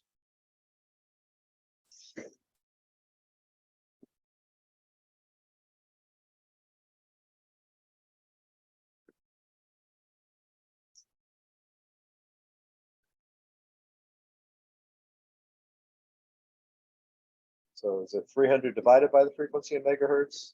Frequency in megahertz divided by 300? We like A? Yeah, we like A too. Okay. What effect does multipath propagation have on data transmissions? B, error rates likely to increase. All right, what is an electronic keyer?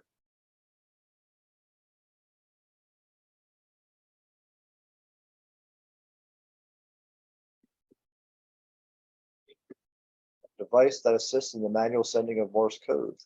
Correct. Which is true about forward voltage drop in a diode?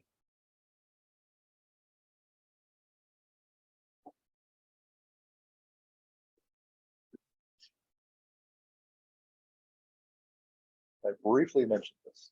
I remember you mentioning it. I can't remember.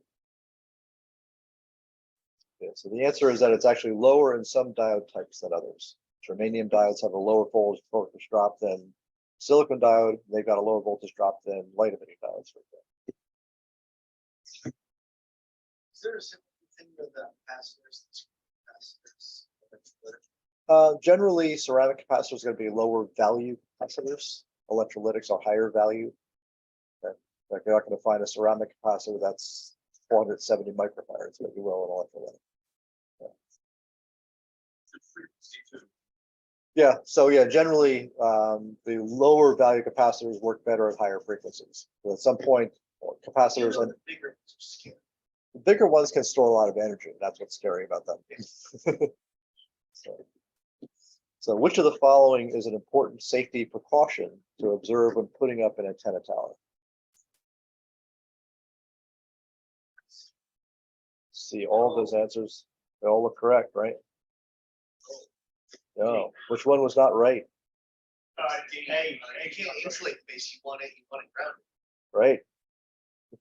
So that's not right. How about that one? Wear a ground strap when you're on your wrist at all times. You got to read all the answers through. So what do we think? D? Yeah. D is correct. All right. Well, one of those wrong answers was my fault. I checked the wrong thing, but we did good. We still did good. Okay. We're still good. You want to do another one? It's 2:30. Good. Okay. All right. 2022 technician exam. There we go. All right.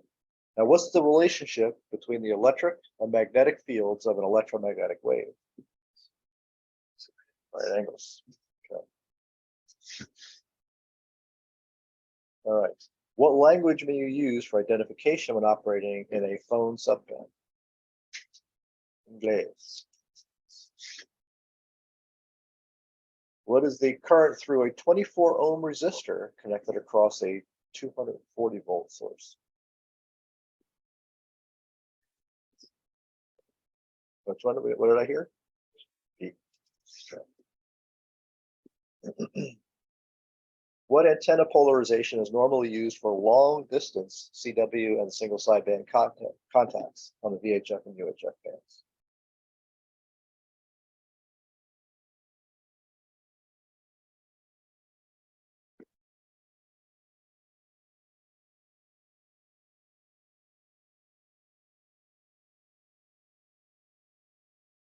Guess B.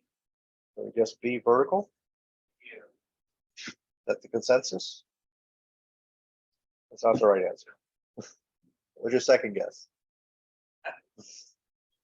think the way I remember it is, for mobile, you've got vertical antennas and you do the opposite for the long distance propagation. Yeah, so mobile handhelds, the antenna is typically vertical. That's typically local communications. The long distance, weak signal stuff. When you're at home, you got big antennas that are generally kind of flat and horizontal. Exactly right. Okay. What's a good way to guard against electrical shock at your station?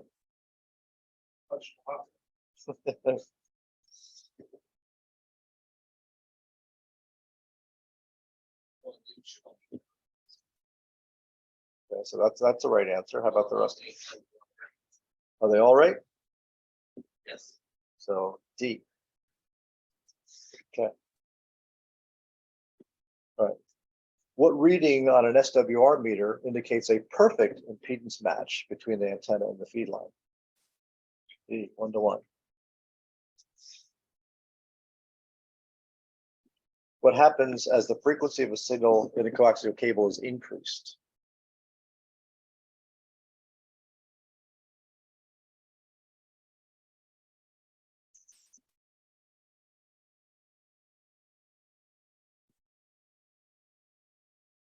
Okay, what ones can you eliminate? Right, so no change in the impedance. So the loss is going to increase then. Higher frequencies result in more loss in the cables. What is a characteristic of VHF signals received via auroral backscatter?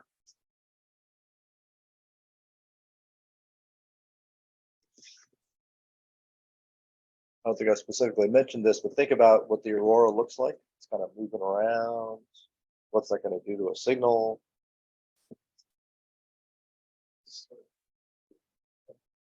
Distorted, and signal strength varies instead of varies, right? What is an appropriate way to call another station on a repeater if you know the other station's call sign?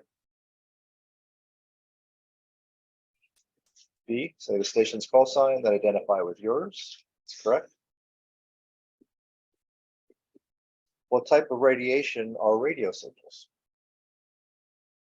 Non-ionizing.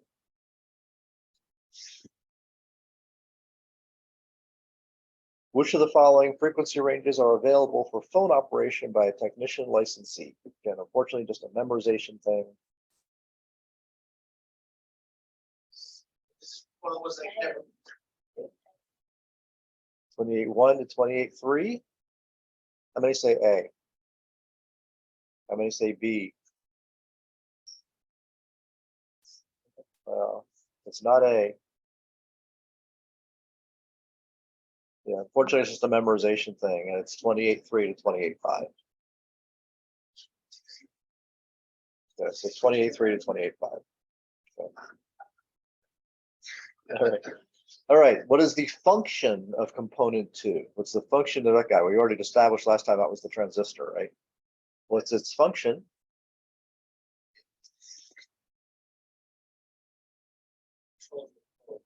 Controls the flow of current. Very good. All right. What telemetry information is typically transmitted by satellite beacons? A, health and status of the satellite. Which of the following is a valid technician class call sign format?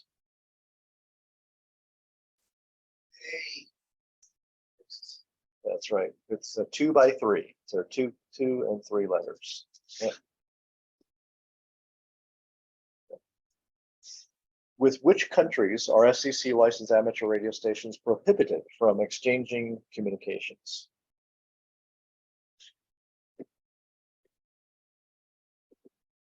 So I heard B. B is correct. What is a symptom of RF feedback in a transmitter or receiver?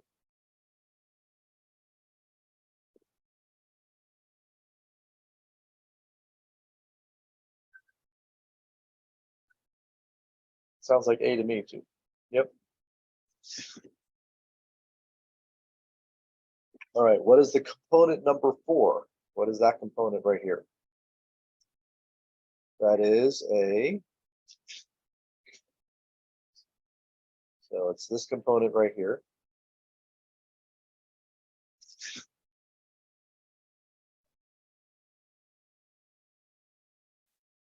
It is the antenna, correct? Yep, it does. How much power is delivered by a voltage of 13.8 volts and a current of 10 amps? The 38 watts. Which of the following increases the resonant frequency of a dipole antenna? Shortening it, that's right. Remember that. What device increases the transmitted output power from a transceiver?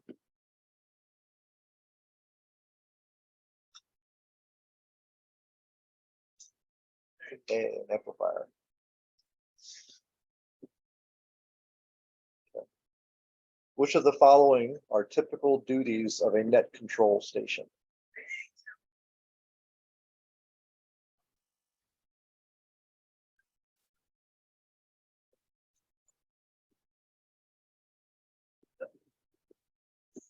C?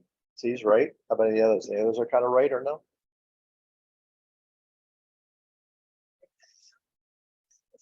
You think it's just C? I think the other answers are right too. Okay.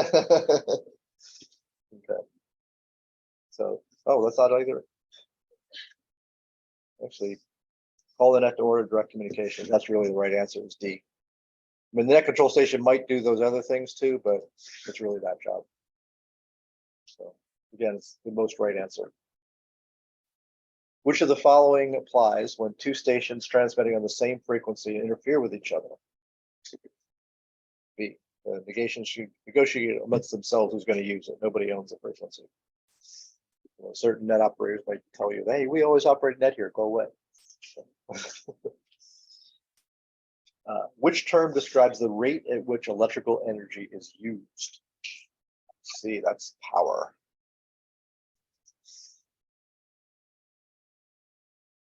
When is willful interference to an amateur radio station permitted? At no time, that's correct. Yes. How many milliamperes is 1.5 amps?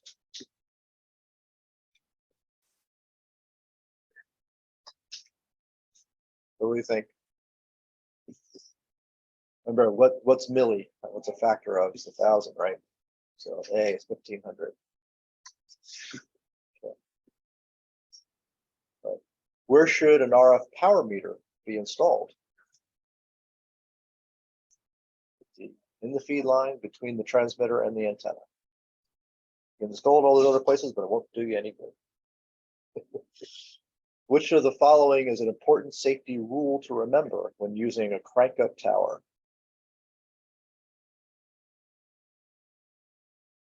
Tower must be not climbed unless it's completely retracted or mechanical safety locking devices have been installed. That's correct.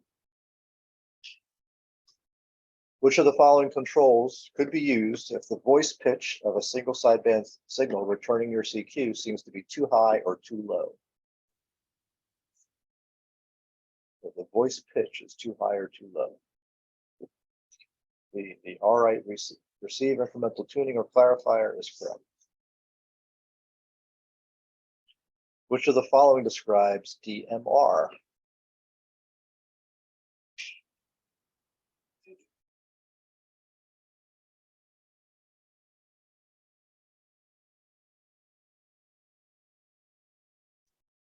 People think A? Nope.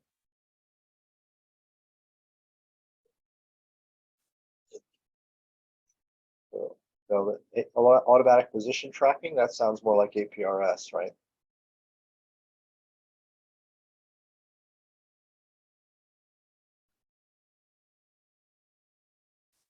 In this case, it's actually time multiplexing two voice signals on the same channel.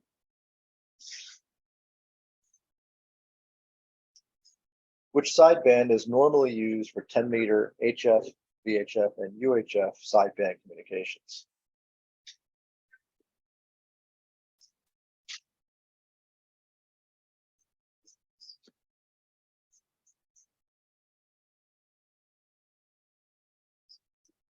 In this case, we're really just talking between upper and lower, so you can eliminate the other two answers. So between upper and lower, which one do you think it is? What's that? Yeah, it's actually D. It's low. It's the upper. So all the higher frequency bands above 7 megahertz are typically upper. 7 megahertz and below are typically lower.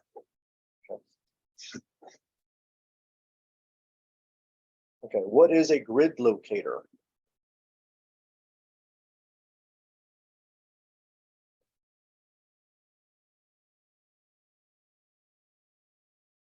D.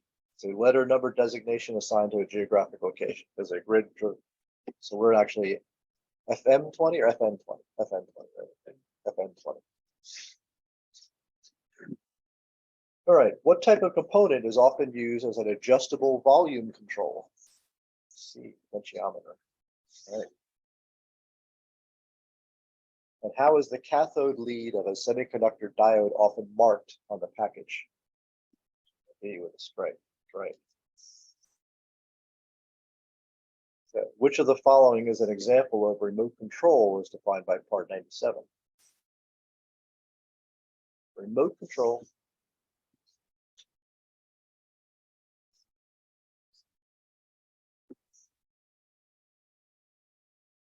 So remote control, think like remote control toys, remote control stuff. Yeah, these, right. So repeater is more automatic control. Not remote control. Wait a minute. Oh, see, it's not that one either. Well, I led you wrong. Sorry about that. Remote operating over internet. Hey, nobody's perfect, right? Okay, which of the following types of solder should not be used for radio and electronic applications? Not use acid core. So. All right, we passed even though I messed up one or two. You guys messed up one or two. We still passed. All right, let's see. It is 2:45. Want to do one more before, and then you guys will be ready to kind of relax, get something to eat, get something to eat or drink, take a break, and then do the test. How's that? One more, or are you good? Okay. All right, take a couple minute break, do one more, and then we'll be good. Okay. All right.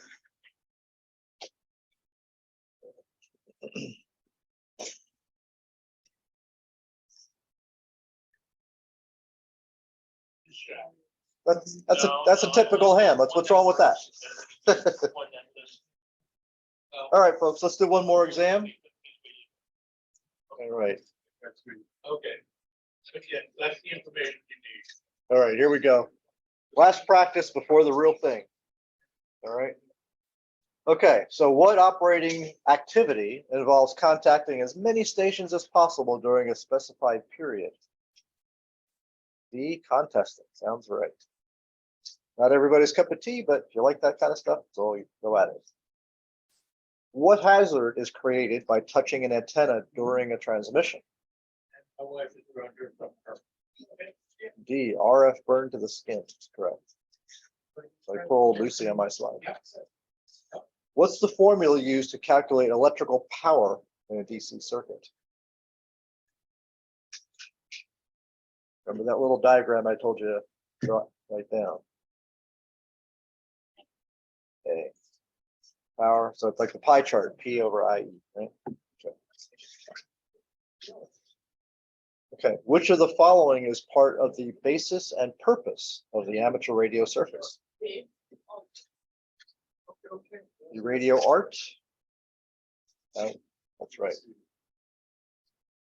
What is the name of a device that combines several semiconductors and other components into one package?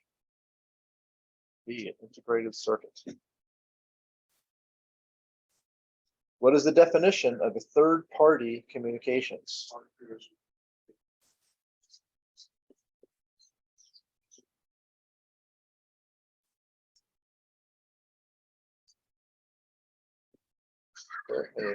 Any guesses, any eliminations?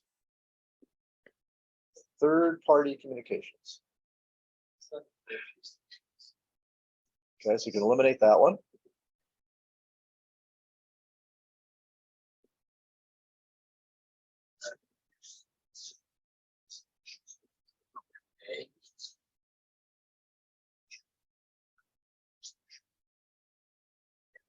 So third party is always on behalf of another person. Okay.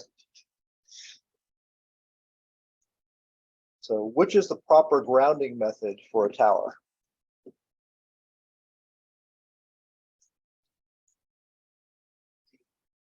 Separate 8-foot ground rods for each tower leg.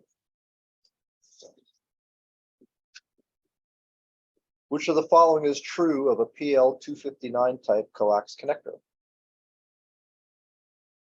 They're definitely not watertight, so that's that.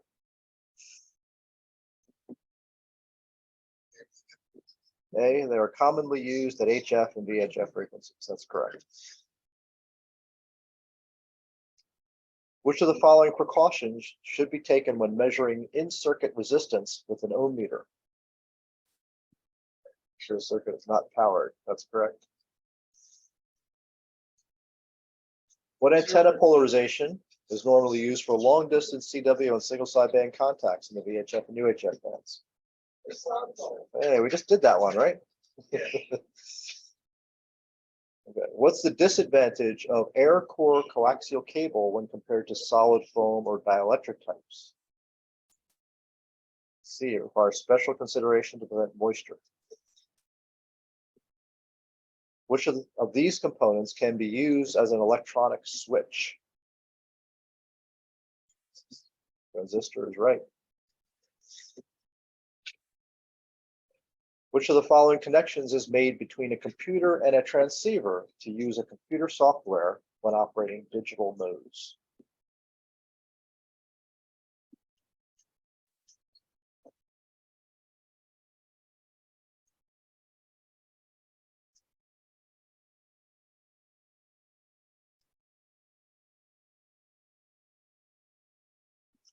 Computer line out to transceiver speaker connector. Think about that. Transceiver speaker connector is going to be an output. Computer's line out, out, out.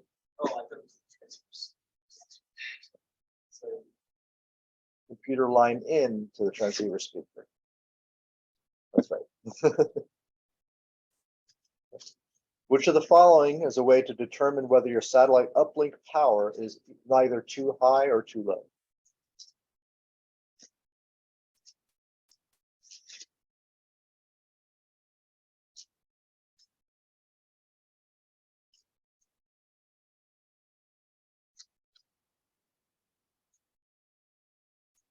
So what do we think?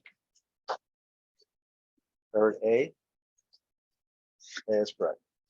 Just want your signal strength to be the same as the beacon.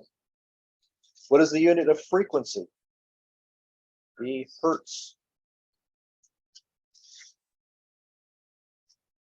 What does the scanning function of an FM transceiver do?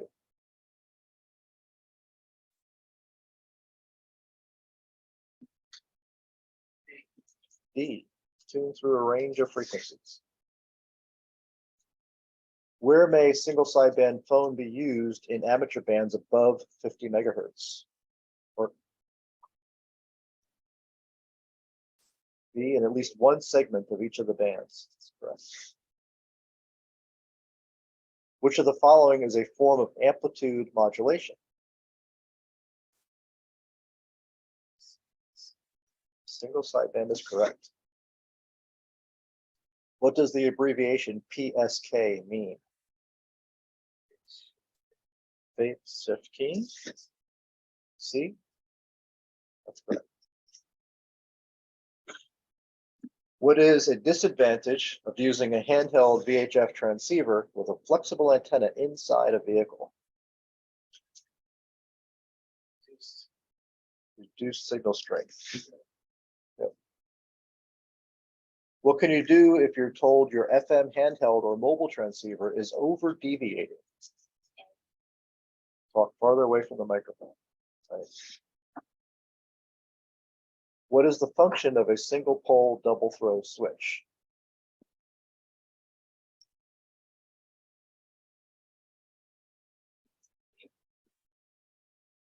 Remember, right, single pole double throw. So a single pole double throw. That's right. Which is equal to 3.525 megahertz.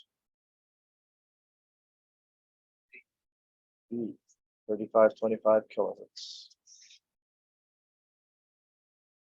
What formula is used to calculate resistance in a circuit?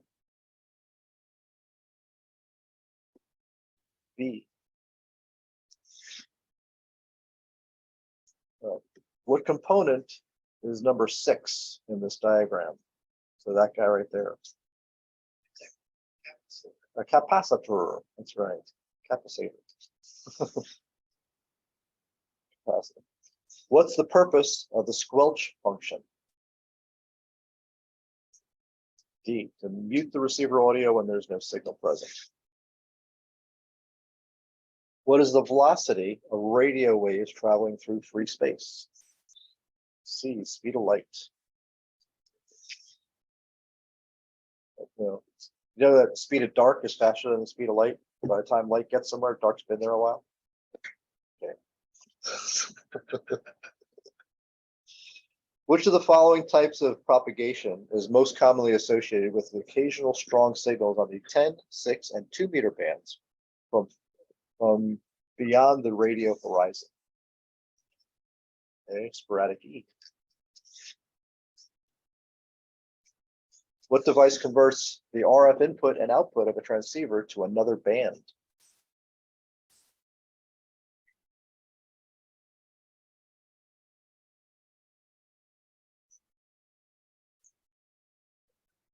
Transverter is right. Okay. What may happen if the FCC is unable to reach you by email?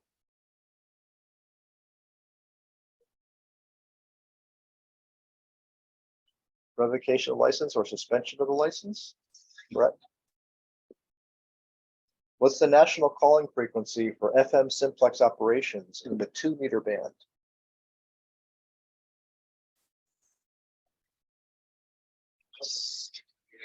C is correct. All right. What determines the transmitting frequency privileges of an amateur station?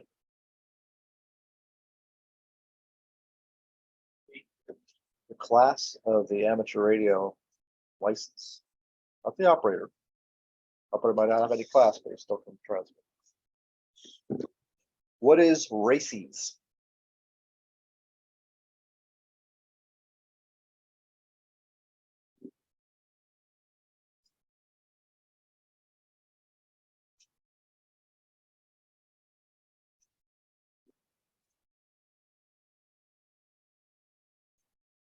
D or D? D is correct. Oh, Hey. A. Yep, it's A. Okay, what types of amateur stations can automatically retransmit the signals of other amateur stations?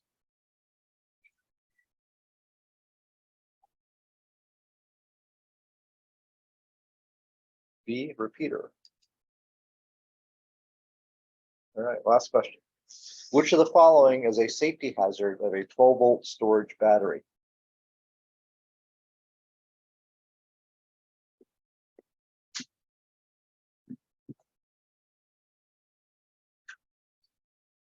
B, shorting the terminals can cause burns, fire, or a boom. Yes. There we go. All right, folks. A little after, just after 3 o'clock. The V's I got all here to get you all started on the paperwork for the tests coming up. Thank you so much for all your attention. Hopefully, we helped to clarify some of these things. You guys are clear about what you know, what you don't know, and best of luck.